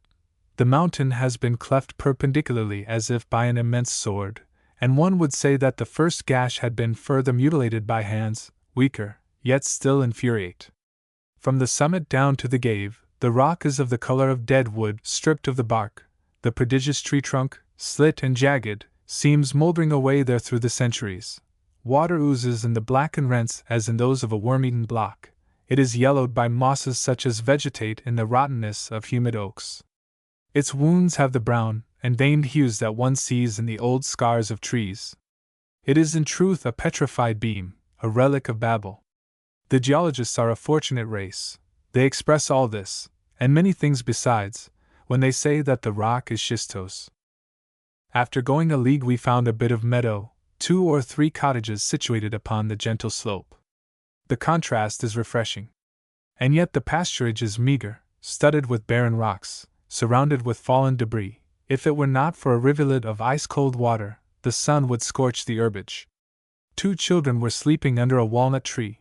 A goat that had climbed upon a rock was bleating plaintively and tremblingly. 3 or 4 hens, with curious and uneasy air, were scratching on the brink of a trench. A woman was drawing water from the spring with a wooden porringer. Such is the entire wealth of these poor households. Sometimes they have, 400 or 500 feet higher up, a field of barley, so steep that the reaper must be fastened by a rope in order to harvest it. 2. The gave is strewn with small islands, which may be reached by jumping from one stone to another. These islands are beds of bluish rock spotted with pebbles of a staring white. They are submerged in winter, and now there are trunks stripped of their bark still lying here and there among the boulders. In some hollows are remains of ooze. From these spring clusters of elms like a discharge of fireworks, and tufts of grass wave over the arid pebbles. Around the hushed water grows warm in the caverns. Meanwhile on 2 sides the mountain lifts its reddish wall, streaked with foam by the streamlets that wind down over the surface. Over all the flanks of the island the cascades rumble like thunder. 20 ravines, one above another, engulf them in their chasms, and their roar comes from all sides like the din of a battle. A mist flashes back and floats above all this storm. It hangs among the trees and opposes its fine cool gauze to the burning of the sun. 3. In clear weather I have often climbed the mountain before sunrise. During the night, the mist of the gave, accumulated in the gorges, has filled them to overflowing. Underfoot there is a sea of clouds, and overhead a dome of tender blue radiant with morning splendor. Everything else has disappeared. Nothing is to be seen but the luminous azure of heaven and the dazzling satin of the clouds. Nature wears her vesture of purity. The eye glides with pleasure over the softly rounded forms of the aerial mass. In its bosom the crests stand forth like promontories. The mountain tops that it bathes rise like an archipelago of rocks. It buries itself in the jagged gulfs, and waves slowly around the peaks that it gains. The harshness of the bald crests heightens the grace of its ravishing whiteness. But it evaporates as it rises. Already the landscapes of the depths appear under a transparent twilight. The middle of the valley discovers itself. There remains of the floating sea only a white girdle, which trails along the declivities. It becomes torn, and the shreds hang for a moment to the tops of the trees. The last tufts take flight, and the gave, struck by the sun, glitters around the mountain like a necklace of diamonds. 4. Paul and I have gone to Béréges. The road is a continual ascent for 2 leagues. An alley of trees stretches between a brook and the gave. The water leaps from every height. Here and there a crowd of little mills is perched over the cascades. The declivities are sprinkled with them. It is amusing to see the little things nestled in the hollows of the colossal slopes. And yet their slated roofs smile and gleam among the foliage. There is nothing here that is not gracious and lovely. The banks of the gave preserve their freshness under the burning sun. The small streams scarcely leave between themselves and it a narrow band of green. One is surrounded by running waters. The shadow of the ashes and alders trembles in the fine grass.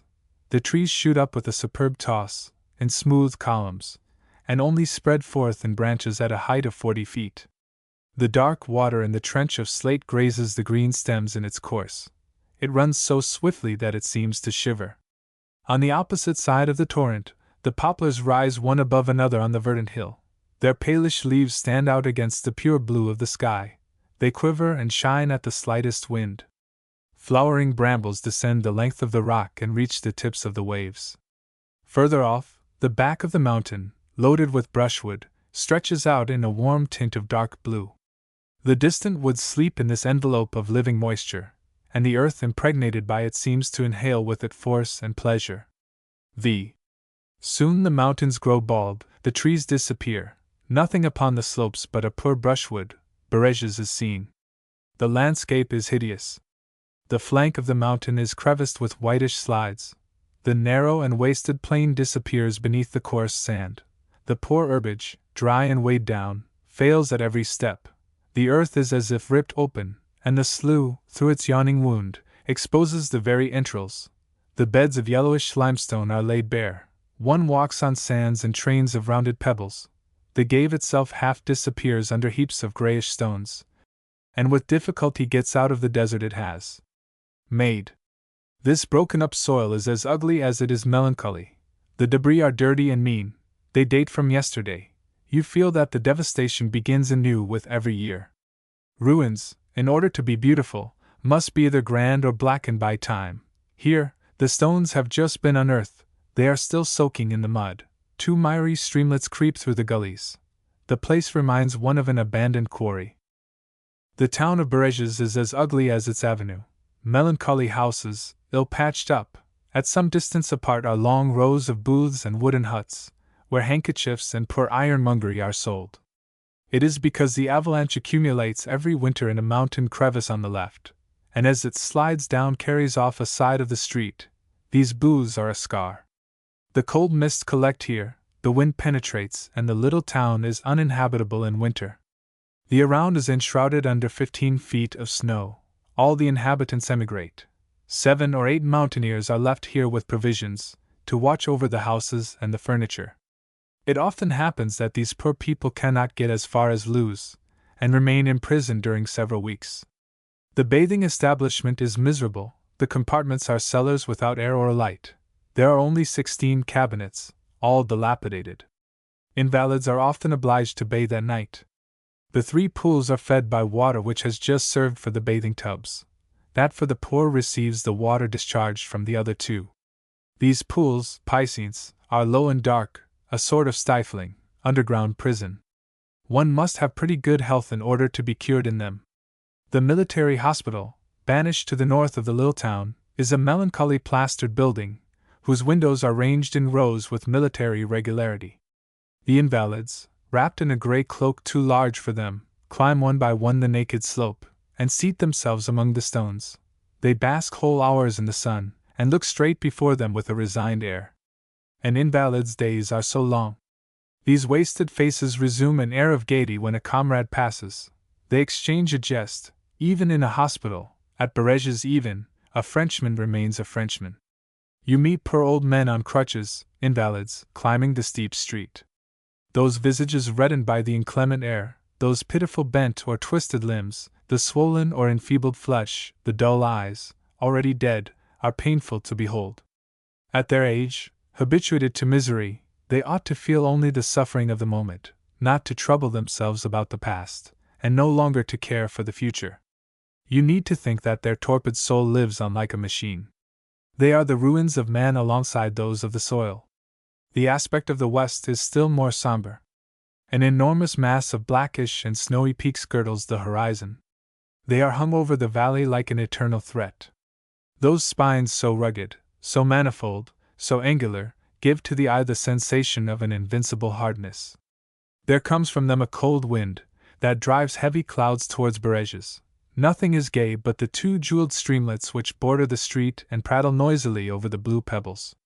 6. In order to console ourselves here, we have read some charming letters. Here is one of them from the little Duc du Maine, 7 years old, whom Madame de Maintenon had brought here to be cured.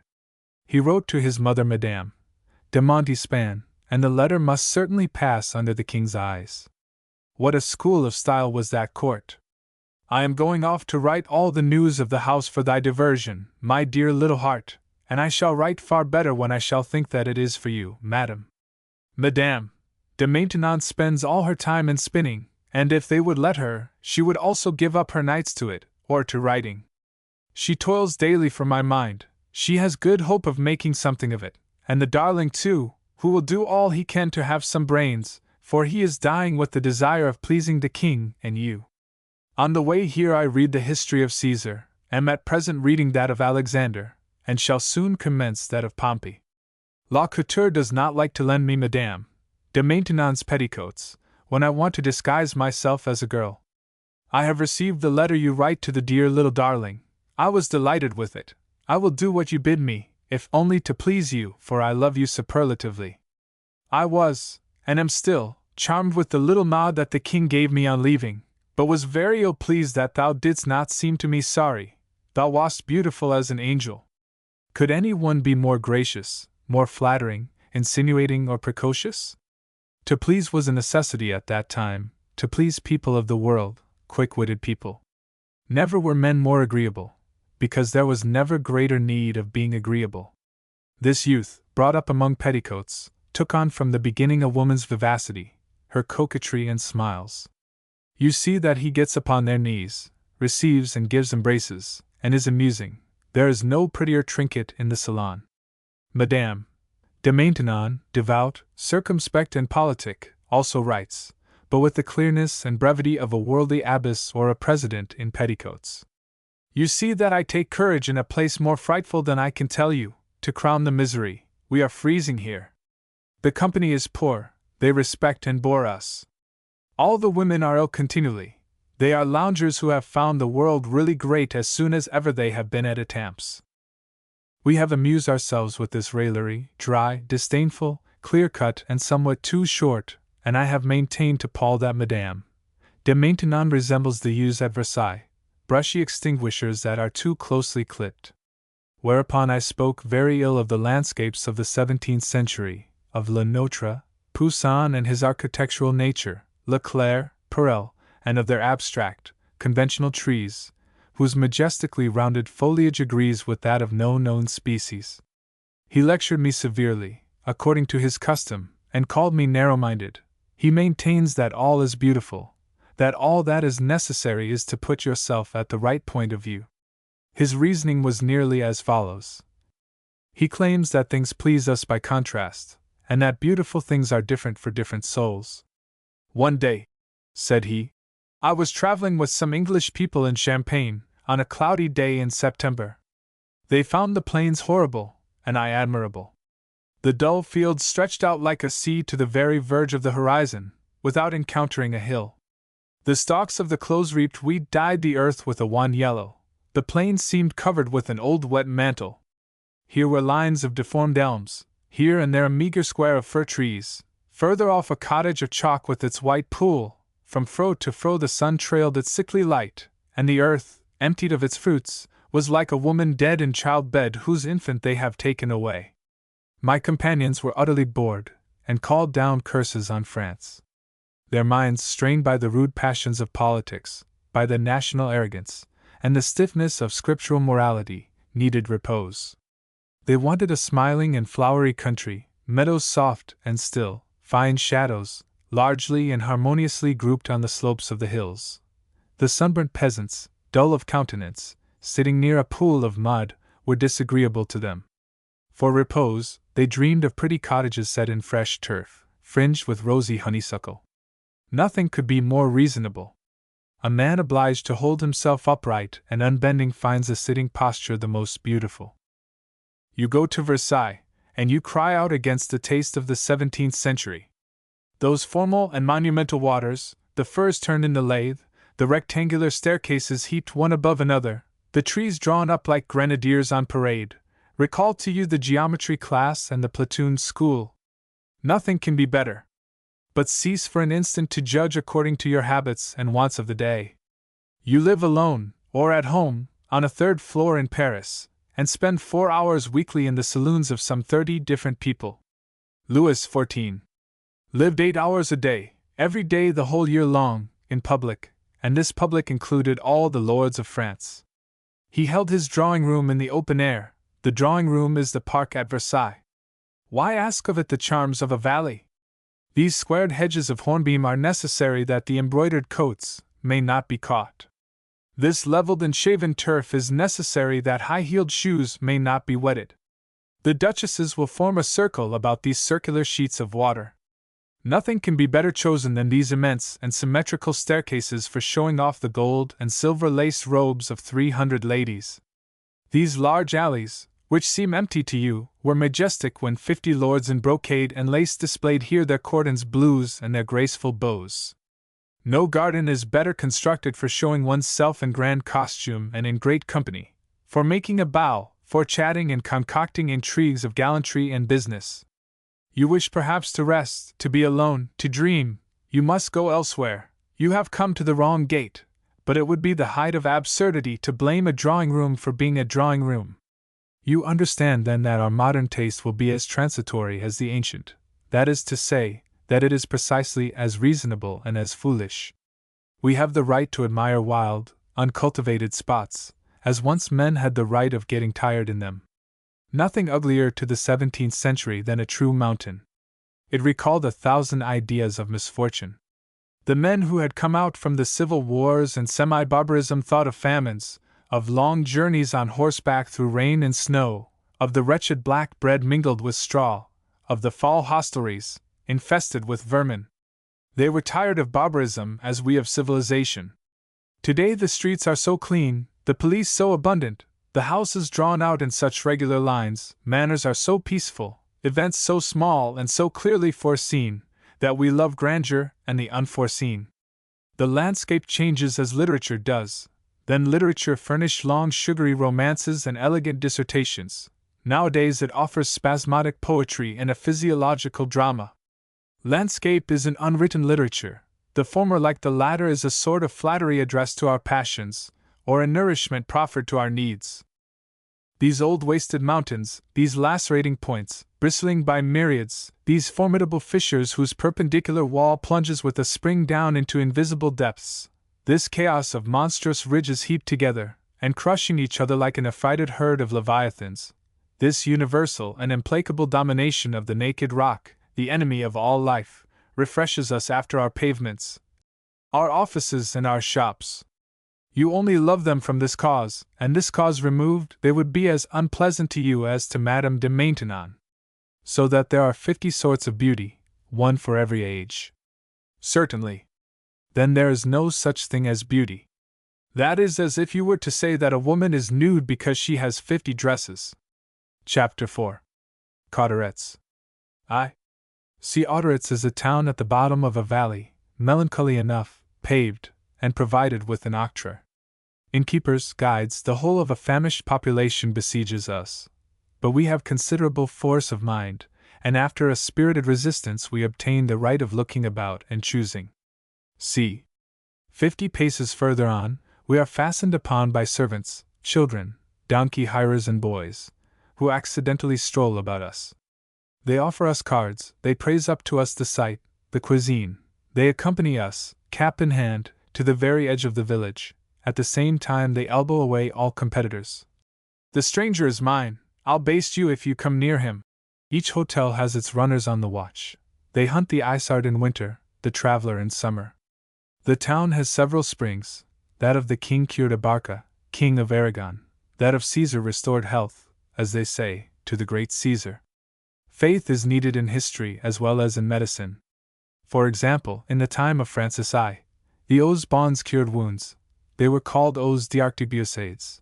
The soldiers wounded at Pavia were sent to them. Now they cure diseases of the throat and chest. 100 years hence they will perhaps heal something else. With every century medicine makes an advance.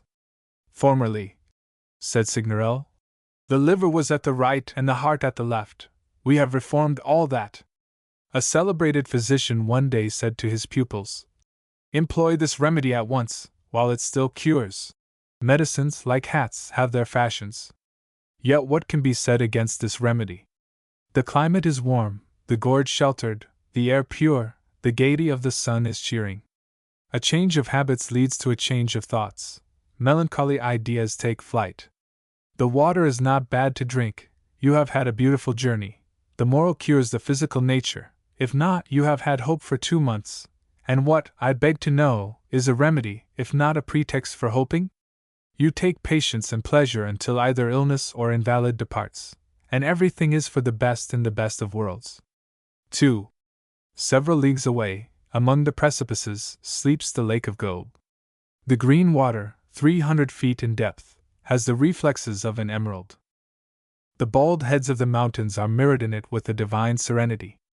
The slender column of the pines is reflected there as clear as in the air. In the distance, the woods clothed in bluish mist come down to bathe their feet in its cold wave, and the huge Vignamale, spotted with snow, shuts it about with her cliffs. At times a remnant of breeze comes to ruffle it, and all those grand images undulate.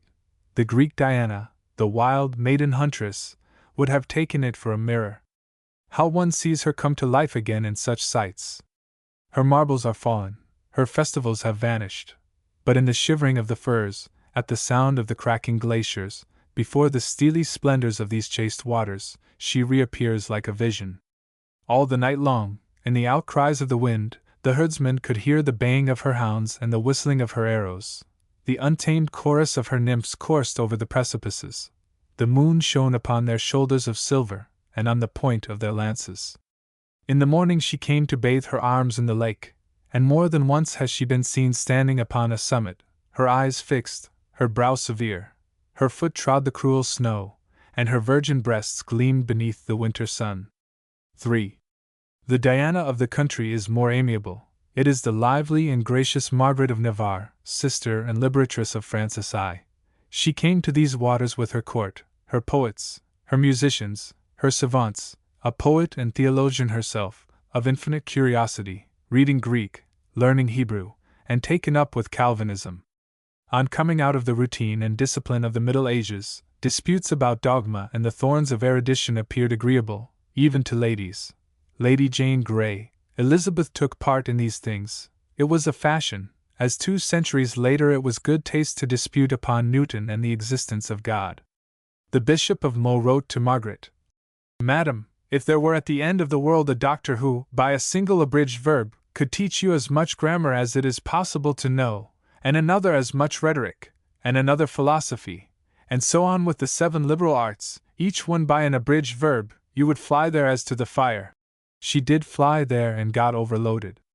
The heavy philosophic spoil oppressed her already slender thought. Her pious poems are as infantile as the odes written by Racine at Port Royal. What trouble we have had in getting free from the Middle Ages! The mind bent, warped and twisted, had contracted the ways of a choir boy. A poet of the country composed in her honor the following pretty song. Is it not graceful and thoroughly Southern? Margaret is less poetic, more French. Her verses are not brilliant, but at times are very touching, by force of real and simple tenderness.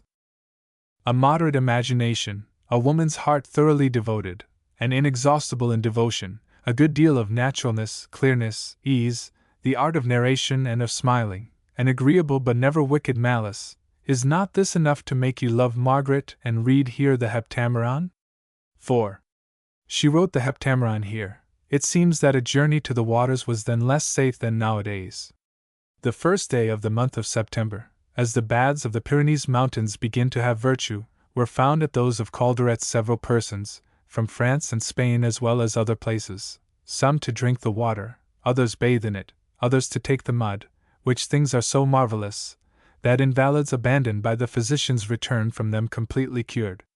But about the time of their return, there came on such great rains, that it seemed that God had forgotten the promise given to Noah never again to destroy the world by water. For all the cabins and dwellings of the said Calderets were so filled with water that it became impossible to live in them.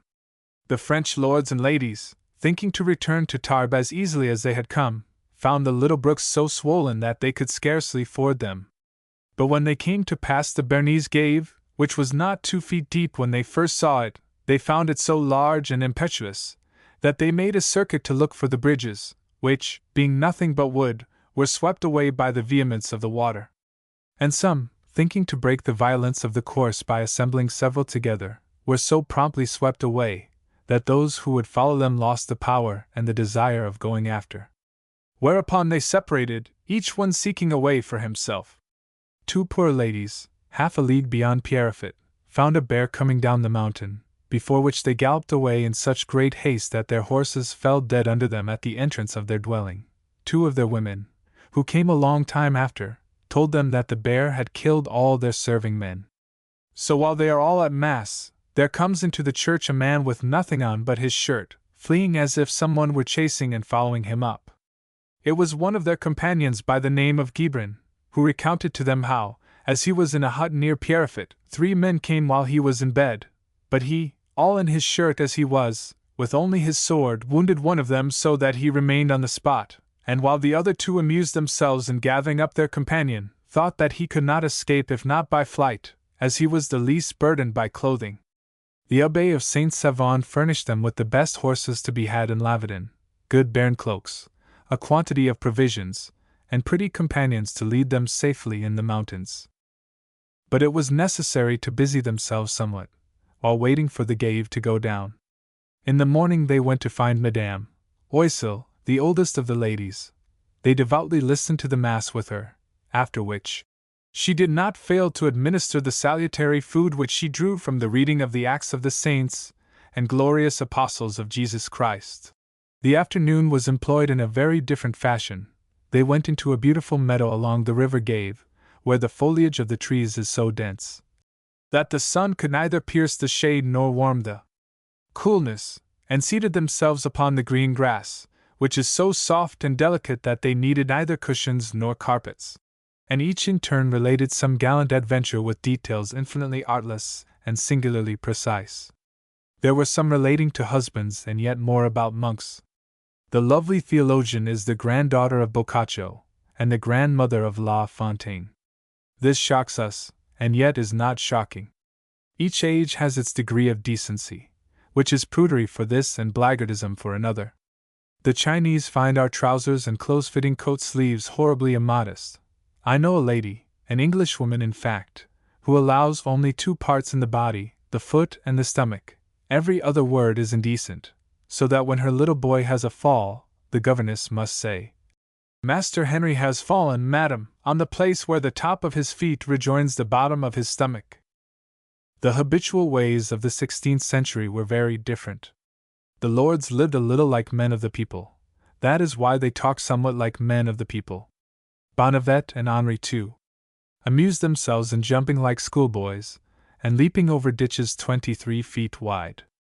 When Henry VIII of England had saluted Francis I on the field of the cloth of gold, he seized him in his arms and tried to throw him, out of pure sportiveness, but the king, a good wrestler, laid him low by a trip. Fancy today the Emperor Napoleon at Tilsit receiving the Emperor Alexander in this fashion. The ladies were obliged to be robust and agile as our peasants. To go to an evening party they had to mount on horseback. Margaret, when in Spain, fearful of being detained, made in 8 days the stages for which a good horseman would have required 15 days. One had, too, to guard one's self against violence. Once she had need of her 2 fists and all her nails against Bonnevet. In the midst of such manners, free talk was only the natural talk. The ladies heard it every day at table, and adorned with the finest commentaries. Brantome will describe for you the cup from which certain lords made them drink, and Cellini will relate you the conversation that was held with the Duchess of Ferrara. A milkmaid nowadays would be ashamed of it. Students among themselves, even when they are tipsy, will scarce venture what the ladies of honor of Catherine de' Medici sang at the top of their voice and with all their heart. Pardon our poor Margaret. Relatively she is decent and delicate, and then consider that 200 years hence, you also, my dear sir and madam, you will perhaps appear like very blackguards. Sometimes here, after a broiling day, the clouds gather, the air is stifling, one feels fairly ill, and a storm bursts forth. There was such an one last night. Each moment the heavens opened, cleft by an immense flash, and the vault of darkness lifted itself entire like a tent. The dazzling light marked out the limits of the various cultures and the forms of the trees at the distance of a league. The glaciers flamed with a bluish glimmer. The jagged peaks suddenly lifted themselves upon the horizon like an army of specters. The gorge was illumined in its very depths.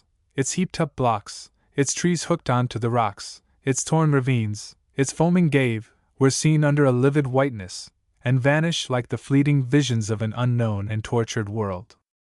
Soon the voice of the thunder rolled in the gorges.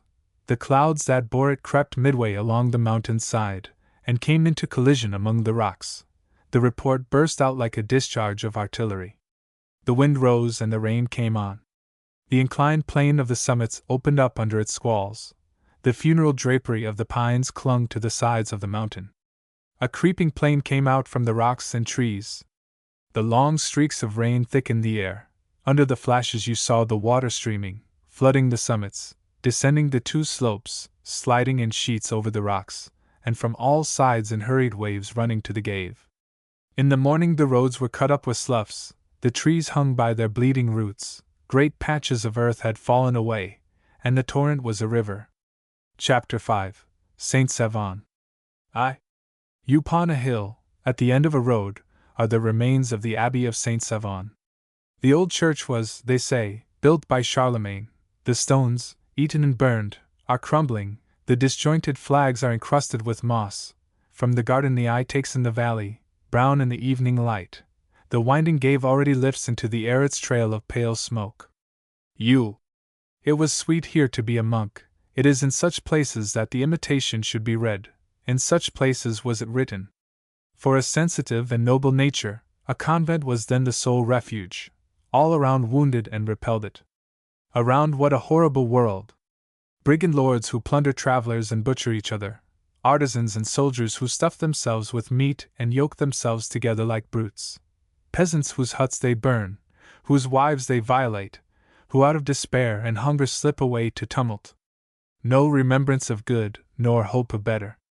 How sweet it is to renounce action, company, speech, to hide one's self, forget outside things, and to listen, in security and solitude, to the divine voices that, like collected springs, murmur peacefully in the depths of the heart. How easy is it here to forget the world! Neither books, nor news, nor science, no one travels and no one thinks. This valley is the whole universe. From time to time a peasant passes, or a man at arms. A moment more and he is gone. The mind has retained no more trace of him than the empty road. Every morning the eyes find again the great woods asleep upon the mountain's brow, and the layers of clouds stretched out on the edge of the sky. The rocks light up, the summit of the forest trembles beneath the rising breeze, the shadow changes at the foot of the oaks, and the mind takes on the calm and the monotony of these slow sights by which it is nourished. Meanwhile the responses of the monks drone confusedly in the chapel. Then their measured tread resounds in the high corridors. Each day the same hours bring back the same impressions and the same images. The soul empties itself of worldly ideas, and the heavenly dream, which begins to flow within, little by little heaps up the silent wave that is going to fill it. Far from it are science and treatises on doctrine. They drain the stream instead of swelling it. Will so many words augment peace and inward tenderness? The kingdom of God consisteth not in word but in power. The heart must be moved, tears must flow, the arms must open toward an unseen place, and the sudden trouble will not be the work of the lips, but the touch of the hand divine. This hand it is which doth lift up the humble mind. This it is which teaches. Without noise of words, without confusion of opinions, without ambition of honor, without the scuffling of arguments, a light penetrates, and all at once the eyes see as it were a new heaven and a new earth. The men of the age perceive in its events only the events themselves. The solitary discovers behind the veil of things created the presence and the will of God. He it is who by the sun warms the earth, and by the rain refreshes it. He it is who sustains the mountains and envelopes them at the setting of the sun in the repose of night. The heart feels everywhere, around and inside of things, an immense goodness, like a vague ocean of light which penetrates and animates the world. To this goodness it entrusts and abandons itself, like a child that drops asleep at evening on its mother's knees. 100 times a day divine things become palpable to it. The light streams through the morning mist, chaste as the brow of the Virgin. The stars shine like celestial eyes, and yonder when the sun goes down the clouds kneel at the brink of heaven, like a blazing choir of seraphim. The heathen were indeed blind in their thoughts upon the grandeur of nature. What is our earth, but a narrow pass between two eternal worlds? Down there, beneath our feet, are the damned and their pains. They howl in their caverns and the earth trembles. Without the sign of God, these walls would tomorrow be swallowed up in their abyss. They often come out thence by the bare precipices. The passers-by hear their shouts of laughter in the cascades. Behind those gnarled beeches, glimpses have been caught of their grimacing countenances, their eyes of flame, and more than one herdsman, wandering at night towards their haunt, has been found in the morning with hair on end and twisted neck. But up there, in the azure, above the crystal, are the angels. Many a time has the vault opened, and in a long trail of light the saints have appeared more radiant than molten silver, suddenly visible, then all at once vanished. A monk saw them. The last abbot was informed by them, in a vision, of the spring which healed his diseases. Another, long time ago, hunting wild beasts one day, saw a great stag stop before him with eyes filled with tears. When he had looked, he saw upon its antlers the cross of Jesus Christ, fell on his knees, and on his return to the convent, lived for 30 years doing penance in his cell, without any desire to leave it. Another, a very young man, who had gone into a forest of pines, heard far off a nightingale which sang marvelously. He drew near in astonishment, and it seemed to him that everything was transfigured. The brooks flowed as it were a long stream of tears, and again seemed full of pearls. The violet fringes of the firs shone magnificently, like a stole, upon their funereal trunks. The rays ran along the leaves, and purpled and azured as if by cathedral windows. Flowers of gold and velvet opened their bleeding hearts in the midst of the rocks. He approached the bird, which he could not see among the branches, but which sang like the finest organ, with notes so piercing and so tender that his heart was at once torn and melted. He saw nothing more of what was about him, and it seemed to him that his soul detached itself from his breast, and went away to the bird, and mingled itself with the voice which rose ever vibrating more and more in a song of ecstasy and anguish, as if it had been the inner voice of Christ to his Father when he was dying on the cross. When he returned towards the convent, he was astonished to find that the walls, which were quite new, had become brown as through age, that the little lindens in the garden were now great trees, that no face among the monks was familiar to him, and that no one remembered to have seen him. Finally, an infirm old monk called to mind that in former times they had talked to him of a novice who had gone, 100 years before, into the pine forest, but who had not come back, so that no one had ever known what had happened to him. Thus transported and forgotten will those live who shall hear the inner voices. God envelopes us, and we have only to abandon ourselves to Him in order to feel Him. For He does not hold communion through outside things only, He is within us, and our thoughts are His words.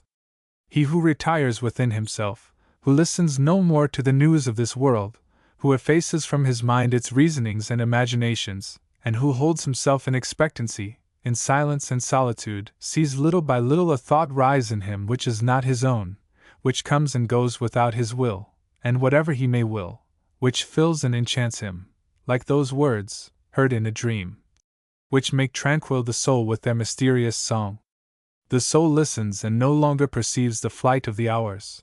All its powers are arrested, and its movements are nothing but the impressions which come to it from above. Christ speaks, it answers, it asks, and He teaches, it is afflicted, and He consoles. My son, now will I teach thee the way of peace and true liberty. O Lord, I beseech thee, do as thou sayest, for this is delightful for me to hear.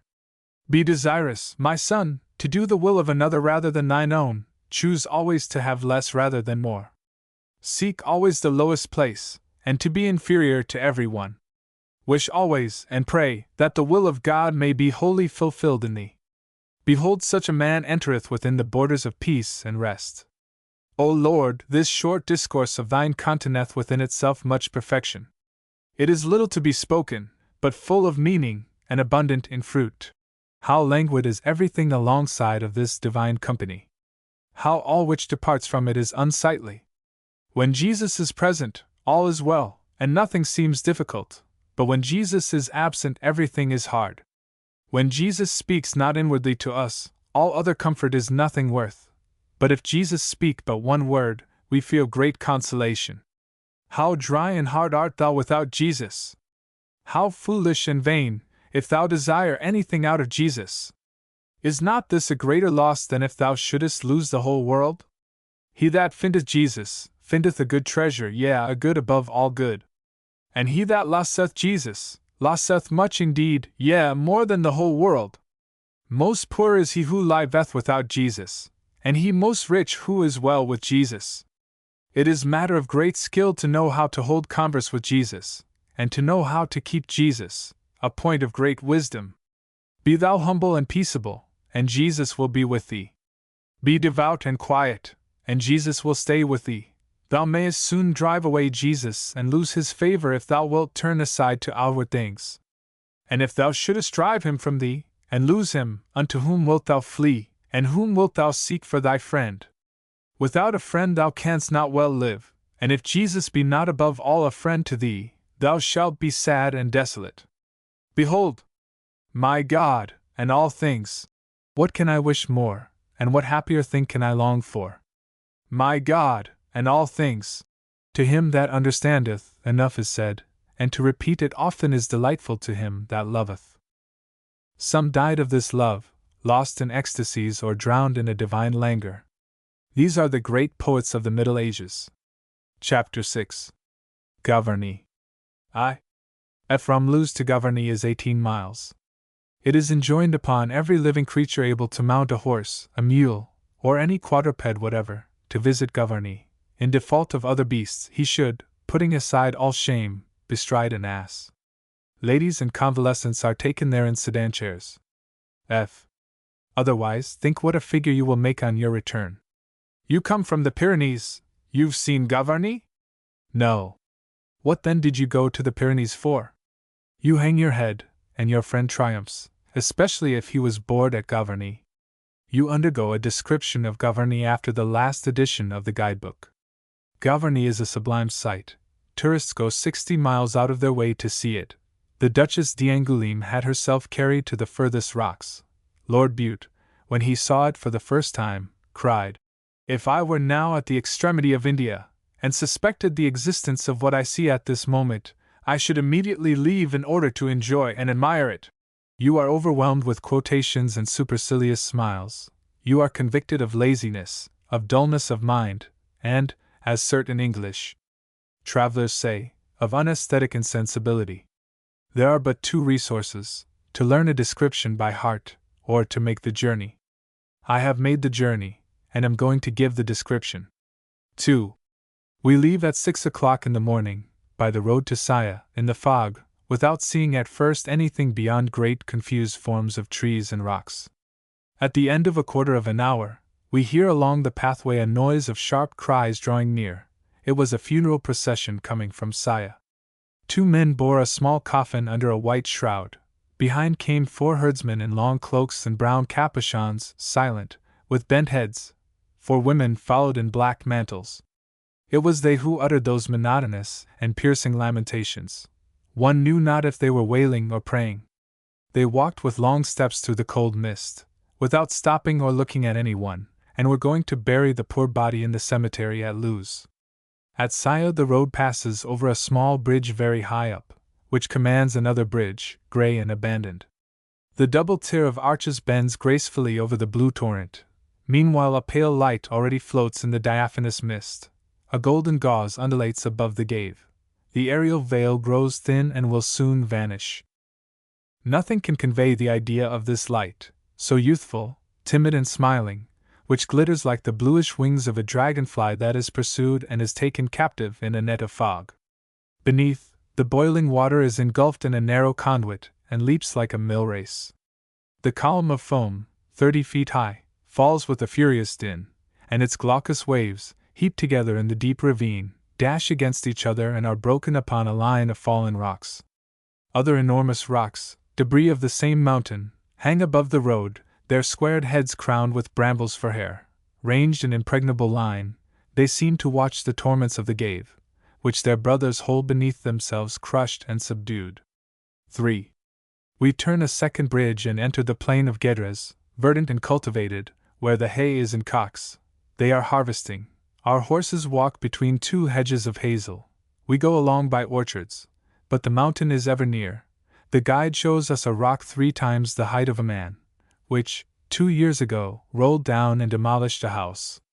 We encounter several singular caravans, a band of young priests in black hats, black gloves, black cassocks tucked up, black stockings, very apparent novices in horsemanship who bound at every step, like the Gave, a big, jolly round man, in a sedan chair, his hands crossed over his belly, who looks on us with a paternal air, and reads his newspaper.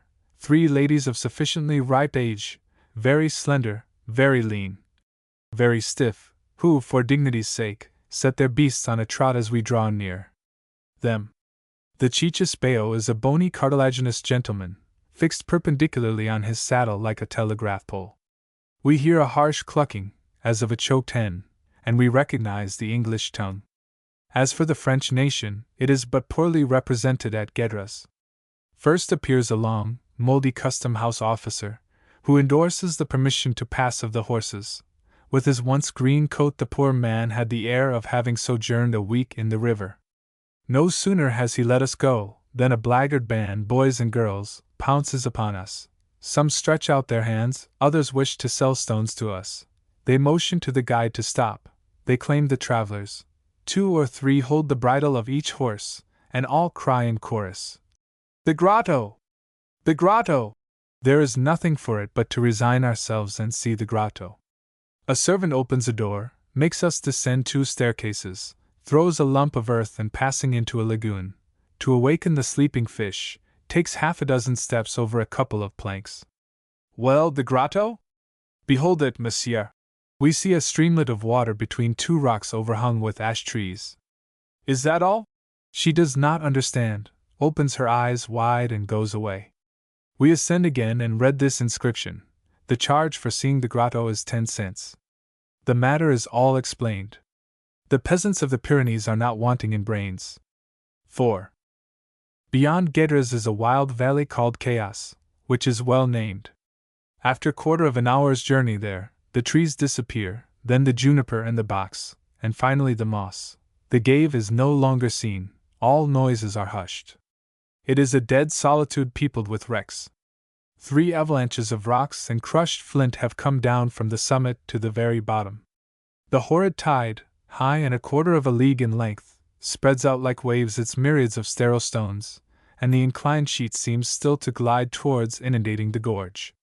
These stones are shattered and pulverized. Their living fractures and thin harsh points wound the eye. They are still bruising and crushing each other. Not a bush, not a spear of grass. The arid grayish train burns beneath a sun of brass. Its debris are scorched to a dull hue, as in a furnace. A ruined mountain is more desolate than any human ruin. 100 paces further on, the aspect of the valley becomes formidable. Troops of mammoths and mastodons in stone lie crouching over the eastern declivity, one above another, and heaped up over the whole slope. These colossal ridges shine with a tawny hue like iron rust. The most enormous of them drink the water of the river at their base. They look as if warming their bronze skin in the sun, and sleep, turned over, stretched out on their side, resting in all attitudes, and always gigantic and frightful. Their deformed paws are curled up, their bodies half buried in the earth, their monstrous backs rest one upon another. When you enter into the midst of the prodigious band, the horizon disappears, the blocks rise 50 feet into the air, the road winds painfully among the overhanging masses, men and horses seem but dwarfs. These rusted edges mount in stages to the very summit, and the dark hanging army seems ready to fall on the human insects which come to trouble its sleep. Once upon a time, the mountain, in a paroxysm of fever, shook its summits like a cathedral that is falling in. A few points resisted, and their embattled turrets are drawn out in line on the crest. But their layers are dislocated, their sides creviced, their points jagged. The whole shattered ridge totters. Beneath them the rock fails suddenly in a living and still bleeding wound. The splinters are lowered down, strewn over the declivity. The tumbled rocks are sustained one upon another, and man today passes in safety amidst the disaster. But what a day was that of the ruin! It is not very ancient, perhaps of the 6th century, and the year of the terrible earthquake told of by Gregory of Tours. If a man could without perishing have seen the summit split, totter and fall, The two seas of rock come bounding into the gorge, meet one another and grind each other amidst a shower of sparks. He would have looked upon the grandest spectacle ever seen by human eyes. On the west, a perpendicular mole, crannied like an old ruin, lifts itself straight up towards the sky. A leprosy of yellowish moss has encrusted its pores, and has clothed it all over with a sinister livery. This livid robe upon this parched stone has a splendid effect. Nothing is uglier than the chalky flints that are drawn from the quarry, just dug up. They seem cold and damp in their whitish shroud. They are not used to the sun, they make a contrast with the rest. But the rock that has lived in the air for 10,000 years, where the light has every day laid on and melted its metallic tints, is the friend of the sun, and carries its mantle upon its shoulders. It has no need of a garment of verdure. If it suffers from parasitic vegetations, it sticks them to its sides and imprints them with its colors. The threatening tones with which it clothes itself suits the free sky, the naked landscape, the powerful heat that environs it. It is alive like a plant. Only it is of another age, one more severe and stronger than that in which we vegetate. The Gavarnie is a very ordinary village, commanding a view of the amphitheater we are come to see. After you have left it, it is still necessary to go 3 miles through a melancholy plain, half buried in sand by the winter inundations. The waters of the Gave are muddy and dull. A cold wind whistles from the amphitheater. The glaciers, strewn with mud and stones, are stuck to the declivity like patches of dirty plaster. The mountains are bald and ravined by cascades. Black cones of scattered firs climb them like routed soldiers. A meager and wan turf wretchedly clothes their mutilated heads. The horses ford the Gave stumblingly, chilled by the water coming from the snows. In this wasted solitude you meet, all of a sudden, the most smiling parterre. A throng of the lovely iris crowds itself into the bed of a dried torrent. The sun stripes with rays of gold their velvety petals of tender blue.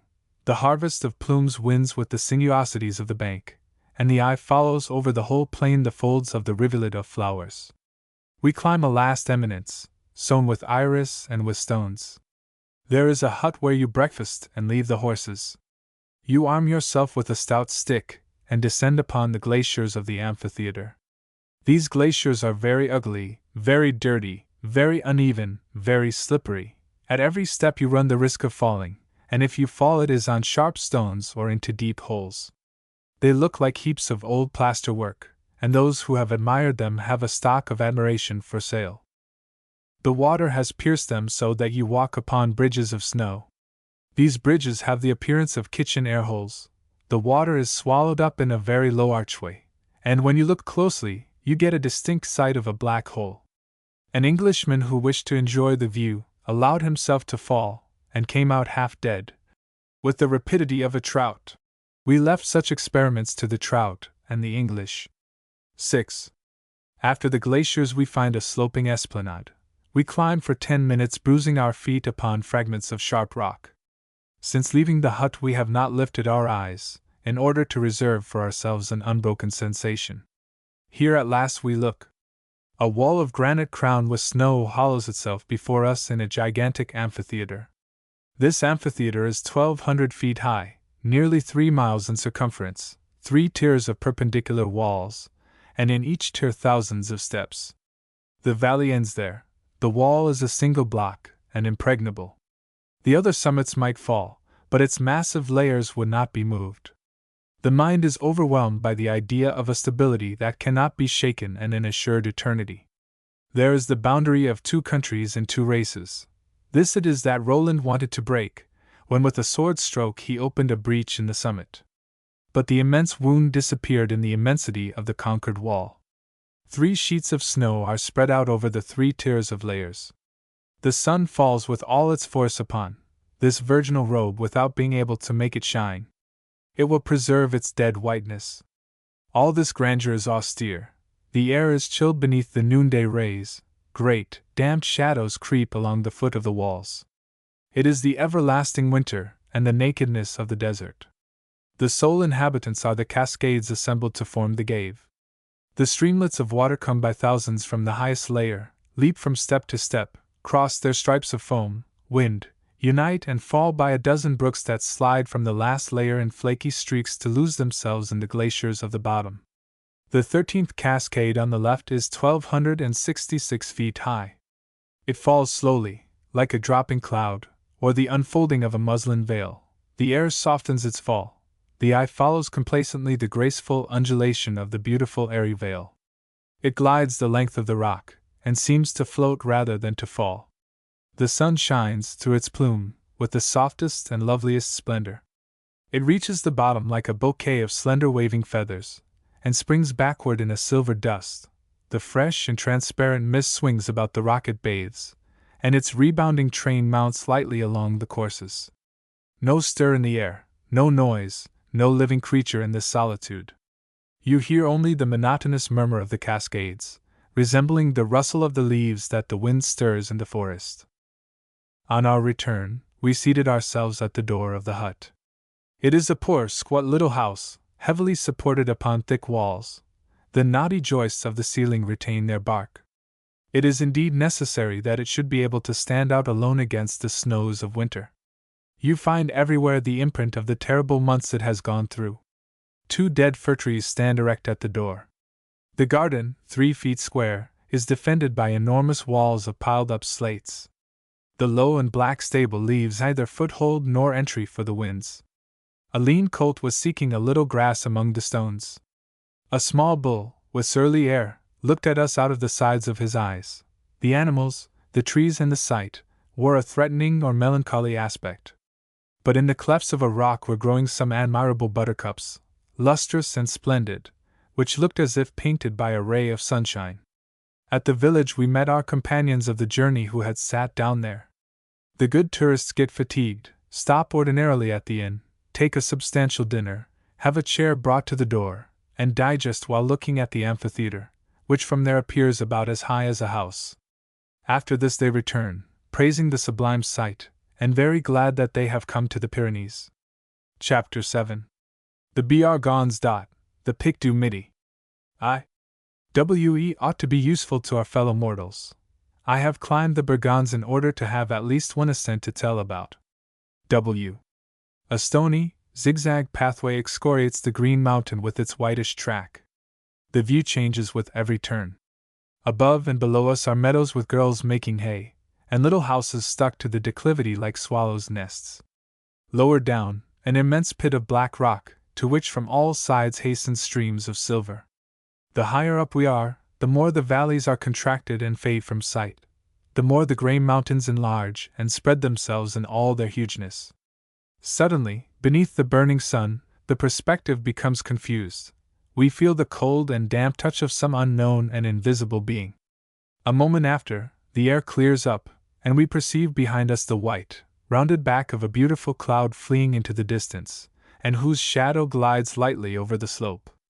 The useful herbage soon disappears. Scorched mosses, thousands of rhododendrons clothe the barren escarpments. The road is damaged by the force of the hidden springs. It is encumbered with rolling stones. It turns with every 10 paces, in order to conquer the steepness of the slopes. You reach at last a naked ridge, where you dismount from your horse. Here begins the top of the mountain. You walk for 10 minutes over a carpet of serried heather, and you are upon the highest summit. What a view! Everything human disappears.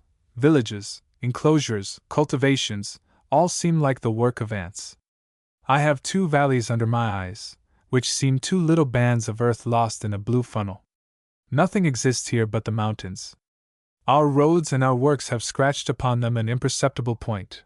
We are mites, who lodge, between 2 awakings, under one of the hairs of an elephant. Our civilization is a pretty, miniature toy, with which nature amuses herself for a moment, and which presently she will break. You see nothing but a throng of mountains seated under the burning dome of heaven. They are ranged in an amphitheater, like a council of immovable and eternal beings. All considerations are overpowered by the sensation of immensity. Monstrous ridges which stretch themselves out, gigantic, bony spines, ploughed flanks that drop down precipitously into indistinguishable depths. It is as though you were in a bark in the middle of the sea. The mountain chains clash like billows. The tops are sharp and jagged like the crests of uplifted waves. They come from all sides, athwart each other, piled one above another, bristling, innumerable, and the flood of granite mounts high into the sky at the four corners of the horizon. On the north, the valleys of Luz and Argios open up in the plain by a bluish vista, shining with a dead splendor resembling 2 ewers of burnished pewter. On the west the chain of barrages stretches like a saw as far as the Pic du Midi, a huge, ragged-edged axe, marked with patches of snow. On the east, lines of leaning fir trees mount to the assault of the summits. In the south an army of embattled peaks, of ridges cut to the quick, squared towers, spires, perpendicular escarpments, lifts itself beneath a mantle of snow. The glaciers glitter between the dark rocks. The black ledges stand out with an extraordinary relief against the deep blue. These rude forms pain the eye. You are oppressively alive to the rigidness of the masses of granite which have burst through the crust of our planet, and the invincible ruggedness of the rock that is lifted above the clouds. This chaos of violently broken lines tells of the effort of forces of which we have no longer any idea. Since then nature has grown mild. She rounds and softens the forms she molds. She embroiders in the valleys her leafy robe, and, as an industrious artist, she shapes the delicate foliage of her plants. Here, in her primitive barbarism, she only knew how to cleave the blocks and heap up the rough masses of her cyclopean constructions. But her monument is sublime, worthy of the heaven it has for a vault, and the sun which is its torch. 2. Geology is a noble science. Upon this summit theories grow lively. The arguments of the books breathe new life into the story of the mountains, and the past appears grander than the present. This country was in the beginning a solitary and boiling sea, then slowly cooled, finally peopled by living creatures and built up by their debris. Thus were formed the ancient limestones, the slates of transition, and several of the secondary rocks. What myriads of ages are accumulated in a single phrase! Time is a solitude in which we set up here, and there are boundaries. They reveal its immensity, but do not measure it. This crust cleaves, and a long wave of molten granite heaves itself up, forming the lofty chain of the Gave, of the Nest, the Garonne, the Maladetta, Neuville. From here you see Neuville in the northeast. How this wall of fire worked in lifting itself amidst this upturned sea, the imagination of man will never conceive. The liquid mass of granite formed a paste among the rocks. The lower layers were changed into slate beneath the fiery blast. The level grounds rose up, and were overturned. The subterranean stream rose with an effort so abrupt that they were stuck to its flanks in layers almost perpendicular. It was congealed in torment, and its agitation is still painted in its petrified waves. How much time rolled away between this revolution and the next? Monuments are wanting. The centuries have left no traces. There is a page torn out in the history of the earth. Our ignorance, like our knowledge, overwhelms us. We see one infinity, and from it we divine another which we do not see. At last the ocean changed its bed, perhaps from the uplifting of America. From the southwest came a sea to burst upon the chain. The shock fell upon the dark embattled barrier that you see towards Gavarnie. There was a frightful destruction of marine animals. Their corpses have formed the shelly banks that you cross in mounting to La Brèche. Several layers of La Brèche, of the Talon and of Montperdu, are fields still fetid with death. The rolling sea, tearing up its bed, drifted it against the wall of rocks, piled it against the sides, heaped it upon the summits, set mountain upon mountain, covered the immense rock, and oscillated in furious currents in its ravaged basin. I seemed to see on the horizon the oozy surface coming higher than the summits, lifting its waves against the sky, eddying in the valleys, and howling above the drowned mountains like a tempest. That sea was bringing half of the Pyrenees. Its raging waters overlaid the primitive declivity with calcareous strata, tilted and torn. Upon these the quieted waters deposited the high horizontal layers. Yonder, in the southwest, the Vignemale is covered with them. In order to raise up the summits, generations of marine creatures were born and died, silent and inert populations which swarmed in the warm ooze, and watched through their green waves the rays of the blue-tinged Sunday. They have perished along with their sepulchre. The storms have torn open the banks where they had buried themselves, and these shreds of their wrecks scarce tell how many myriads of centuries this shrouded world has seen pass away. One day at last, the great mountains which form the horizon on the south were seen to grow, Trumis, the Vignemale, Montperdu, and all the summits that surround Gedres. The soil had burst open a second time. A wave of new granite arose, laden with the ancient granite, and with the prodigious mass of the limestones. The alluvia rose to more than 10,000 feet. The ancient summits of pure granite were surpassed. The beds of shells were lifted into the clouds, and the upheaved tops found themselves forever above the seas. 2 seas have dwelt upon these summits. 2 streams of burning rock have erected these chains. What will be the next revolution? How long time will man yet last? A contraction of the crust which bears him will cause a wave of lava to gush forth or will displace the level of the seas. We live between 2 accidents of the soil. Our history occupies, with room to spare, a line in the history of the earth. Our life depends upon a variation in the heat. Our duration is for a moment, and our force a nothing. We resemble the little blue forget-me-nots which you pluck as you go down the slope. Their form is delicate, their structure admirable. Nature lavishes them and crushes them. She uses all her industry in shaping them, and all her carelessness in destroying them. There is more art in them than in the whole mountain. Have they any ground for pretending that the mountain was made for them? 3. Paul has climbed the Pic du Midi of Bigorre. Here is his journal of the trip. Set out in the mist at 4 o'clock in the morning. The pastures of Tour through the mist. The mist is distinctly visible. The lake of Onset through the mist. Same view. Howker of the 5 Bears. Several whitish or grayish spots on a whitish or grayish ground. To form an idea of it, look at 5 or 6 wafers, of a dirty white, stuck behind a leaf of blotting paper. Beginning of the steep rise, ascent at a foot pace, head of one to tail of another. This recalls to me Leblanc's riding school, and the 50 horses advancing gracefully in the sawdust, each one with his nose against the tail of the one before him, and his tail against the nose of his follower, as it used to be on Thursdays, the school day for going out and for the riding lesson. I cradle myself voluptuously in the poetical remembrance. First hour, view of the back of my guide and the hindquarters of his horse. The guide has a vest of bottle green velvet, darned in 2 places, on the right and on the left. The horse is a dirty brown and bears the marks of the whip. Several big pebbles in the pathway. Fog. I meditate on German philosophy. Second hour, the view enlarges. I perceive the left eye of the guide's horse. That eye is blind, it loses nothing. Third hour, the view broadens more. View of the hindquarters of 2 horses and 2 tourists' vests 15 feet above us. Grey vests, red girdles, berets. They swear and I swear, that consoles us a little. Fourth hour, joy and transports. The guide promises me for the summit the view of a sea of clouds. Arrival, view of the sea of clouds. Unhappily we are in one of the clouds. Appearance that of a vapor bath when one is in the bath. Benefits: cold in the head, rheumatism in the feet, lumbago, freezing, such happiness as a man might feel who had danced attendance for 8 hours in an antechamber without fire. And this happens often? Twice out of 3 times. The guides swear it does not. Chapter 8. Plants and Animals.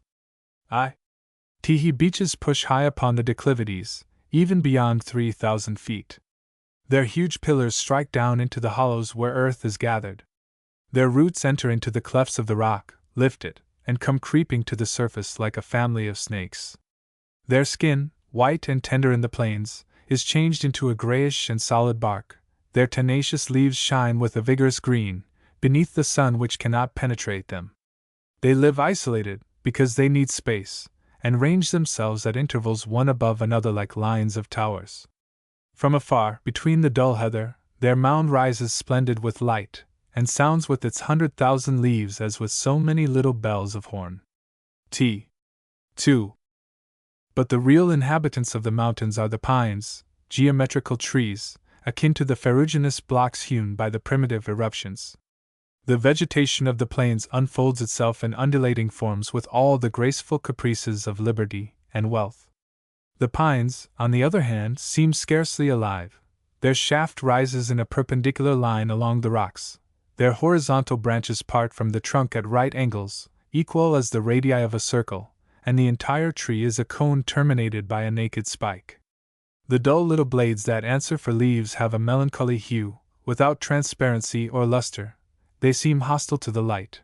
They either reflect it, nor allow it to pass, they extinguish it. Hardly does the noonday sun fringe them with a bluish reflection. 10 paces away, beneath such an aureole, the black pyramid cuts the horizon like an opaque mass. They crowd together in files under their funereal mantles. Their forests are silent as solitudes. The whistle of the wind makes there no noise. It glides over the stiff beard of the leaves without stirring or rubbing them together.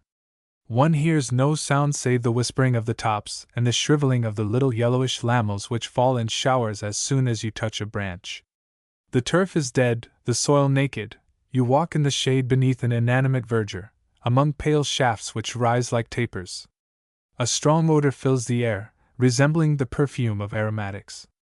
The impression is that made by a deserted cathedral, while, after a ceremony, the smell of incense still floats under the arches, and the declining day outlines far away in the obscurity the forest of pillars. They live in families and expel the other trees from their domain. Often, in a wasted gorge, they may be seen like a morning drapery descending among the white glaciers. They love the cold, and in winter remain clothed in snow. Spring does not renew them. You see only a few green lines run through the foliage. They soon grow dark like the rest.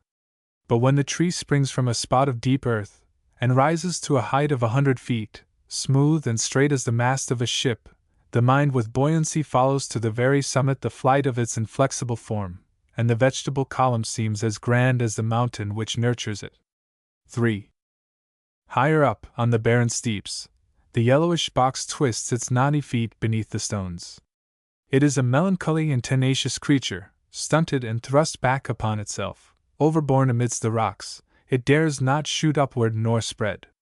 Its small thick leaves follow each other in monotonous rows, clumsily oval and of a formal regularity. Its stem, short and grayish, is rough to the touch. The round fruit encloses black capsules, hard as ebony, that must be broken open for the seed. Everything in the plant is calculated with a view to utility. It thinks only of lasting and resisting. It has neither ornaments, elegance, nor richness.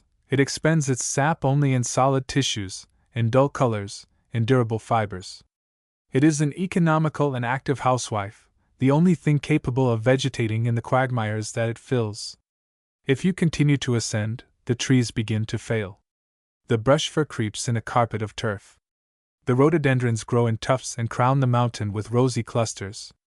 The heather crowds its white bunches, small, open, vase-shaped flowers, from which springs a crown of garnet stamens. In the sheltered hollows, the blue campanulas swing their pretty bells. The least wind lays them low.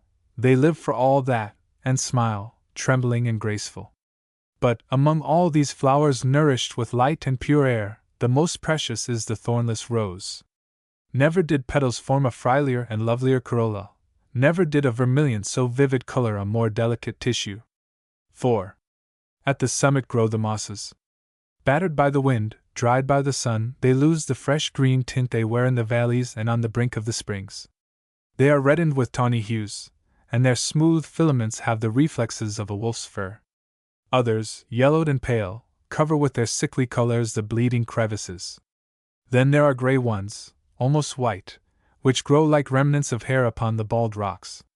Far away, upon the back of the mountain, all these tints are mingled, and the shaded fir emits a wild gleam.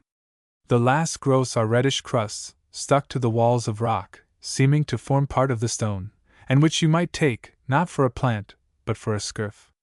Cold, dryness, and the height have by degrees transformed or killed vegetation. The climate shapes and produces animals as well as plants.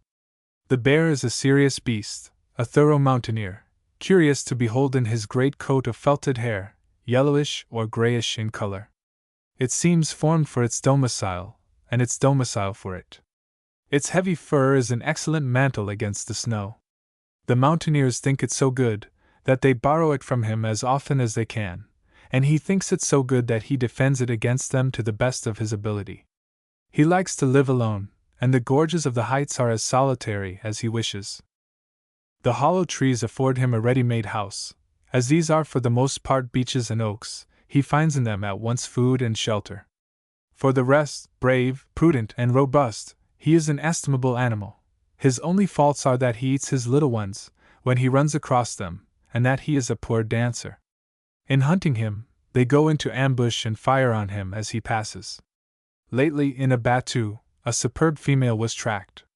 When the foremost hunters, who were novices, saw the glitter of the little fierce eyes, and perceived the black mass descending with great strides, beating the underbrush, they forgot all of a sudden that they had guns, and kept whist behind their oak. 100 paces further on, a brave fellow fired. The bear, which was not hit, came up on a gallop. The man, dropping his gun, slipped into a pit. Reaching the bottom, he felt of his limbs, and by some miracle found himself whole, when he saw the animal hesitating above his head, busy in examining the slope, and pressing her foot upon the stones to see if they were firm. She sniffed here and there, and looked at the man with the evident intention of paying him a visit. The pit was a well. If she reached the bottom, he must resign himself to a tete-a-tete. While the man reflected on this, and thought of the animal's teeth, the bear began to descend with infinite precaution and address, managing her precious person with great care, hanging on to the roots, slowly, but without ever stumbling. She was drawing near, when the hunters came up and shot her dead. The isard dwells above the bear, upon the naked tops, in the region of the glaciers. He needs space for his leaps and gambols. He is too lively and gay to shut himself, like the heavy misanthrope. In the gorges and forests no animal is more agile. He leaps from rock to rock, clears precipices, and keeps his place upon points where there is just room for his 4 feet. You sometimes hear a hollow bleating on the heights. It is a band of isards cropping the herbage amidst the snow. Their tawny dress and their little horns stand out in the blue of the heavens. One of them gives the alarm and all disappear in a moment. 6. You often hear for a half-hour a tinkling of bells behind the mountain. These are the herds of goats, changing their pasture. Sometimes there are more than 1,000 of them. You find yourself stopped in crossing the bridges until the whole caravan has filed over. They have long hanging hairs which form their coat. With their black mantle and great beard, you would say that they were dressed for a masquerade. Their yellow eyes stare vaguely, with an expression of curiosity and gentleness. They seem to wonder at their walking in such orderly fashion on level ground. Only to look at that dry leg and horny foot, you feel that they are framed to wander at random and leap about on the rocks. From time to time the less disciplined ones stop, set their 4 feet against the mountain, and crop a bramble or a blossom of lavender. The others come and push them on.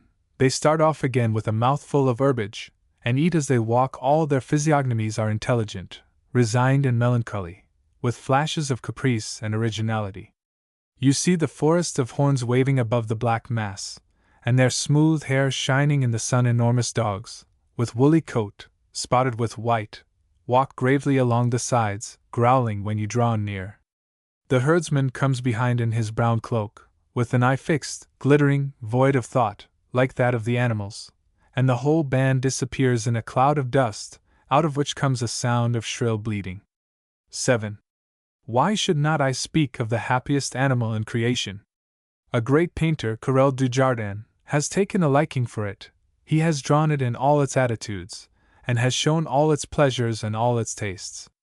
The rights of prose are indeed equal to those of painting, and I promise that travelers will take pleasure in considering the hogs. There, the word is out. Now mind that in the Pyrenees they are not covered with tainting filth, as on our farms. They are rosy or black, well washed, and live upon the dry gravel, alongside the running waters. They make holes in the heated sand, and sleep there in groups of 5 or 6, close set in lines, in admirable order. When any one draws near, the whole mass moves. The corkscrew tails frisk fantastically, 2 crafty, philosophic eyes open beneath the pendant ears. The mocking noses stretch forth and snuff. They all grunt in concert, after which, becoming accustomed to the intrusion, they are quieted, they lie down again, the eyes close in sanctimonious fashion, the tails retire into place. And the blessed rogues return to their digestion and enjoyment of the sun. All these expressive snouts seem to cry shame upon prejudices, and invoke enjoyment. There is something reckless and derisive about them. The whole countenance is directed towards the snout, and the end of the entire head is in the mouth. Their lengthened nose seems to sniff and take in from the air all agreeable sensations. They spread themselves so complacently on the ground, they wag their ears with such voluptuous little movements, They utter such penetrating ejaculations of pleasure that you get out of patience with them. O genuine Epicureans, if sometimes in your sleep you deign to reflect, you ought to think, like the goose of Montaigne, that the world was made for you, that man is your servant, and that you are the privileged creatures of nature. There is but one moment of trouble in their whole life, that is when they are killed. Still they pass quickly away and do not foresee this moment. 8. Myriads of lizards nestle in the chinks of slate and in the walls of rounded pebbles. On the approach of a passer-by, they run like a streak across the road. If you stand quiet for a moment, you see their little restless, sly heads peep out between two stones, the rest of the body shows itself, the tail wriggles, and with an abrupt movement, they climb zigzag upon the gravelly ledges. There they have as much sun as they please, sun to roast alive in. At noon, the rock burns the hand. This powerful sun heats their cold blood, and gives spring and action to their limbs. They are capricious, passionate, violent, and fight like men. Sometimes you may see two of them rolling the whole length of a rock, one over the other, in the dust, get up again dimmed and dirty, and run briskly away, like cowardly and insubordinate schoolboys taken in a misdeed. Some of them lose their tails in these adventures, so that they look as if they wore a coat that is too short for them. They hide, ashamed of being so ill-dressed. Others in their grey justy coats have slight, graceful motions, an air at once so coquettish and timid that it takes away all desire to harm them.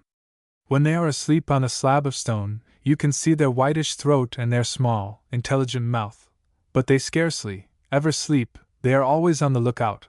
They scamper off at the least sound, and when nothing troubles them, they trot, frolic, climb up and down, make 100 turns for pleasure.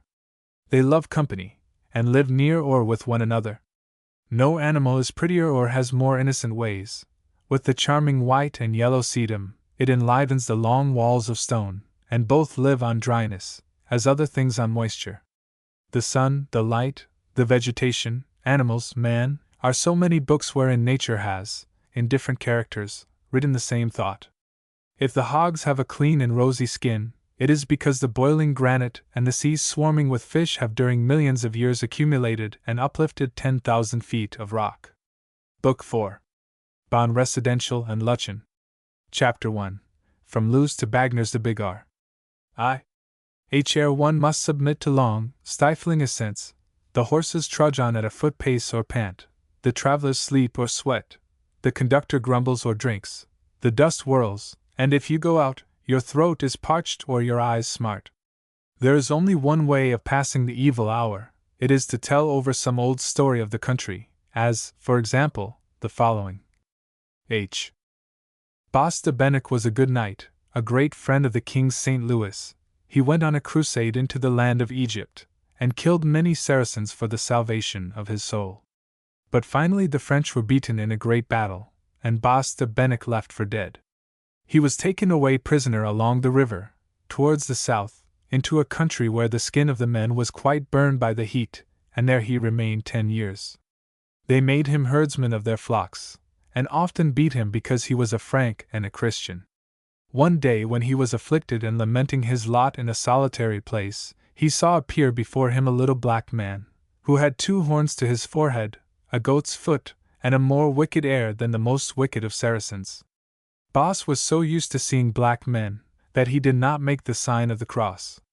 It was the devil, who said, sneering, to him, "Bas, what good has it done thee to fight for thy God? He leaves thee the servant of my servants of Nubia. The dogs of thy castle are better treated than thou. Thou art thought dead, and tomorrow thy wife will be married. Go then to milk thy flock, thou good knight." Bas uttered a loud cry and wept, for he loved his wife. The devil pretended to have pity on him, and said to him, "I am not so bad as thy priests tell. Thou hast fought well, I like brave men, I will do for thee more than thy friend, the crucified one. This night shalt thou be in thy beautiful land of Bigor. Give me in exchange a plate of nuts from thy table. What, there thou art embarrassed as a theologian! Dost thou think that nuts have souls? Come, decide."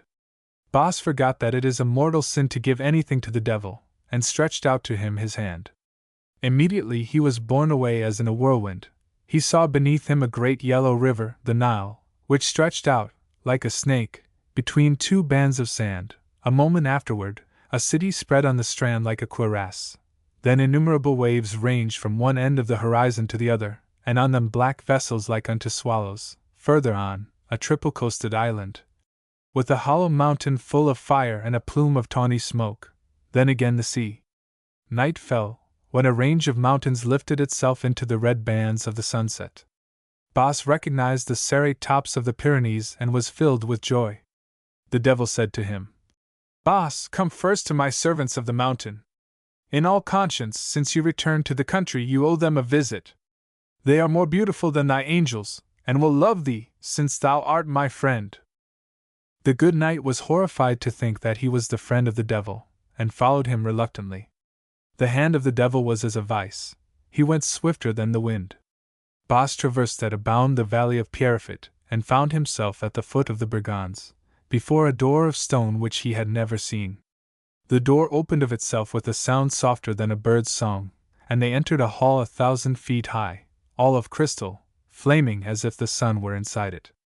Bas saw 3 little women as large as one's hand, on seats of agate. They had eyes clear as the green waters of the Gave.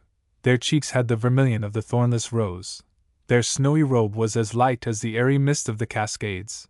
Their scarf was of the hues of the rainbow.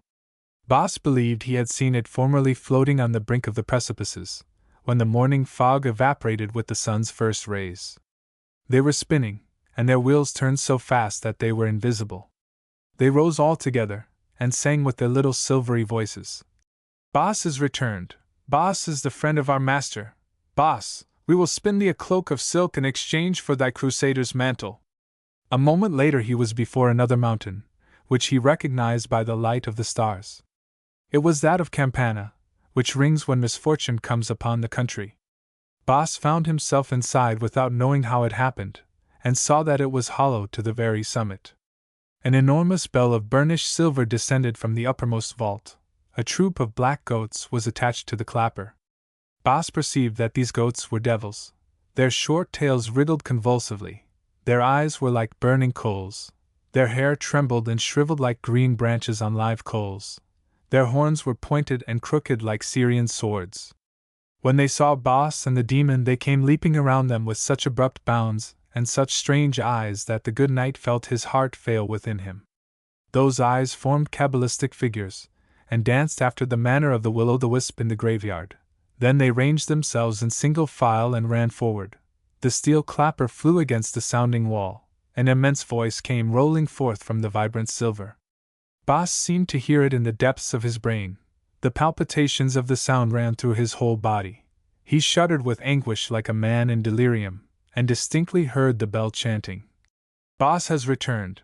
Bas is the friend of our master. Bas, it is not the bell of the church, it is I who ring thy return."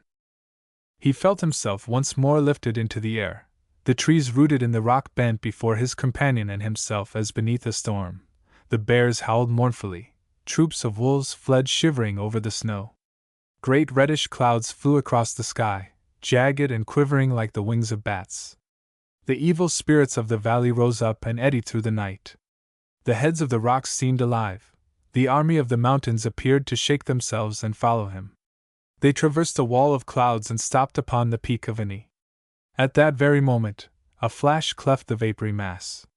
Bas saw a phantom tall as a huge pine, the face burning like a furnace, enveloped in red clouds. Violet aureoles flamed upon his head, the lightning crept at his feet in dazzling trains. His whole body shone with white flashes. The thunder burst forth, the neighboring summit fell, the upturned rocks smoked, and Bas heard a mighty voice saying, "Bas has returned. Bas is the friend of our master. Bas, I illumine the valley for thy return better than the tapers of thy church."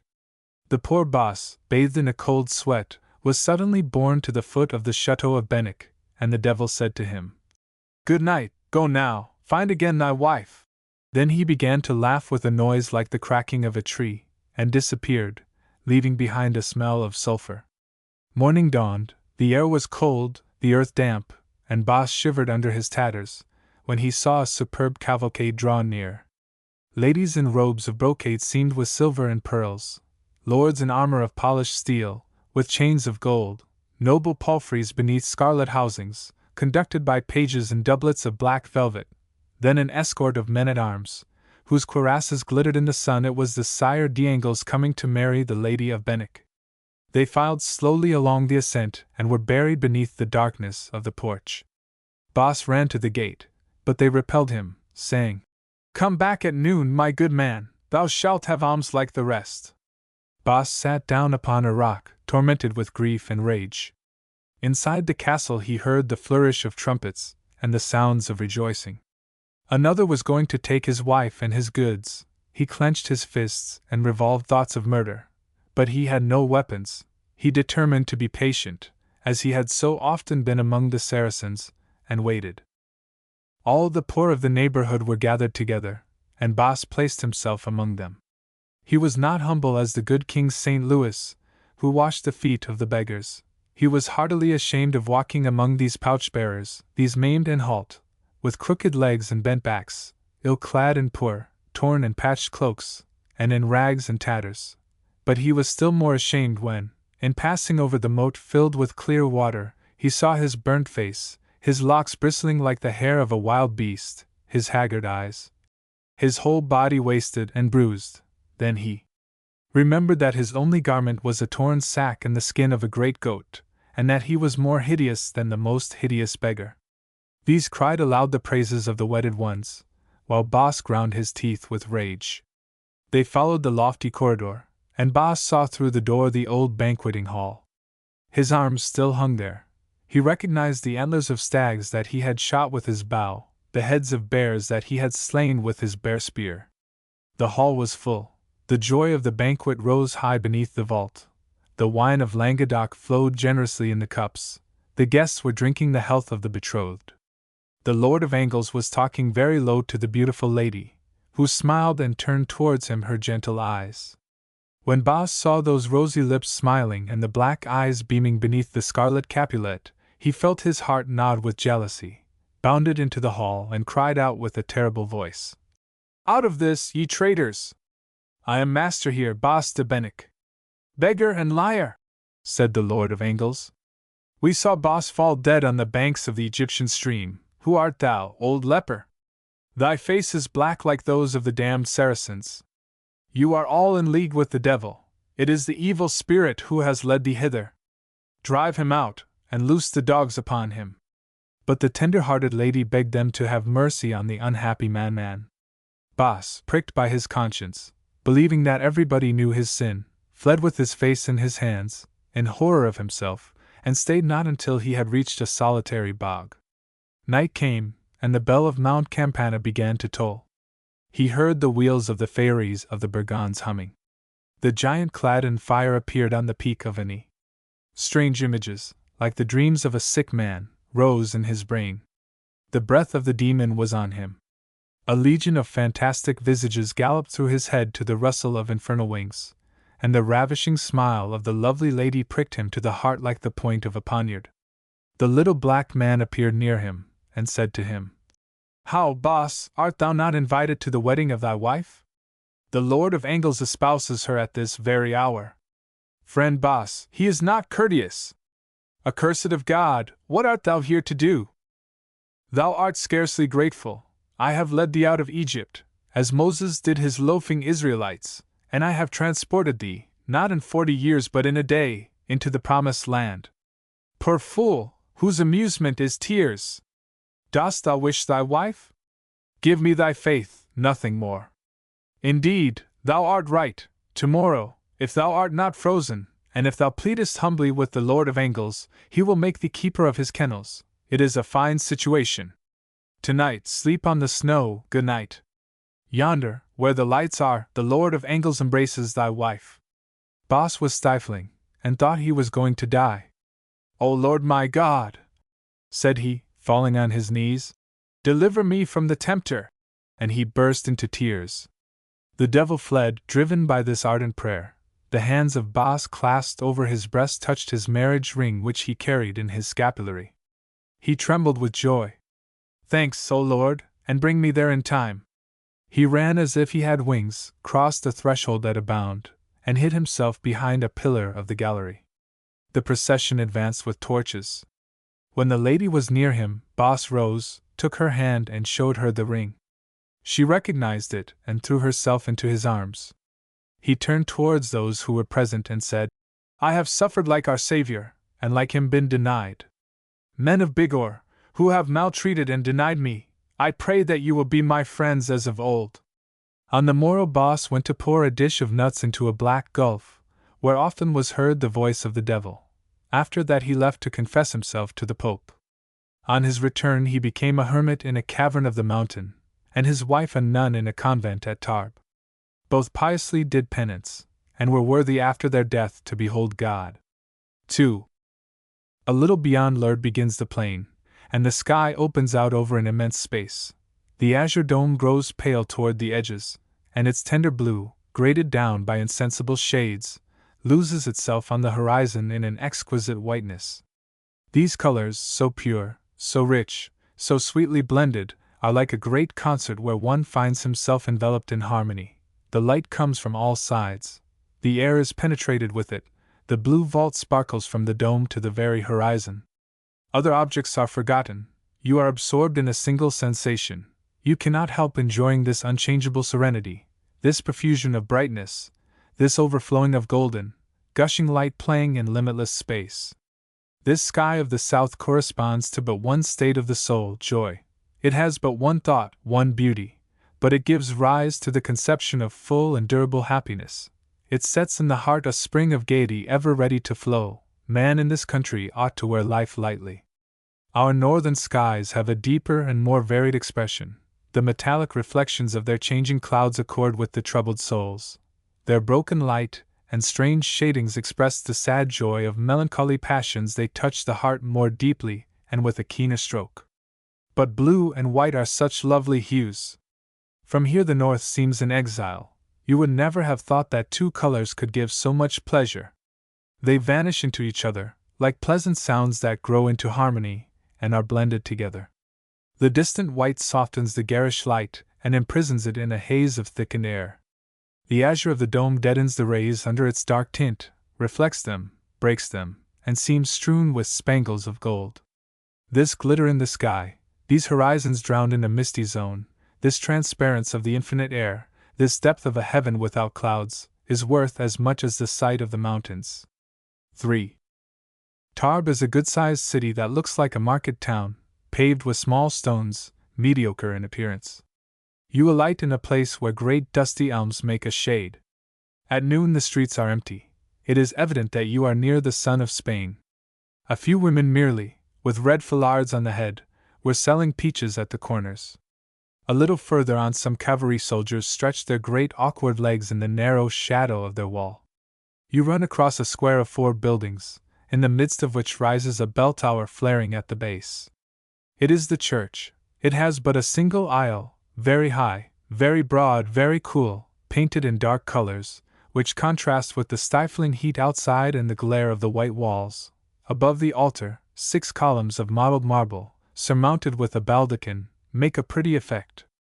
The pictures are like those everywhere else: a Christ, mingled fresh butter and pale rose in hue, a Passion in colored engravings at 6 sous each.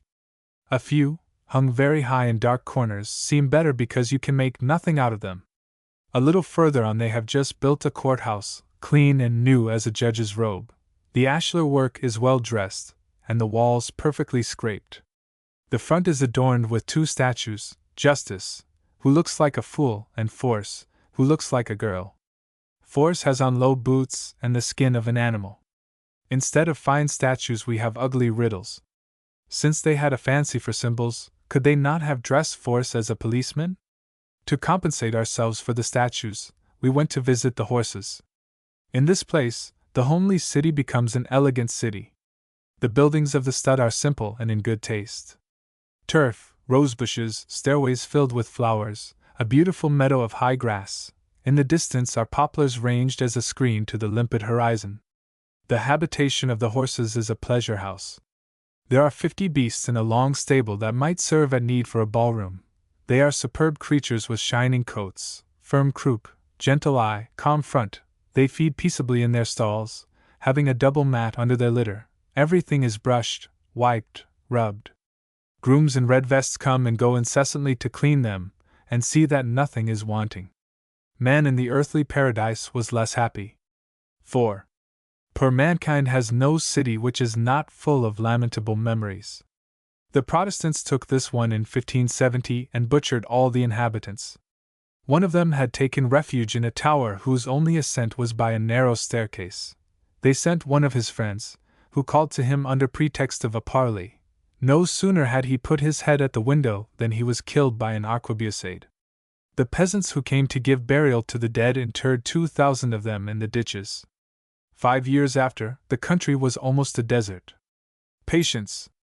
The Catholics were no gentler than the Protestants. Witness that siege of Verbasans, 12 miles distant from Tarbes. Suddenly, says Montluc, I saw that others besides our foot soldiers should have a hand here, and said to the nobility, Gentlemen, my friends, follow boldly, and give, and be not wonderstruck, for we could not choose a more honorable death, and so we all marched with as good a will as ever I saw in my life to the assault, and I twice looked back. I saw that all were closed up so as to touch one another. I had caused 3 or 4 ladders to be carried to the brink of the moat, and as I turned backward to order them to bring up 2 ladders, a volley was given me in the face from the corner of a barricade which adjoined the tower. I was suddenly covered with blood, for I bled from the mouth, nose, and eyes. Then almost all the soldiers, and nearly all the nobles too, began to be affrighted and would retreat. But I cried out to them, although I could scarcely speak for the quantity of blood which gushed from my mouth and nose, Where will you go? Will you be frightened on my account? Do not stir, and do not abandon the fight. And said to the nobles, I am going to get my wounds dressed, let no one follow me, and avenge me as you love me. I took a nobleman by the hand, and so was led to my lodging, where I found a surgeon of M. de Goa's regiment, named Maitre Simon, who dressed my wound and pulled out the bones from both cheeks with his 2 fingers, so large were the holes, and cut off much flesh from my face, which was covered with wounds. Here now is M. de Medellin, my lieutenant, who was at my side when I went to the charge, and M. de Goa's on the other, who was come to see if I were dead, and said to me, Rejoice, monsieur, take courage, we are inside. There are the soldiers with hands that kill everybody. Be assured then that we will avenge your wound. Then I said to him, I praise God, because I see that victory is ours before I die. At present I feel no concern at dying. I beg you will go back, and show me all the affection you have borne me, and take care that no one escapes unkilled. And immediately he went away, and even my servants all went, so that there remained along with me only 2 pages, and the advocate de Los and the surgeon. They wanted to save the minister and the captain of the garrison, named Latus, so as to have them hung before my quarters. But the soldiers had nearly killed them themselves, and took them away from those who held them and tore them into 1,000 pieces. The soldiers made 50 or 60 who had withdrawn into the great tower, leap from the top into the moat, and these were drowned. It turns out that 2 who had hidden themselves were saved. There was a certain prisoner who wanted to give 4,000 crowns. But never a man would hear of any ransom, and most of the women were killed. With such fits of madness, how has the human race managed to endure? In vain you drain it, says Mephistopheles. The fresh spring of living blood forever reappears. Chapter 2. Bagnères de Bigorre. You set out for Bagnères at 5 o'clock in the afternoon, in the dust and amidst a train of cuckoos laden with people. The road is blocked, like the roads in the suburbs of Paris on a Saturday evening. The diligence, in passing, takes up as many peasants as it meets. They are put in heaps under the tilt, among the trunks, alongside the dogs. They seem proud and pleased with their lofty place. Legs, arms, and heads dispose themselves as best they can. They sing, and the coach appears like a music box. It is in this triumphal equipage that you reach Bagnères, after sunset. You dine in haste, are taken to the Promenade de Custis, and find, to your utter surprise, the Boulevard de Gand among the Pyrenees.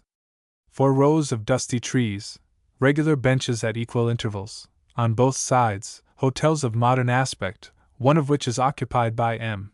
de Rothschild, rows of illuminated shops, of cafés chantants surrounded by crowds, terraces filled with seated spectators.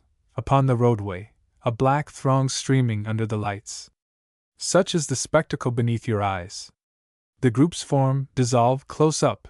You follow the crowd. You learn again the art of getting on without stepping on the feet of those you meet, of grazing everybody without elbowing anybody, of not getting crushed and of not crushing others. In short, all the talents taught by civilization and the asphaltum.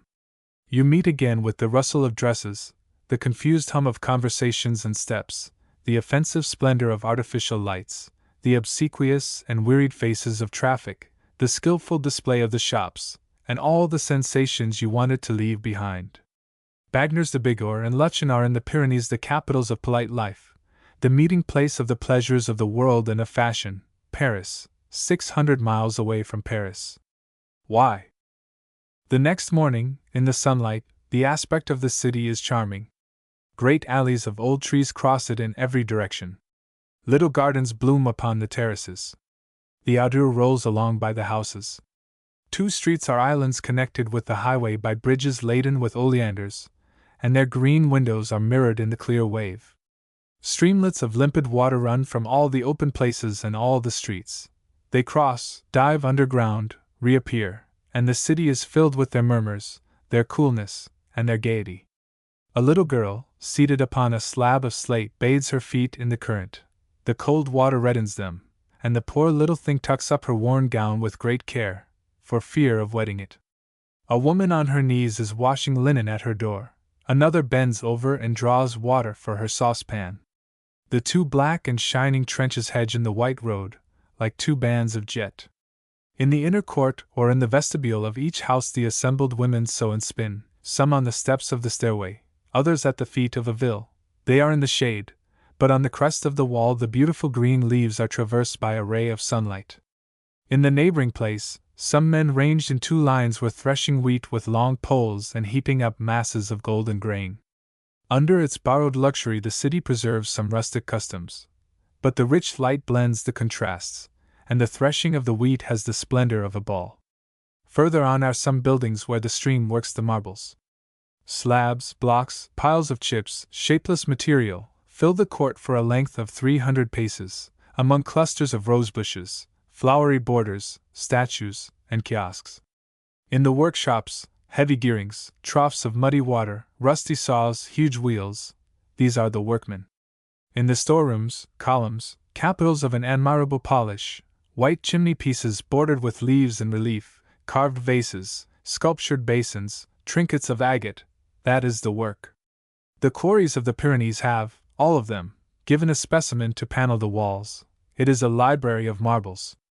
There are white ones like alabaster, rosy like living flesh, brown speckled like a guinea fowl's breast. The griot is of a blood red.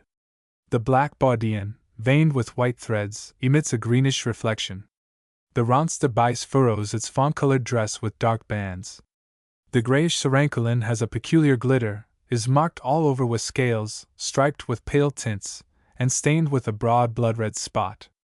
Nature is the greatest of painters. Her infiltrations and subterranean fires could alone have invented this profusion of shades and patterns. It needed the audacious originality of chance and the slow toil of the mineral forces to turn lines so capricious and assort tints so complex. A stream of swift water rolls beneath the workshops. Another glides in front of the house, in a lovely meadow, under a screen of poplars. In the pale distance you see the mountains. It is a fortunate spot considering that it is a sawer of stone. 2. The bathing house is a beautiful white building, vast and regular. The long front, quite unornamented, is of a very simple form. This architecture, akin to the antique, is more beautiful in the south than in the north. Like the sky, it leaves in the mind an impression of serenity and grandeur. A half of the river washes the facade, and precipitates under the entrance bridge its black sheet bristling with sparkling waves. You enter into a great vestibule, follow a huge staircase with double balustrade, then corridors ending in noble porticos and commanding the terraces. Bathing rooms paneled with marble, a verdant garden, fine points of view everywhere, high vaults, coolness, simple forms, soft hues that rest the eye and contrast with the crude, dazzling light that out of doors falls on the dusty place and the white houses. all attracts, and it is a pleasure to be ill here. The Romans, a people as civilized and as bored as we, did as we do, and came to Bagners. The inhabitants of the country, good courtiers, constructed, on the public place, a temple in honor of Augustus.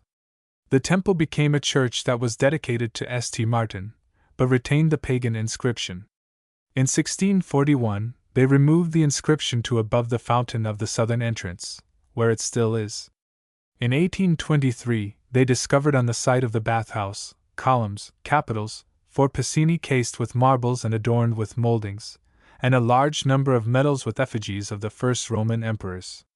These remains, found after a lapse of 18 centuries, leave a deep impression, like that one experiences in measuring the great limestone beds, antediluvian sepulchres of buried races. Our cities are founded upon the ruins of extinct civilizations, and our fields on the remains of subverted creations. Rome has left its trace everywhere at Bagners. The most agreeable of these souvenirs of antiquity are the monuments which those who had been healed erected in honor of the nymphs, and whose inscriptions still remain. Lying in the baignoires of marble, they felt the virtue of the beneficent goddess penetrating their limbs. With eyes half closed, dozing in the soft embrace of the tepid water, they heard the mysterious spring dripping with a song, from the recesses of the rock, its mother. The outpoured sheet shone about them with dim, greenish reflexes, and before them passed like a vision the strange eye and magic voice of the unknown divinity, who came to the light in order to bring health to hapless mortals. Behind the bathhouse is a high hill, covered with admirable trees, where wind sequestered walks. Thence you see under your feet the city, whose slated roofs reflect the powerful light of the burning sky and stand out in the limpid air with a tawny and leaden hue. A line of poplars marks on the great green plain the course of the river. Towards Tarbes it strikes endlessly into the vaporous distance, amidst tender hues. Opposite, wooded and cultivated hills rise, round-topped, to the very horizon.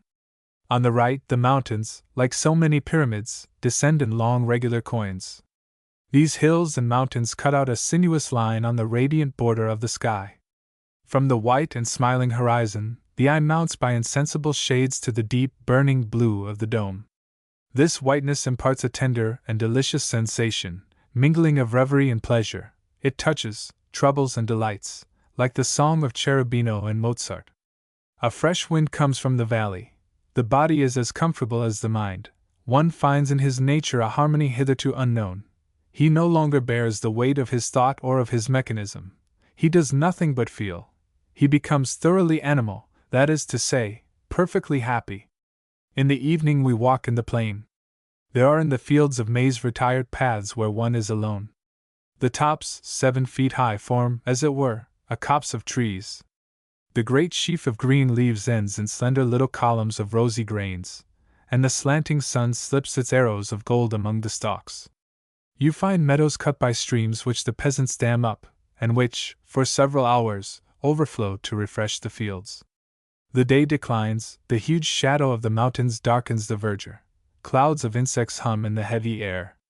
The whisper of an expiring breeze makes the leaves to shiver for a moment. Meanwhile the carriages and the cavalcades return on all the roads, and the courts are illuminated for the evening promenade. Chapter 3. The People. Everybody agrees that life at watering places is very poetic, abounding in adventures of every sort, especially adventures of the heart. Read the novels Eleanor d'Argent of Charles de Bernard, George Sand's Lavinia, etc. If watering place life is a romance, it is in the books that it is so. To see great men in these places, you must carry them bound in calf in your trunk. It is equally agreed that conversation at watering places is extremely brilliant, that you meet only artists, superior men, people of the great world, that ideas, grace, and elegance are lavished there, and that the flower of all pleasures and all thought there comes into bloom. The truth is that you use up a great many hats, eat a great many peaches, say a great many words, and in the matter of men and of ideas, you find very much what you find elsewhere. Here is the catalogue of a salon better made up than many another. An old nobleman, somewhat resembling Balzac's M. de Mortsauf, an officer previous to 1830, very brave, and capable of reasoning exactly, when he was hard pushed. He had a great long cartilaginous neck, that turned all together and with difficulty, like a rusty machine. His feet shook about in his square-toed shoes. The skirts of his frock coat hung like flags about his legs. His body and his clothes were stiff, awkward, old-fashioned and scant, like his opinions, a dotard, moreover, fastidious, peevish, busy all day long in sifting over nothings and complaining about trifles. He pestered his servant a whole hour about a grain of dust overlooked on the skirt of his coat, explaining the method of removing dust, the danger of leaving dust, the defects of a negligent spirit, the merits of a diligent spirit, with so much monotony and tenacity, and so slowly that at last one stopped up one's ears or went to sleep. He took snuff, rested his chin on his cane, and looked straight ahead with the torpid, dull expression of a mummy. Rustic life, the want of conversation and action, the fixedness of mechanical habits, had extinguished him. Beside him sat an English girl and her mother. The young woman had not succeeded in extinguishing herself, she was frozen at her birth. However, she was motionless as he. She carried a jeweler's shop on her arms, bracelets, chains, of every form and all metals, which hung and jingled like little bells. The mother was one of those hook stalks of asparagus, knobby, stuck into a swelling gown, such as can flourish and come to seed only amidst the fogs of London. They took tea and only talked with each other. In the third place one remarked a very noble young man, dressed to perfection, curled every day, with soft hands forever washed, brushed, adorned and beautified, and handsome as a doll. His was a formal and serious self-conceit. His least actions were of an admirable correctness and gravity. He weighed every word when he asked for soup. He put on his gloves with the air of a Roman emperor. He never laughed. In his calm gestures you recognized a man penetrated with self-respect, who raises conventionalities into principles. His complexion, his hands, his beard, and his mind had been so scoured, rubbed, and perfumed by etiquette that they seemed artificial. Ordinarily he gave the cues to a Moldavian lady, who kept the conversation alive. This lady had traveled all over Europe, and related her travels in such a piercing and metallic voice, that you wondered if she had not a clarion somewhere in her body.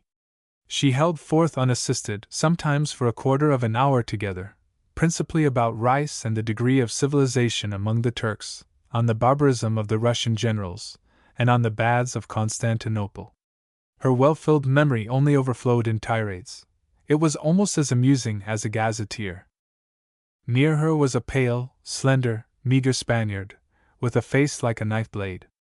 We knew, by some words he let fall, that he was rich and a Republican. He spent his life with a newspaper in his hand. He read 12 or 15 of them in a day, with little dry, jerking movements, and nervous contractions that passed over his face like a shiver. He sat habitually in a corner, and you saw gleaming in his countenance feeble desires of proclamations and professions of faith. In the very same moment his glance died away like a too sudden fire that blazes up and falls again. He only spoke in monosyllables, and to ask for tea. His wife knew no French, and sat all the evening motionless in her armchair. Must we speak of an old lady from Saumur, a frequenter of the baths, watchful of the heat, the cold, the currents of air, the seasoning, determined not to enrich her airs any sooner than it was necessary, who trotted about all day, and played with her dog in the evening? Of the abbé and his pupil, who dined apart, to escape the contagion of worldly conversation, etc. The truth is that there is nothing to paint, and that in the next restaurant you will see the same people. Now, in good faith, what can be the conversation in such a society? As the answer is important, I beg the reader to run over the subjoined classification of interesting conversations. He will judge for himself as to the likelihood of meeting at a watering place with anything similar. First sort, circumlocutions, oratorical argumentation, exordiums full of insinuation, smiles and bows, which may be translated by the following phrase: Monsieur, help me to make 1,000 francs. Second sort, periphrases, metaphysical disquisitions, the voice of the soul, gestures and genuflections, ending in this phrase: Madam, allow me to be your very humble servant. Third sort, two persons who have need of each other are together, abstract of their conversation. You are a great man. And so are you. Fourth sort, you are seated at the fireside with an old friend. You stir up the embers and talk of, no matter what, for instance. Would you like some tea? My cigar is out. Or, what is better, you say nothing at all, and listen to the singing of the tea kettle, all actions, which mean, you are a good fellow, and would do me a service in case of need. Fifth sort, new general ideas and freely expressed, sort lost sight of these 100 years. It was known in the salons of the 18th century, genus today fossil. Sixth and last sort, discharges of wit, fireworks of brilliant speeches, images struck out, colors displayed, profusion of animation, originality and gaiety. A sort infinitely rare and diminished every day, by the fear of compromising oneself, by the important air, by the affectation of morality. These 6 sorts wanting, and they are evidently wanting, what remains? Conversation such as Henri Magnier paints, and M. Prudhomme makes. Only the manners here are better. For instance, we know that we ought to help ourselves last to soup, and first to salad. We are provided with certain proper phrases which we exchange for other proper phrases. We answer to an anticipated motion by an anticipated motion, after the fashion of the Chinese. We come to yawn inwardly and smile outwardly, in company and in state. This comedy of affectations and the commerce of ennui form the conversation at the springs and elsewhere. Accordingly, many people go to take the air in the streets. 2. The street is full of downcast faces, lawyers, bankers, people tired with office work, or bored with having too much fortune and too little trouble. In the evening, they go to Frascati or watch the loungers who elbow each other among the shops on the course. During the day they drink and bathe a little, ride and smoke a good deal. The bloated patients, stretched on armchairs, digest their food, the lean study the newspapers, the young men talk with the ladies about the weather, the ladies are busy in rounding their petticoats aright, the old, who are critics and philosophers, take snuff, or look at the mountains with glasses, to ascertain if the engravings are exact. It is not worth the trouble of having so much money, merely to have so little pleasure. This ennui proves that life resembles the opera. To be happy there, you must have money for your ticket, but, also, the sentiment of music. If the money is wanting, you remain outside in the rain among the bootblacks. If you have no taste for music, you sleep sullenly in your superb box. I conclude that we must try to earn the 4 francs for the parterre, but above all to make ourselves acquainted with music. The promenades are too neat and recall the Bois de Boulogne. Here and there a tired broom leans against a tree its slanting silhouette. From the depths of a thicket the sergeants de ville cast on you their eagle glance, and the dung decorates the alleys with its poetic heaps. An invalid always brings with him 1 or more companions. Where is the being so disinherited by heaven as not to have a relation or friend who is bored? And where is the friend or relation so thankless as to refuse a service which is a pleasure party? The invalid drinks and bathes. The friend wears gaiters or rides, hence the species of tourists. This species comprises several varieties, which are distinguished by the song, the plumage, and the gait. These are the principal. First. The first has long legs, lean body, head bent forward, large and powerful feet, vigorous hands, excellent at grasping and holding on. It is provided with canes, ferruled sticks, umbrellas, cloaks, India rubber topcoats. It despises dress, shows itself but little in society, knows thoroughly guides and hotels. It strides over the ground in an admirable manner, rides with saddle, without saddle, in every way and all possible beasts. It walks for the sake of walking, and to have the right of repeating several fine, ready-made phrases. I found, and picked up, at Auchard's, the journal of one of these walking tourists. It is entitled, My Impressions. July 15th. Ascent of Vignemale. Set out at midnight, came back at 10 o'clock in the evening. Appetite on the summit, excellent dinner, pâté, fowls, trout, claret, kirsch. My horse stumbled 11 times. Feet galled. Rondo, good guide. Total, 67 francs. July 20th. Ascent of the Pic du Midi de Bigorre. 15 hours. Sainio, fair guide, knows neither songs nor stories. Good sleep for an hour at the top. 2 bottles broken, which rather spoiled the provisions. 38 francs. July 21st. Excursion to the Valley of Hees. Too many stones in the road. 21 miles. Must exercise every day. Tomorrow will walk 24. July 24th. Excursion to the Valley of Aspy. 27 miles. August 1st. Lake of Oil. Good water, very cold. The bottles were well cooled. 2d August. Valley of the Arbaust. Met 3 caravans, 2 of donkeys, 1 of horses. 30 miles. Throat raw. Corns on the feet. 3d August. Ascent of the Maladetta. 3 days. Sleep at the Renclus de la Maladetta. My large double cloak with a fur collar keeps me from being frozen. In the morning I make the omelette myself. Punch with snow. Second night in the Vale of Maliburn. Passage of the glacier. My right shoe gets torn. Arrival at the summit. View of 3 bottles left by the preceding tourists. For amusement, I read a number of the Journal des Chasseurs. On my return, I am entertained by the guides. Bagpipes in the evening at my door, great bouquet with a ribbon. Total, 168 francs. August 15th. Leave the Pyrenees. 391 leagues in a month, on foot as well as on horse and in carriage. 11 ascents, 18 excursions. I have used up 2 ferruled sticks, a top coat, 3 pairs of trousers, 5 pairs of shoes. Good year. P.S. Sublime country.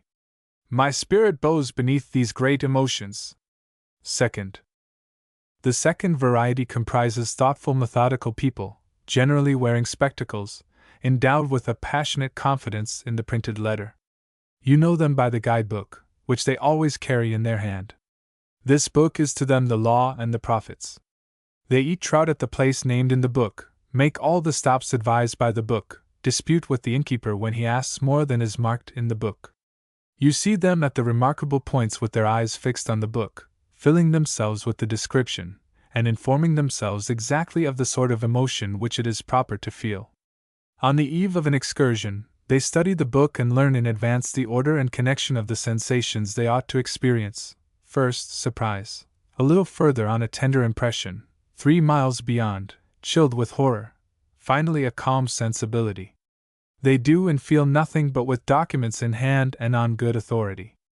On reaching a hotel, their first care is to ask their neighbor at the table if there is any place of reunion, at what hour people meet there, how the different hours of the day are filled up, what walk is taken in the afternoon, what other in the evening.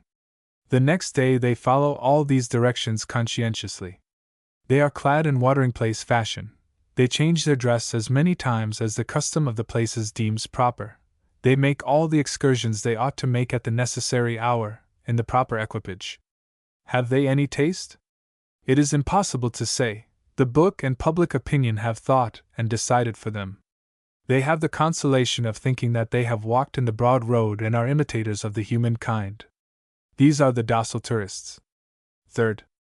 The third variety walks in troops and makes its excursions by families. You see from afar a great peaceable cavalcade. Father, mother, 2 daughters, 2 tall cousins, 1 or 2 friends, and sometimes donkeys for the little boys. They beat the donkeys, which are restive. They advise the fiery youths to be prudent. A glance retains the young ladies about the green veil of the mother. The distinctive traits of this variety are the green veil, the bourgeois spirit, the love of siestas and meals on the grass. An unfailing sign is the taste for little social games. This variety is rare at Osbons, more common at Bagnères de Bigorre and at Bagnères de Luchen. It is remarkable for its prudence, its culinary instincts, its economical habits. The individuals making the excursion stop at a spot selected the day before. They unload pâtés and bottles. If they have brought nothing, they go and knock at the nearest hut for milk. They are astonished at having to pay 3 sous a glass for it. They find that it strongly resembles goat's milk, and they say to each other, after they have drunken, that the wooden spoon was not over clean. They look curiously at the dark stable, half underground, where the cows ruminate on beds of heather, after which, the great fat men seat themselves or lie down. The artist of the family draws out his album and copies a bridge, a mill, and other album views. The young girls run and laugh, and let themselves drop out of breath upon the grass. The young men run after them. This variety, indigenous in the great cities, in Paris above all, wishes to revive among the Pyrenees the pleasure parties of Meudon or Montmorency. Fourth kind, dining tourists. At Louvain, a family from Carcassonne, father, mother, son, daughter, and servant, alighted from the interior. For the first time in their life they were undertaking a pleasure trip. The father was one of those florid bourgeois, pot-bellied, important, dogmatic, well-clad in fine cloth, carefully preserved, who educate their cooks, arrange their house en bonbonnière, and establish themselves in their comfort, like an oyster in its shell. They entered stupefied into a dark dining room, where the half-empty bottles strayed among the cooling dishes. The cloth was soiled, the napkins of a doubtful white. The father, indignant, asked for a cup of tea, and began walking up and down with a tragic air. The rest looked at each other mournfully and sat down. The dishes came helter-skelter, all of them failures. Our Carcassonne friends helped themselves, turned the meat over on their plates, looked at it, and did not eat. They ordered tea a second time. The tea did not appear. The travelers were called for the coach, and the landlord demanded 12 francs. Without saying a word, with a gesture of concentrated horror, the head of the family paid. Then, approaching his wife, he said to her, "It was your wish, madam." A quarter of an hour later the storm burst forth. He poured his complaint into the bosom of the conductor. He declared that the company would fail if it changed horses at such a poisoner's. He trusted that disease would soon carry off such dirty people. They told him that everybody in the country was so, and that they lived happily for 80 years. He raised his eyes to heaven, repressed his grief, and directed his thoughts toward Carcassonne. Fifth variety, rare, learned tourists. One day, at the foot of a damp rock, I saw a little lean man coming toward me, with a nose like an eagle's beak, a hatchet face, green eyes, grizzling locks, nervous, jerky movements, and something quaint and earnest in his countenance. He had on huge gaiters, an old black, rain-beaten cap, trousers spattered to the knee with mud, a botanical case full of dents on his back, and in his hand a small spade. Unfortunately, I was looking at a plant with long, straight, green stalk, and white, delicate corolla, which grew near some hidden springs. He took me for a raw fellow botanist. "Ah, here you are, gathering plants! What, by the stalk, clumsy! What will it do in your herbarium without roots? Where is your case? Your weeder? Bud, sir. Common plant, frequent in the environs of Paris, Parnassia palustris, stem simple, erect, a foot in height, glabrous, radical leaves petiolate, sheathing caulis, sessile, cordiform, entirely glabrous, simple flower, white, terminal, the calyx with lanceolate leaves, petals rounded, marked with hollow lines, nectaries ciliate and furnished with yellow globules at the extremity of the cilia resembling pistils. Helloboraceous. Those nectaries are curious, good study, plant well chosen. Courage! You'll get on. But I am no botanist. Very good, you are modest. However, since you are in the Pyrenees, you must study the flora of the country. You will not find another such opportunity. There are rare plants here which you should absolutely carry away. I gathered near Oleth, the Menziesera de Bisi, an inestimable godsend. I will show you at the house de Ramondia Pyrenaica, solanaceous with the aspect of the primrose. I scaled Mont Perdu to find the ranunculus parnassifolius mentioned by Raymond, and which grows at a height of 2,700 meters. Ha! What is that? The Aquilgia Pyrenaica. And my little man started off like an isard, clambered up a slope, carefully dug the soil about the flower, took it up, without cutting a single root, and returned with sparkling eyes, triumphant air, and holding it aloft like a banner. Plant peculiar to the Pyrenees. I have long wanted it. The specimen is excellent.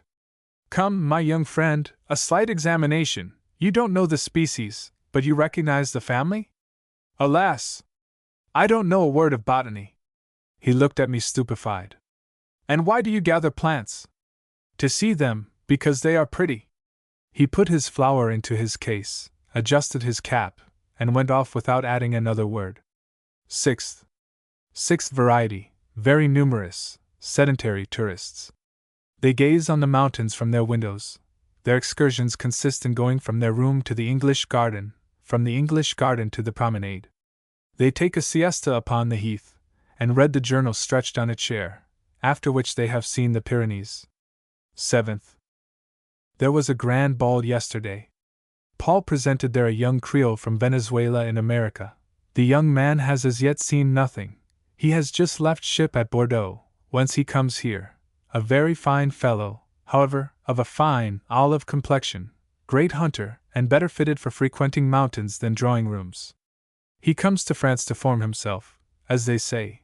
Paul pretends that it is to be deformed. We have taken our place in a corner, and the young man has asked Paul to define to him a ball. A great funereal and penitential ceremony. Pshaw! No doubt of it, and the custom goes back a long way. Indeed? Back to Henry III, who instituted assemblies of flagellants. The men of the court bared their backs, and met together to lash one another over the shoulders. Nowadays there is no longer any whipping, but the sadness is the same. All the men who are here come to expiate great sins or have just lost their relations. That is the reason why they are dressed in black. Precisely. But the ladies are in magnificent dresses. They mortify themselves only the better for that. Each one has hung around the loins a sort of haircloth, that horrible load of petticoats which hurts them and finally makes them ill. This is after the example of the saints, the better to work out salvation.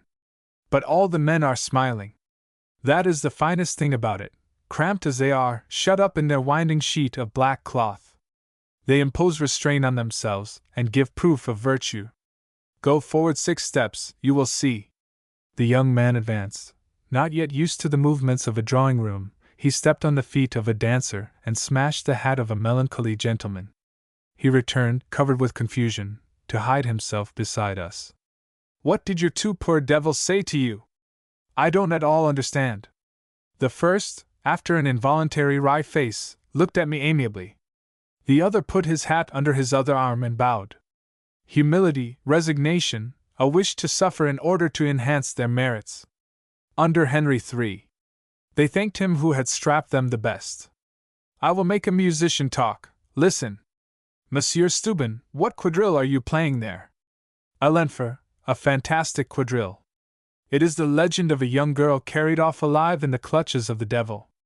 It is, indeed, very expressive. The finale expresses her cries of grief and the howling of the demons. The young girl makes the air, the demons the bass. And you play after that? Some contradances on Di Tanti Palpiti. Won't you please give me the idea of that air? It is at the return of Tancred. The point is to paint the most touching sadness. Excellent choice. And no mazurkas, no waltzes? Presently. Here is a great book of Chopin. He is our favorite. What a master! What fever! What cries, sorrowful, uncertain, broken! All these mazurkas make one want to weep. That is why they are danced. You see, my dear child, only afflicted people could select such music. By the way, how do they dance in your country? With us? We jump and stir about, we laugh out, shout perhaps. What comical folks! And why? Because they are happy and want to stir their limbs. Here, 4 steps forward, as many back, a turn cramped by the conflict of neighboring dresses, 2 or 3 geometric inclinations. The cotton spinners in the prison at Poissy make precisely the same motions. But these people talk. Go forward and listen, there is nothing inconsiderate about it, I assure you. He returns after a minute. What did the man say? The gentleman came up briskly, smiled delicately, and with a gesture as of a happy discoverer, he remarked that it was warm. And the lady? The lady's eyes flashed.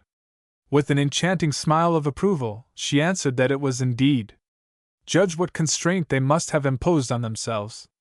The gentleman is 30 years old. For 12 years he has known his phrase.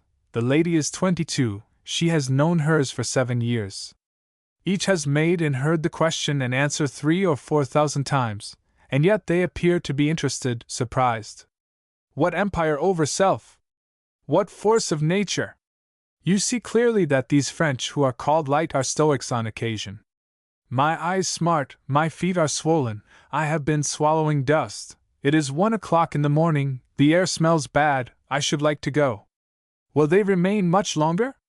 Until 5 o'clock in the morning. 8th. 2 days after there was a concert. The Creole said in coming out that he was very tired, and had understood nothing of all that buzzing, and begged Paul to explain to him what pleasure people found in such noise. For, said he, they have enjoyed it, since they paid 6 francs for admission, and applauded vehemently. Music awakes all sorts of agreeable reveries. Let us see. Such an air suggests scenes of love, such another makes you imagine great landscapes, tragic events. And if you don't have these reveries, the music bores you? Certainly, unless you are professor of harmony. But the audience were not professors of harmony? No, indeed. So that they have all had all those reveries you talk about, otherwise they would be bored, and if they were bored, they would neither have paid nor applauded. Well argued. Explain then to me the reveries they have had, for example, that serenade mentioned in the program, the serenade from Don Pasquale. It paints a happy love, full of pleasure and unconcern. You see a handsome youth with laughing eyes and blooming cheek, in a garden in Italy, under a tranquil moon, by the whispering of the breeze, he awaits his mistress, thinks of her smile, and little by little, in measured notes, joy and tenderness spring harmoniously from his heart. What, they imagined all that! What happy country folk are your people! What fullness of emotion and thought! What discreet countenances! I should never have suspected, to see them, that they were having so sweet a dream. The second piece was an andante of Beethoven. What about Beethoven? A poor, great man, deaf, loving, misunderstood, and a philosopher, whose music is full of gigantic or sorrowful dreams. What dreams?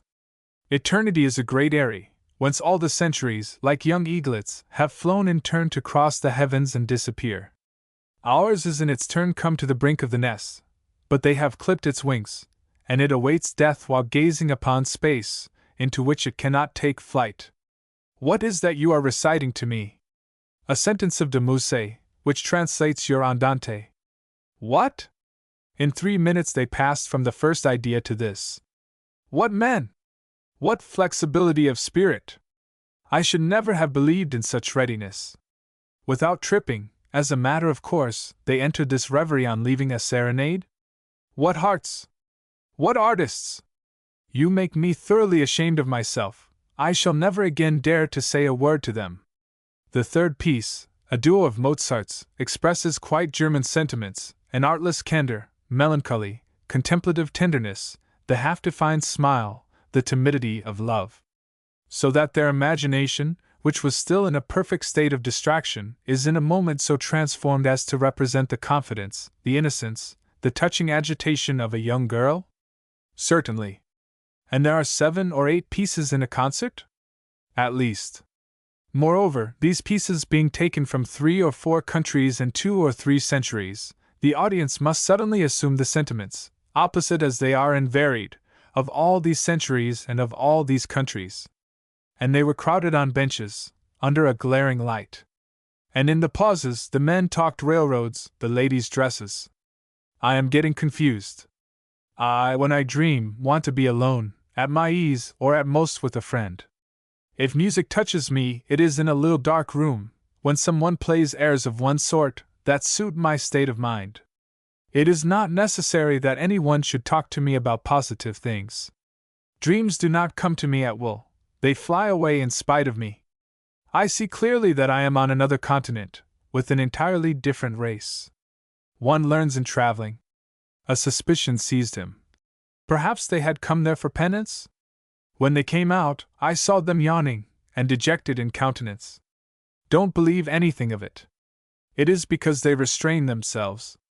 Otherwise, they would burst into tears and throw themselves on your neck. 9th. In the evening our Creole, who had been thinking, said to Paul, Since you are such musicians in France, your well-educated girls must all learn music? 3 hours of scales every day, for 13 years, from 7 to 20, total, 14,000 hours. They profit by it?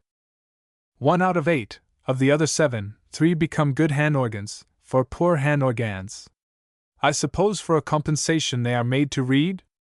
Le Ragwell, La Harpe, and other dictionaries, all sorts of little treatises of florid piety. What then is your education? A pretty case embalmed with incense, perfumed, securely padlocked, where the mind sleeps while the finders turn a bird organ. Well, that is encouraging for the husband.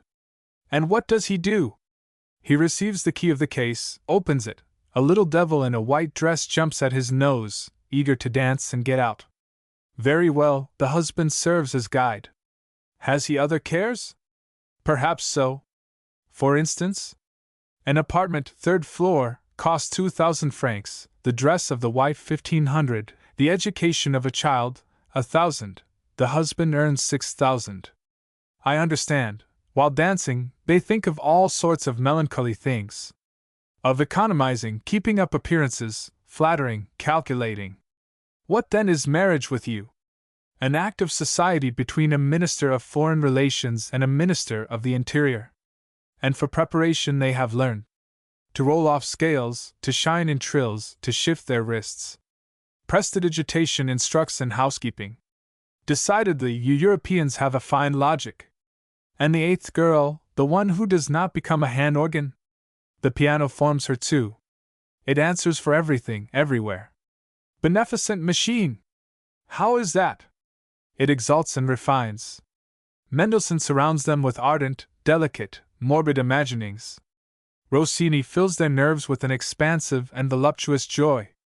The sharp, tormented desires, the broken, rebel cries of modern passions, rise from every strain of Meyerbeer. Mozart awakens in them a swarm of affections and dim longings. They live in a cloud of emotions and sensations. The other arts would do as much. Not a bit of it. Literature is a living psychology, painting a living physiology. Music alone invents all, copies nothing, is a pure dream, gives free rein to dreams. And probably they strike out into it. With all the ardor of their ignorance, their sex, imagination, idleness, and their 20 years. Well, of evenings they have the poetry of the family and the world for pasture. In the evening, a night-capped gentleman, their husband, talks to them of his reports and his practice. The children in their cradle are spoiled or grumble. The cook brings her account. They bow to 15 men in their salon, and compliment 15 ladies on their dresses. In addition, once in a while, the penitential and funereal ceremony you saw 3 days ago. But then the piano seems chosen expressly to resign them at the outset to the meanness of a commonplace condition, the nothingness of the feminine condition, the wretchedness of the human condition. It is plain that all will be content, that none will become languishing or sharp. Dear and beneficent instrument! Salute it with respect when you enter a room. It is the source of domestic concord, of feminine patience and conjugal bliss. Saint Jacques, I swear that my wife shall not know music. You are making bachelor's vows, my dear friend. Nowadays every girl who wears gloves has made her fingers run over that machine, otherwise she would think herself no better than a washerwoman. I will marry my washerwoman. The day after your wedding she will have a piano brought in. Paul has sprained his foot and spent 2 days in his room, occupied in watching a poultry yard. He improved the occasion by writing the following little treatise for the use of the young Creole, a sort of viaticum, with which he will nourish himself for the better understanding of the world. I thought the treatise melancholy and skeptical. Paul replies that one should be so at first, in order not to be afterward, and that it is well to be a little skeptical if you wish not to be too skeptical. Life and philosophical opinions of a cat. I was born in a cask, at the back of a hayloft. The light fell on my closed eyelids, so that the first 8 days, everything appeared rose-colored to me. The 8th, it was still better. I looked, and saw a great fall of light upon the dark shade. The dust and insects danced in it. The hay was warm and fragrant. The spiders hung in sleep from the tiles. The gnats hummed. Everything seemed happy. That emboldened me. I wanted to go and touch the white patch where those little diamonds were whirling and which rejoined the roof by a column of gold. I rolled over like a ball. My eyes were burned, my sides bruised. I was choking, and I coughed till nightfall. 2. When my paws had become firm, I went out and soon made friends with a goose, an estimable creature, for she had a warm belly. I cowered underneath, and during this time her philosophic conversation was forming me. She used to say that the poultry yard was a republic of allies, that the most industrious man had been chosen for chief, and that the dogs, although turbulent, were our guardians. I shed tears of emotion under my kind friend's belly. One morning the cook appeared looking as if butter would not melt in her mouth, and showing a handful of barley. The goose stretched forth her neck, which the cook grasped, drawing a big knife. My uncle, an active philosopher, ran up and began to exhort the goose, which was uttering indecorous cries. "Dear sister," said he, "the farmer, when he shall have eaten your flesh, will have a clearer intelligence, and will watch better over your welfare, and the dogs, nourished with your bones, will be the more capable of defending you." Thereupon the goose became silent, for her head was cut off, and a sort of red pipe stuck out beyond the bleeding neck. My uncle ran for the head and carried it nimbly away. As for me, a little frightened, I drew near to the pool of blood, and without thinking, I dipped my tongue into it. The blood was very good, and I went to the kitchen to see if I could not have some more of it. 3. My uncle, a very old and experienced animal, taught me universal history.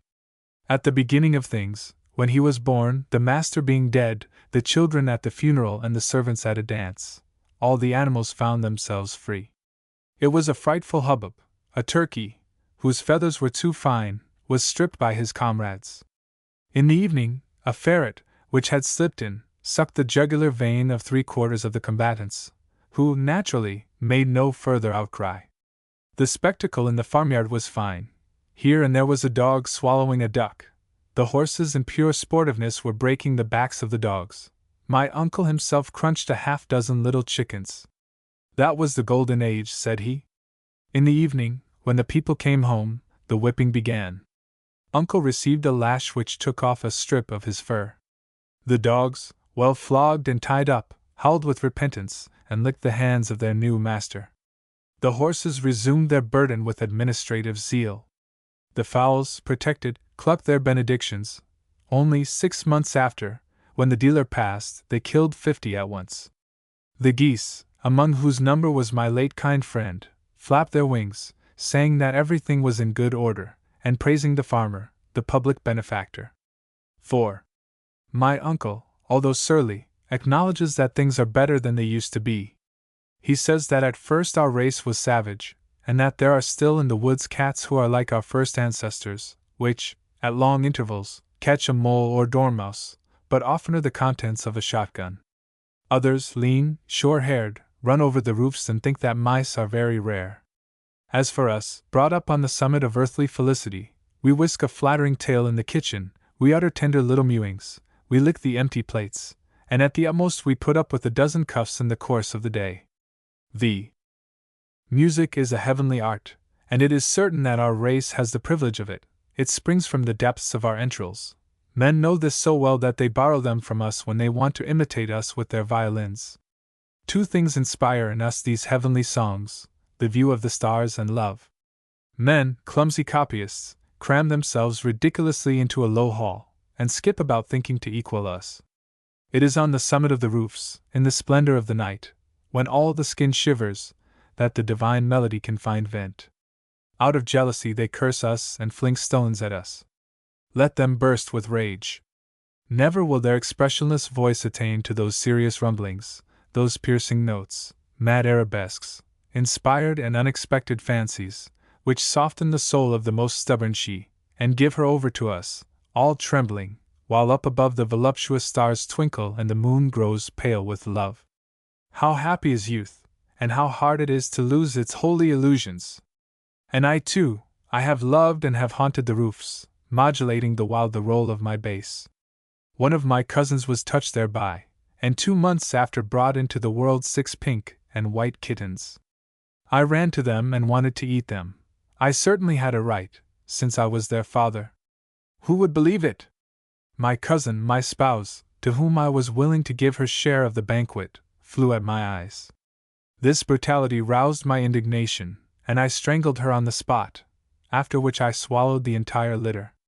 But the hapless little rogues were good for nothing, not even to nourish their father. Their flabby flesh weighed on my stomach for 3 days. Disgusted with the strong passions, I gave up music, and returned to the kitchen. 6. I have thought much on the ideal happiness, and I think I have made thereupon some notable discoveries. It evidently consists, in warm weather, in sleeping near the barnyard pool. A delicious odor arises from the fermenting dung. Lustrous straws shine in the sunlight. The turkeys ogle lovingly, and let their crest of red flesh fall on their beak. The fowls scratch up the straw, and bury their broad bellies to take in the rising heat. The pool gleams, swarming with moving insects which make the bubbles rise to its surface. The harsh whiteness of the walls renders yet deeper the bluish recesses where the gnats hum. With eyes half closed you dream, and, as you have almost ceased to think, you no longer wish for anything. In winter, happiness is in sitting at the fireside in the kitchen. The little tongues of flame lick the log and shoot amidst the sparks. The twigs snap and writhe, while the twisted smoke rises in the dark chimney to the very sky. Meanwhile the spit turns with a harmonious and pleasing tic-tac. The fowl that is impaled reddens, turns brown, becomes splendid. The fat which moistens it softens its hues. A delightful odor irritates the olfactories. Your tongue involuntarily caresses your lips. You take in the divine emanations of the fat. With eyes lifted to heaven in a serious transport, you wait till the cook takes off the creature and offers you the part that belongs to you. He who eats is happy, he who digests is happier, he who sleeps while digesting is happier still. All the rest is only vanity and vexation of spirit. The fortunate mortal is he who, warmly rolled into a ball with his belly full, feels his stomach in operation and his skin expand. A delightful tickling penetrates, and softly stirs the fibers. The outer and the inner creature enjoy with their every nerve. Surely if the universe is a great and blessed God, as our sages say, the earth must be an immense belly busy through all eternity digesting the creatures, and warming its round skin in the sun. 7. My mind has been greatly enlarged by reflection. By a sure method, sound conjectures and sustained attention, I have penetrated some of the secrets of nature. The dog is an animal so deformed, of such an unruly character, that from the earliest times it has been considered to be a monster, born and molded in despite of all laws. Indeed, when rest is the natural state, how explain an animal that is forever in motion and busy, and that without aim nor need, even when he is gorged and not afraid? When beauty universally consists in suppleness, grace, and prudence, how allow an animal to be forever brutal, howling, mad, jumping at the nose of people, running after kicks and rebuffs? When the favorite and masterpiece of creation is the cat, how understand an animal that hates it, runs at it, without having received a single scratch from it, and breaks its ribs without any desire to eat its flesh? These contradictions prove that dogs are condemned beings. Without a doubt the souls of the guilty and punished pass into their bodies. They suffer there, that is why they worry one another, and fret unceasingly. They have lost their reason, so they spoil everything, incite to battle, and are chained 3/4 of the day. They hate the beautiful and the good, consequently they try to throttle us. 8. Little by little the mind frees itself from the prejudices in which it was reared. Light dawns, it thinks for itself. Thus it is that I have attained to the true explanation of things. Our first ancestors, and the gutter cats have retained this belief, said that heaven is a very lofty granary, well covered, where the sun never hurts the eyes. In this granary, my great-aunt used to say, there are troops of rats so fat that they can hardly walk, and the more we eat of them, the more there are to eat. But it is evident that this is the opinion of poor devils, who, since they have never eaten anything but rat, cannot imagine a better diet. Besides, granaries are wood color or gray, and the sky is blue, which finishes their confusion. In truth, they rest their opinion upon a sufficiently shrewd remark.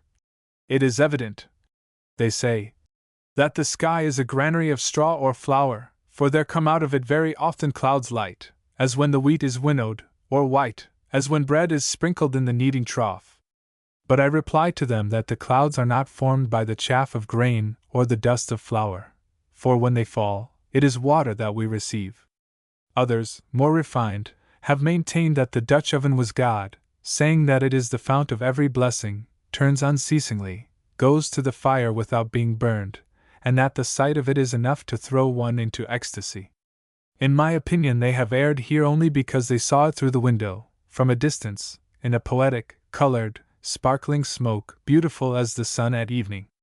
But I, who have sat near it during whole hours, I know that it has to be sponged, mended, wiped, and in acquiring knowledge, I have lost the innocent illusions of heart and stomach. The mind must be opened to conceptions more vast, and reason by more certain methods. Nature is everywhere uniform with herself, and in small things offers the image of the great. From what do all animals spring? From an egg. The earth then is a very great egg. I even add that it is a broken egg. You will convince yourself of this if you examine the form and the limits of this valley, which is the visible world. It is concave like an egg, and the sharp edges by which it rejoins the sky are jagged, are keen-edged and white like those of a broken shell. The white and the yolk, pressed into lumps, have formed these blocks of stone, these houses and the whole solid earth. Some parts have remained soft and formed the surface that men plow, the rest runs in water and makes the pools, the rivers. Each springtime there runs a little that is new. As to the sun, nobody can doubt its use. It is a great red firebrand that is moved back and forth above the egg to cook it gently.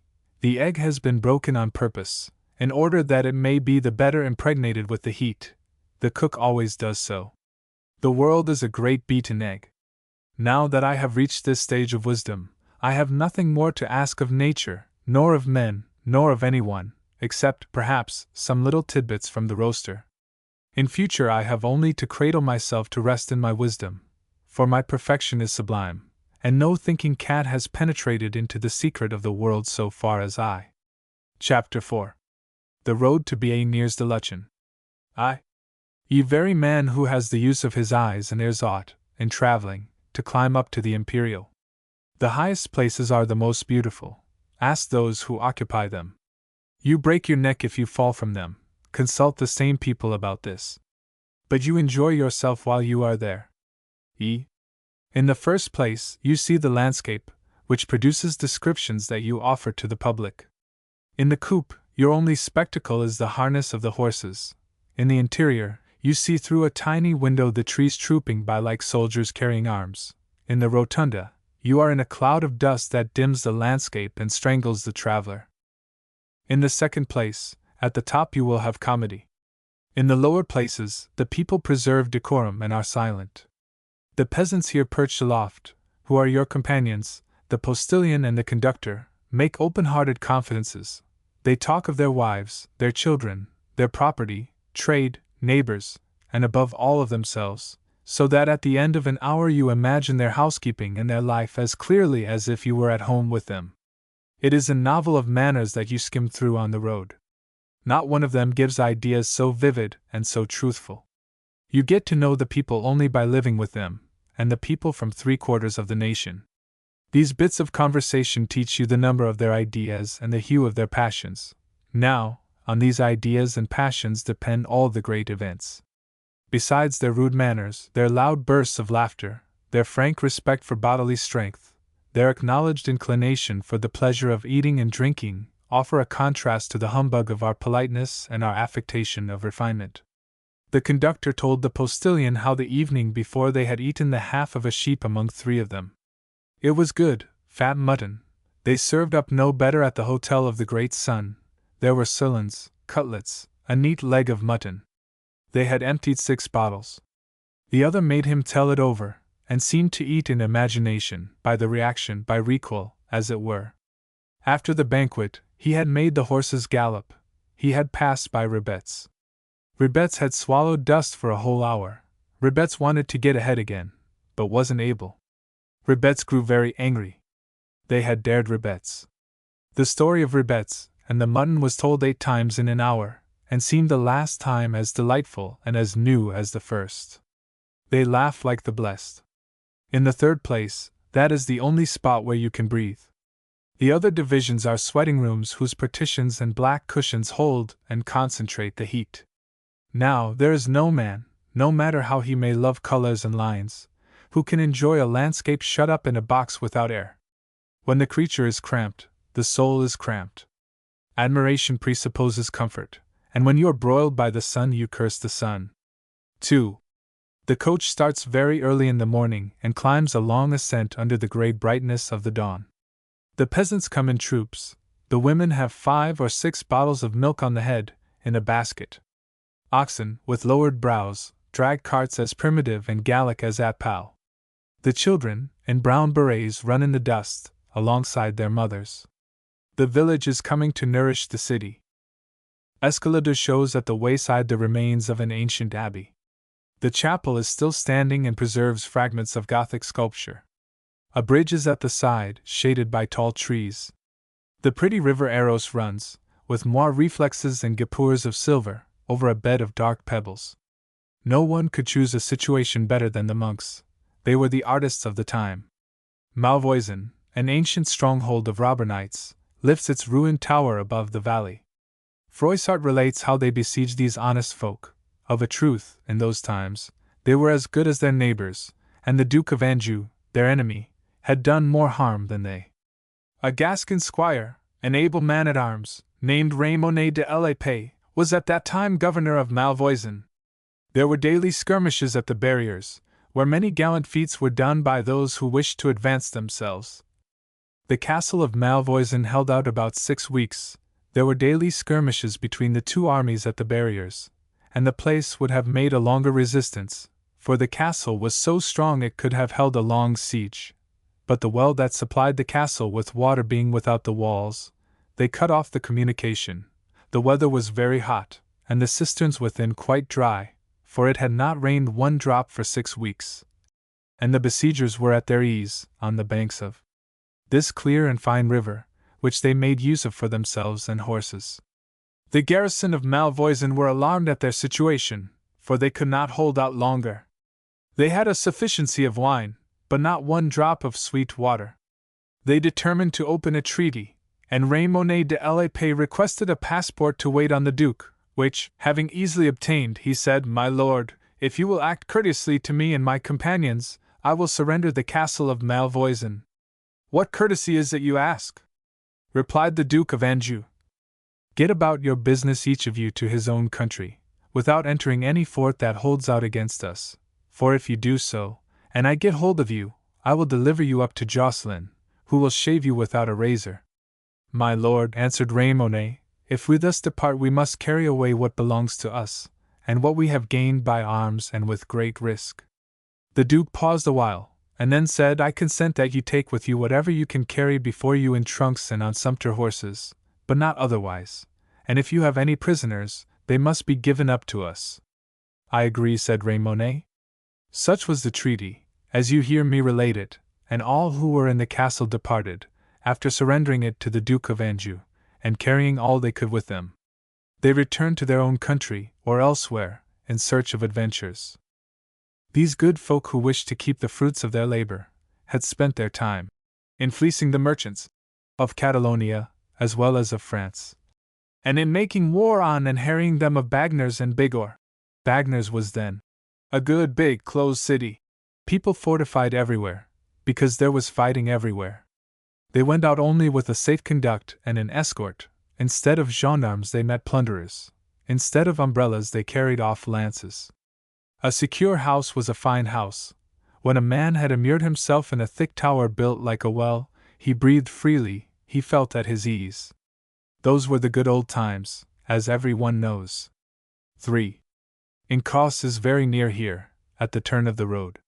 Chapelle and Bichaumont came there to restore their stomachs, which needed and deserved it well, for they used them more than some do. They wrote their travels, and their style flows as easily as their life.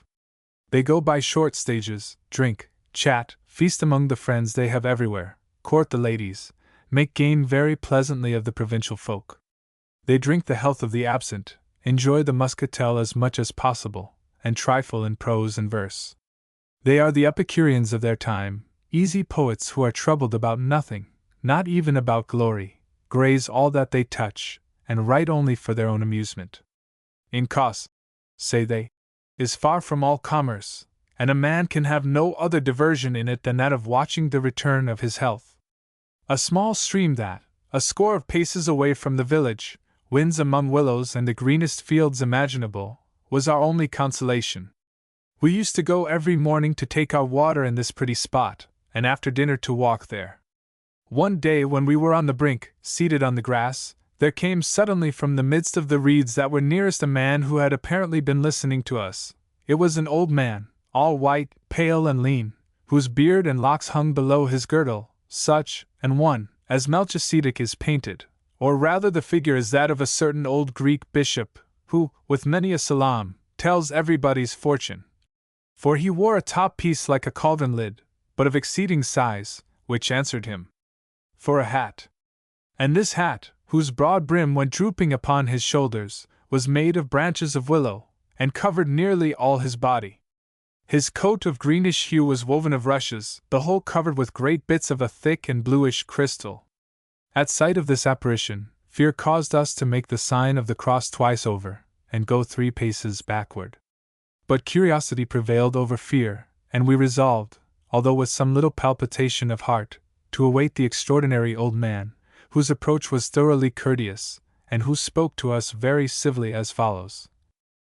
Gentlemen, I am not surprised that with my unexpected appearance you should be a little startled in mind, but when you shall have learned in what rank the fates have set my birth to you unknown, and the motive of my coming, you will calm your minds. I am the god of this stream, who, with an ever inexhaustible urn, tilted at the foot of that hill, take the task in this meadow of pouring unceasingly the water, which makes it so green and flowery. For 8 days now, morning and evening, you come regularly to see me without thinking to pay me a visit. It is not that I do not deserve that you should pay me this respect, for, in short, I have this advantage, that a channel so pure and clear is the place of my uppunnage. In Gascony such a portion is very neat for a cadet. The 2 travelers were talking of the tides of the Garonne, and of the reasons for them given by Gassendi and Descartes. This very obliging god relates to them how Neptune thereby punishes an ancient rebellion of the rivers. Then the honest river god takes himself off, and when he has gone a score of paces the good soul is melted entirely into water. Nowadays this mythology seems unmeaning, and the thought flat. Look at the environs, the surroundings save it. Carelessness, intoxication, are on one side. It is born between 2 glasses of good wine thoroughly relished, in the midst of an unpremeditated letter. Are people so very nice at table? It is a refrain they are humming, flat or not, is of no consequence. The main thing is good humor, and the inclination to laugh. I picture to myself the honest fellows, well-dressed, portly, their eyes still shining from the long dinner of yesterday, with rubies on their cheeks, perfectly ready to sit down to dine at the first inn and to bedevil the maid. La Fontaine did so, especially when he traveled. They made stops, forgot themselves, the broad jokes flew. They didn't cross France as nowadays, after the fashion of a cannonball or an attorney. They allowed 5 days for going to Poitiers, and in the evening, on going to bed, they fed the body. It was the last age of the good corporeal life, that heavy bourgeoisie which had its flower and its portrait in Flemish art. It was already disappearing. Aristocratic propriety and lordly salutes were taking possession of literature. Boileau gave us serious verse, thoroughly useful and solid, like pairs of tongs. Nowadays, when the middle-class man is a philosopher ambitious, a man of business, it is far worse. Let us not speak ill of those who are happy. Happiness is a sort of poetry. It is in vain that we boast ourselves, that poetry we have not. 4. The road is bordered with vines, each of which carries up its tree, elm or ash, the crown of a fresh verdure, and lets its leaves and tendrils fall again in plumes. The valley is a garden long and narrow, between 2 chains of mountains. On the lower slopes are beautiful meadows where the living waters run in orderly fashion in trenches, nimble, prattling irrigators. The villages are seated along the little river, vine stalks climb along the dusty wall. The mallows, straight as tapers, lift above the hedges their round flowers, brilliant as roses of rubies. Orchards of apples pass continually on both sides of the coach. Cascades fall in every hollow of the chain, surrounded with houses that seek a shelter. The heat and the dust are so terrible that they are obliged every time we pass a spring to sponge the nostrils of the horses. But at the end of the valley a mass of dark, rugged mountains lifts itself, with tops that are white with snow, feeding the river and closing the horizon. Finally, we pass beneath an alley of fine plane trees, between two rows of villas, gardens, hotels, and shops. It is Luchin, a little city as Parisian as Bigorre. Chapter 5. Luchin. Tehe Street is a broad alley, planted with large trees, and lined with rather handsome hotels. It was opened by the Intendant d'Etigny, who, for this misdeed, was near being stoned. It was necessary to call in a company of dragoons to force the Lacanais to endure the prosperity of their country. At the end of the alley a pretty chalet, like those in the Jardin des Plantes, shelters the Du Piary spring. Its walls are a fantastic trellis of gnarled branches, adorned with their bark, its roof is thatched, its ceiling is a tapestry of moss. A young girl sitting at the taps distributes to the bathers glasses of sulphurous water. The elegant toilets come about 4 o'clock. Meanwhile you sit in the shade on benches of woven wood, and watch the children playing on the turf, the rows of trees descending toward the river, and the broad green plain, sprinkled with villages. Below the spring are the bathing houses, nearly finished, and which will be the finest in the Pyrenees. At present the neighboring field is still strewn with materials. The lime smokes all day, and makes the air to flame and quiver. The court of the baths contains a large votive altar, bearing on one of its faces an amphora and this inscription. They have preserved in two. This god Lixo, they say, was in the time of the Celts the tutelary deity of the country. Hence the addition these other name of Luchin.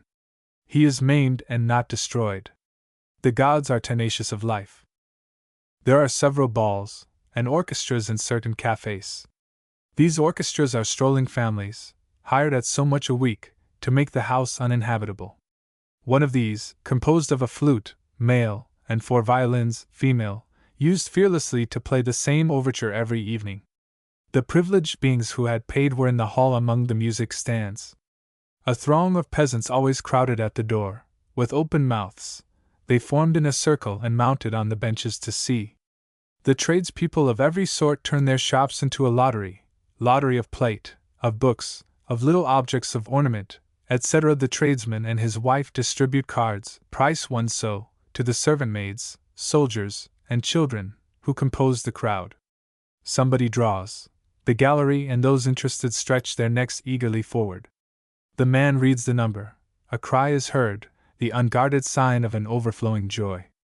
It's I that have won, I, monsieur the merchant. And you see a little serving maid, blushing all over, lift herself on tiptoe and stretch out her hands. The merchant dexterously seizes a pot, parades it above his head, and makes everybody about remark it. A fine mustard pot, a mustard pot worth 3 francs, threaded with gold. Who wants numbers? The assembly lasts 4 hours. It begins anew every day, the customers are not wanting for a single moment. These people have a genius for display. One day we heard the roll of drums, followed by 4 men marching solemnly, swathed in shawls and pieces of cloth. The children and the dogs follow the procession with hubbub. It is the opening of a new shop. The next day I copied the following handbill printed on yellow paper. Orpheonic Festival in the Grotto of Gargas. The Orpheonic Society from the city of Montregion will execute the polka, several military marches, several waltzes, divers other pieces from the works of the great masters. Among other amateurs who will allow themselves to be heard, one will sing some stanzas on eternity. Finally, an exquisite voice, which wishes to remain anonymous in order to avoid those deserved praises that people are fond of lavishing on its sex, will sing also a number of pieces analogous to the circumstances. It will be delicious and even seraphic to lend an ear to the echo of the sonorous concretions of the stalactites, which will unite with the vibrating echo of the vault to repeat the harmonious notes, and when the divine voice shall be heard, the intoxicating charm of the spell will surpass every impression which can have been left in the soul by the most delightful of musical reunions. Price of admission, 1 franc. These people are descendants of Clemence Isor. Their advertisements are odes. By way of compensation, many odes are advertisements. In fact, you are here not far from Toulouse. Like the character, the type is new. The young girls have fine, regular, clear-cut faces, of a lively and gay expression. They are small, with a light step, brilliant eyes, the nimbleness of a bird. In the evening, about a lottery shop, these pretty faces stand out animated and full of passion beneath the flickering light, fringed with a black shadow. The eyes sparkle, the red lips tremble, the neck tosses with the little abrupt movements of the swallow. No picture can be more full of life. If you leave the lighted and tumultuous alley, at the distance of 100 paces, you find silence, solitude, and obscurity. At night, the valley is of great beauty. It is framed and drawn out between two chains of parallel mountains, huge pillars which stretch in two files and support the dark vault of heaven. Their arches mark it out like a cathedral ceiling, and the immense nave vanishes several leagues away, radiant with stars. These stars fling out flames. At this moment, they are the only living things. The valley is black, the air motionless. You can only distinguish the tapering tops of the poplars, erect in the tranquil night, wrapped in their mantle of leaves. The topmost branches stir, and their rustle is like the murmur of a prayer echoed by the distant hum of the torrent. 3. The valley is not a gorge, but a beautiful level meadow marked with trees and fields of maize, among which the river runs, but does not leap. Lutchen is surrounded with alleys of plane trees, poplars, and lindens. You leave these alleys for a pathway which follows the waves of the peak and winds amidst the high grass. The ashes and oaks form a screen along the two banks. Big brooks come from the mountains. You cross them on trunks laid bridge-wise or on broad slabs of slate. All these waters flow in the shade, between knotted roots which they bathe, and which form trellises on both sides. The bank is covered with hanging herbage. You see nothing but the fresh verdure and the dark waters. It is here that at noon the pedestrians take refuge. Along the sides of the valley wind dusty roads where stream the carriages and the horsemen. Higher up, the mountains, gray or brown with moss, display their soft lines and noble forms as far as the eye can reach. They are not wild as at Saint Sauveur, nor bare as at Osbons. Each of these chains advances nobly toward the city, and behind it leaves its vast ridge to undulate to the very verge of the horizon. 4. Above Lutchen is a mountain called Superbagners.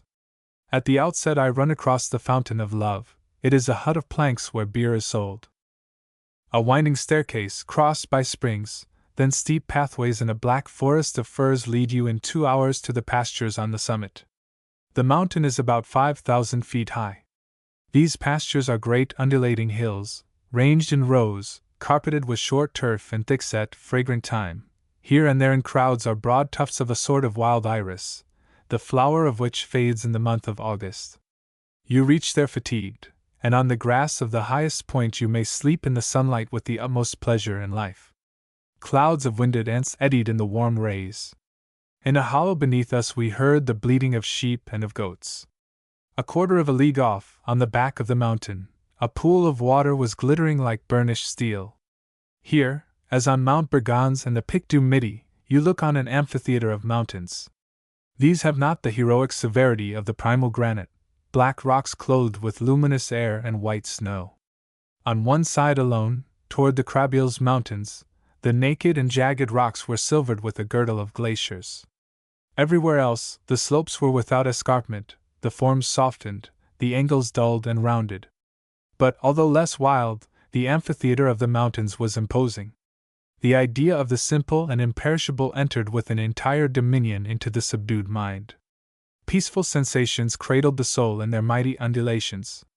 It harmonized itself with these huge and immovable creatures.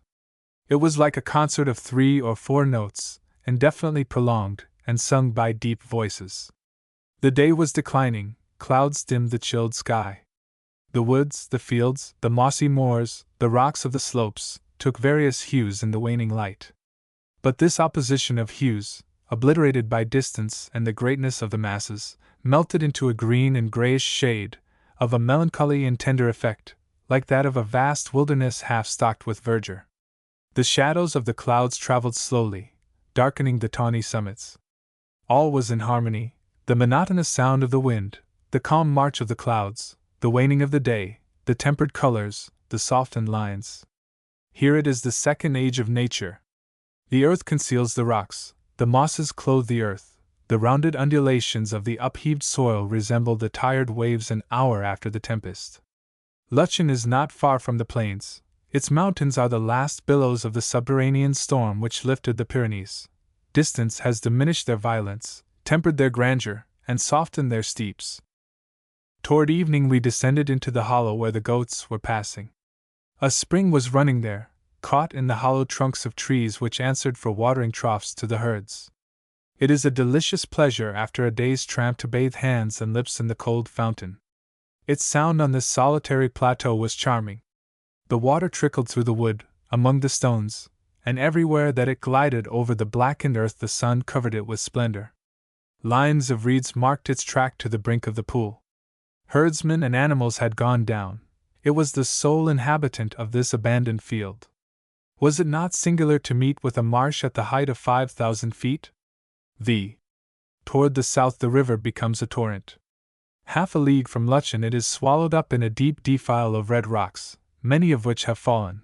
The bed is choked with blocks, the two walls of rock close together in the north, and the dammed-up water roars to get out of its prison, but the trees grow in the crevices, and along the wall the white flowers of the bramble hang in locks. Very near here, on a round eminence of bare rock, rises the ruin of a Moorish tower, named Castelviel. Its side is bordered with a frightful mountain, black and brown, perfectly bald and resembling a decayed amphitheater. The layers hang one over another, notched, dislocated, bleeding. The sharp edges and fractures are yellowed with wretched moss, vegetable ulcers that defile with their leprous patches the nudity of the stone. The pieces of this monstrous skeleton hold together only by their mass. It is crannied with deep fissures, bristling with falling blocks, broken to the very base. It is nothing but a ruin dreary and colossal, sitting at the entrance of a valley, like a battered giant. There was an old beggar woman there, with naked feet and arms, who was worthy of the mountain. For a dress she had a bundle of rags of every color sewn together, and remained the whole day long crouched in the dust. One might have counted the muscles and tendons of her limbs. The sun had dried her flesh and burned her skin. She resembled the rock against which she was sitting. She was tall, with large, regular features, a brow seamed with wrinkles like the bark of an oak, beneath her grizzled lids a savage black eye, a mat of white hair hanging in the dust. If a sculptor had wished to make a statue of dryness, the model was there. The valley narrows and ascends. The Gave rolls between two slopes of great forests, and falls in a constant succession of cascades. The eyes are satiated with freshness and verdure. The trees mount to the very sky, thick-set, splendid. The magnificent light falls like a rain on the immense slope. The myriads of plants suck it in, and the mighty sap that gorges them overflows in luxury and vigor. On all hands the heat and the water invigorate and propagate them. They accumulate. Enormous beeches hang above the torrent. Ferns people the brink. Moss hangs in green garlands on the arcades of roots. Wild flowers grow by families in the crevices of the beeches. The long branches go with a leap to the further brink. The water glides, boils, leaps from one bank to the other with a tireless violence, and pierces its way by a succession of tempests. Further on some noble beeches climb the slope, forming an inclined plane of foliage. The sun gives luster to their rustling tops. The cool shadow spreads its dampness between their columns, over the ribbons of sparse grass, and on strawberries red as coral. From time to time the light falls through an opening, and gushes in cataracts over their flanks which it illuminates. Isles of brightness then cleave the dim depths. The topmost leaves move softly their diaphanous shade. The shadow almost disappears, so strong and universal is the splendor.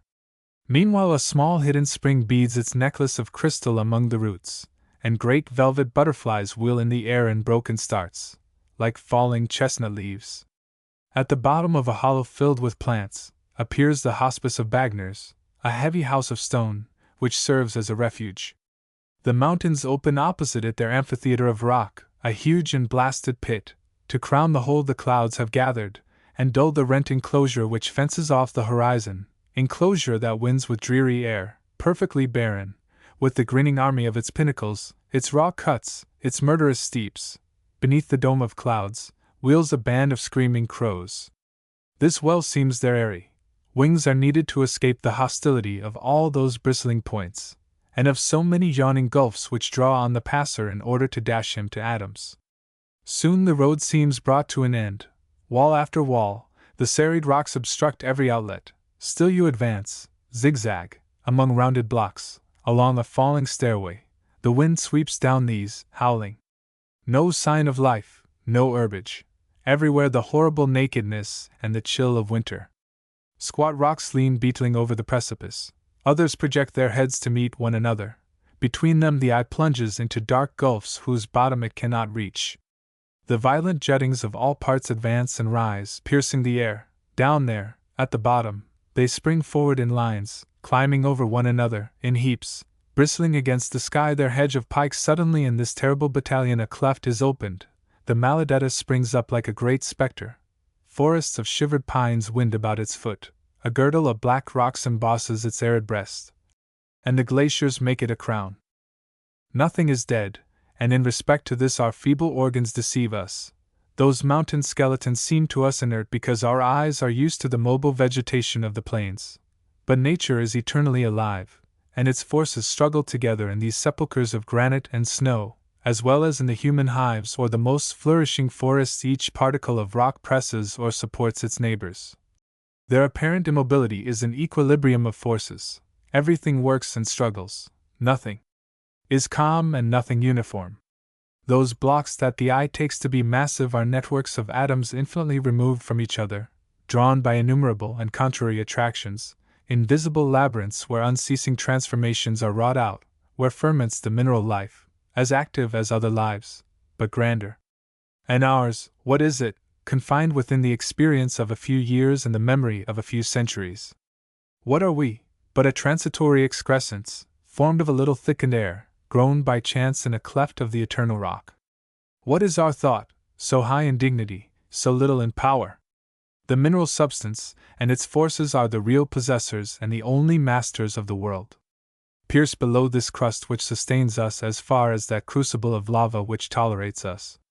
Here strive and are developed the great forces. The heat and the affinities which have formed the soil, have composed the rocks which support our life, have furnished its cradle for it, and are preparing its tomb.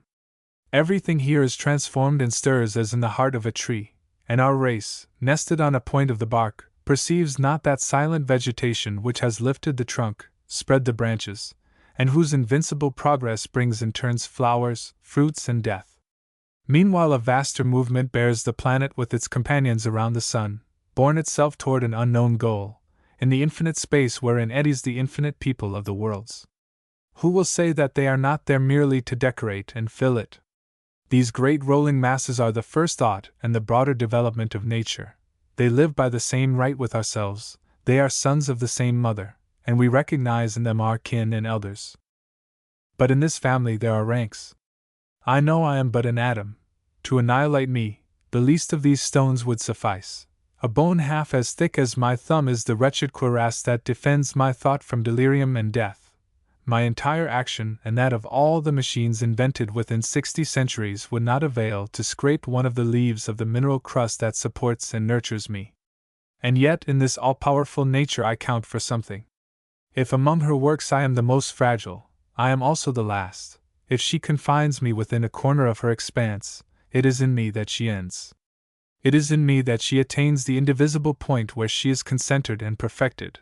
And this mind through which she knows herself opens to her a new career in reproducing her works, imitating her order, penetrating her work, feeling its magnificence and eternity. In it is opened a second world reflecting the other, reflecting itself also, and beyond itself and that other, grasping the eternal law which engenders them both. Tomorrow I shall die, and I am not capable of displacing any portion of this rock. But during one moment I have thought, and within the limits of that thought nature and the universe were comprehended. Chapter 6. Toulouse. I.W. Hen. After a 2 months' sojourn in the Pyrenees, you leave Luchan, and see the flat country near Martres. You are delighted and breathe freely. You were tired, without knowing it, of those eternal barriers that shut in the horizon. You needed space. You felt that the air and light were usurped by those monstrous protuberances, and that you were not in a land of men, but in a land of mountains. Unknown to yourself, you long for a real champagne, free and broad. That of Martres is as level as a sheet of water, populous, fertile, stocked with good plants, well cultivated, convenient for life, a realm of abundance and security. There is no doubt that a field of brown earth, broadly plowed with deep furrows, is a noble sight, and that the labor and happiness of civilized man are as pleasant to behold as the ruggedness of the untamed rocks. W. A highway white and flat led in a straight line to the very horizon, and ended in a cluster of red houses. The peaked belfry lifted its needle into the sky, but for the sun, it would pass for a Flemish landscape. In the streets there were Van Ostade's interiors. Old houses, roofs of uneven thatch, leaning one upon another, machines for hemp displayed in the doorways, little courtyards filled with tubs, wheelbarrows, straw, children, animals, a gay and well-to-do air. Above all, the great illuminator of the country, the universal decorator, the everlasting giver of joy, the sun poured in profusion its beautiful warm light over the walls of ruddy brick, and patched with strong shadows the white rough cast. 2. Toulouse appears, all red with bricks, amidst the red dust of evening. A melancholy city, with narrow and flinty streets. The town hall, called Capicole, has but one narrow entrance, commonplace halls, a pronounced and elegant facade in the taste of the decorations for public festivals. In order that no one may doubt its antiquity, they have inscribed on it the word Capitolium. The cathedral, dedicated to St. Stephen, is remarkable only for one pleasant memory. Towards the year 1027, says Pierre de Marca, it was the custom at Toulouse to box a Jew's ears in public on Easter Day, in the church of St. Stephen. Hugues, chaplain to Aymery, Viscount de Roquecourt, being at Toulouse in his master's suite, dealt the Jew a blow with such force that it crushed his head and made his brains and eyes to fall out, as Adhemer has observed in his chronicle. The choir where Adhemer made this observation is wanting in neither beauty nor grandeur, but what strikes you most on leaving the mountains is the museum. You find a new thought, passion, genius, art, all the most beautiful flowers of human civilization. It is a broad, well-lighted hall, flanked by two small galleries of greater height, which form a semicircle, and filled with pictures of all the schools, some of which are excellent. A Murillo, representing St. Diego and his monks, you recognize in it the monastic harshness, the master's sentiment of reality, his originality of expression and earnest vigor. A martyrdom of St. Andrew, by Caravaggio, black and horrible. Several pictures by the Carracci, Guercino and Guido. A ceremony of the Order of the Holy Ghost in 1635, by Philip de Champagne. These most real, delicate and noble faces are portraits of the time. You see the contemporaries of Louis XIII. In life. Here are the correct drawing, temperate color, conscientious but not literal exactness of a Fleming become a Frenchman. A charming Marquise de Largelare with a wasp waist and blue velvet, elegant and haughty. A Christ crucified by Rubens, the eyes glassy, flesh livid, a powerful sketch, wherein the cold whiteness of the faded tints exhales the frightful poetry of death. I name only the most striking, but the liveliest sensation comes from the modern pictures. They transport the mind all at once to Paris, into the midst of our discussions, into the inventive and troubled world of the modern arts, the immense laboratory where so many fruitful and opposing forces weave the work of a renewing century, a celebrated picture by Glaze, the death of St. John the Baptist. The half-naked butcher who holds the head is a superb brute. A careless instrument of death which has just done its work well. An elegant and affected painting by Chopin, Jacob before Laban and his two daughters. The daughters of Laban are pretty drawing-room misses who have just disguised themselves as Arabs. Muley Abd el-Rahman, by Eugene Delacroix. He is motionless on a bluish and melancholy horse. Files of soldiers are presenting arms, packed in masses in a stifling atmosphere. Dull heads, stupid and real, hooded with the white burnous. Ruined towers are piled behind them under a leaden Sunday. The crude colors, the heavy garments, bronzed limbs, massive parasols, that lifeless and animal expression are the revelation of a land where thought sleeps overwhelmed and buried under the weight of barbarism, of the religion and the climate.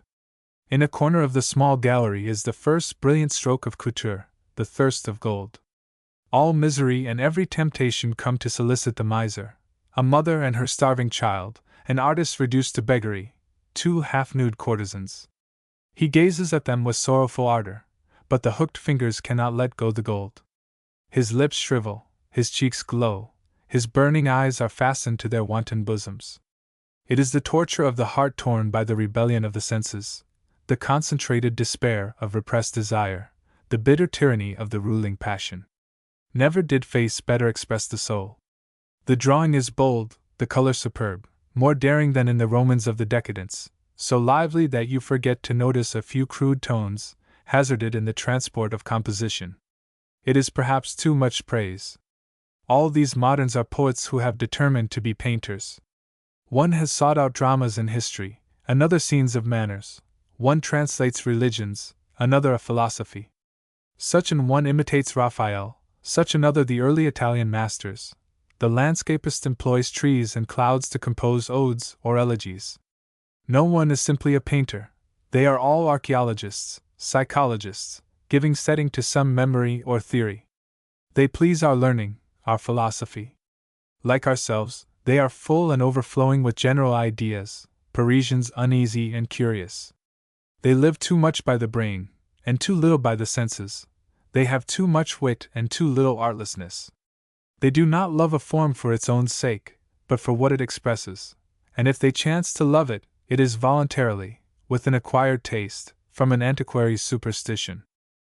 They are children of a wise generation, harassed and thoughtful, in which men who have won equality and the freedom of thought, and of shaping each for himself his religion, rank, and fortune, wish to find in art the expression of their anxieties and meditations.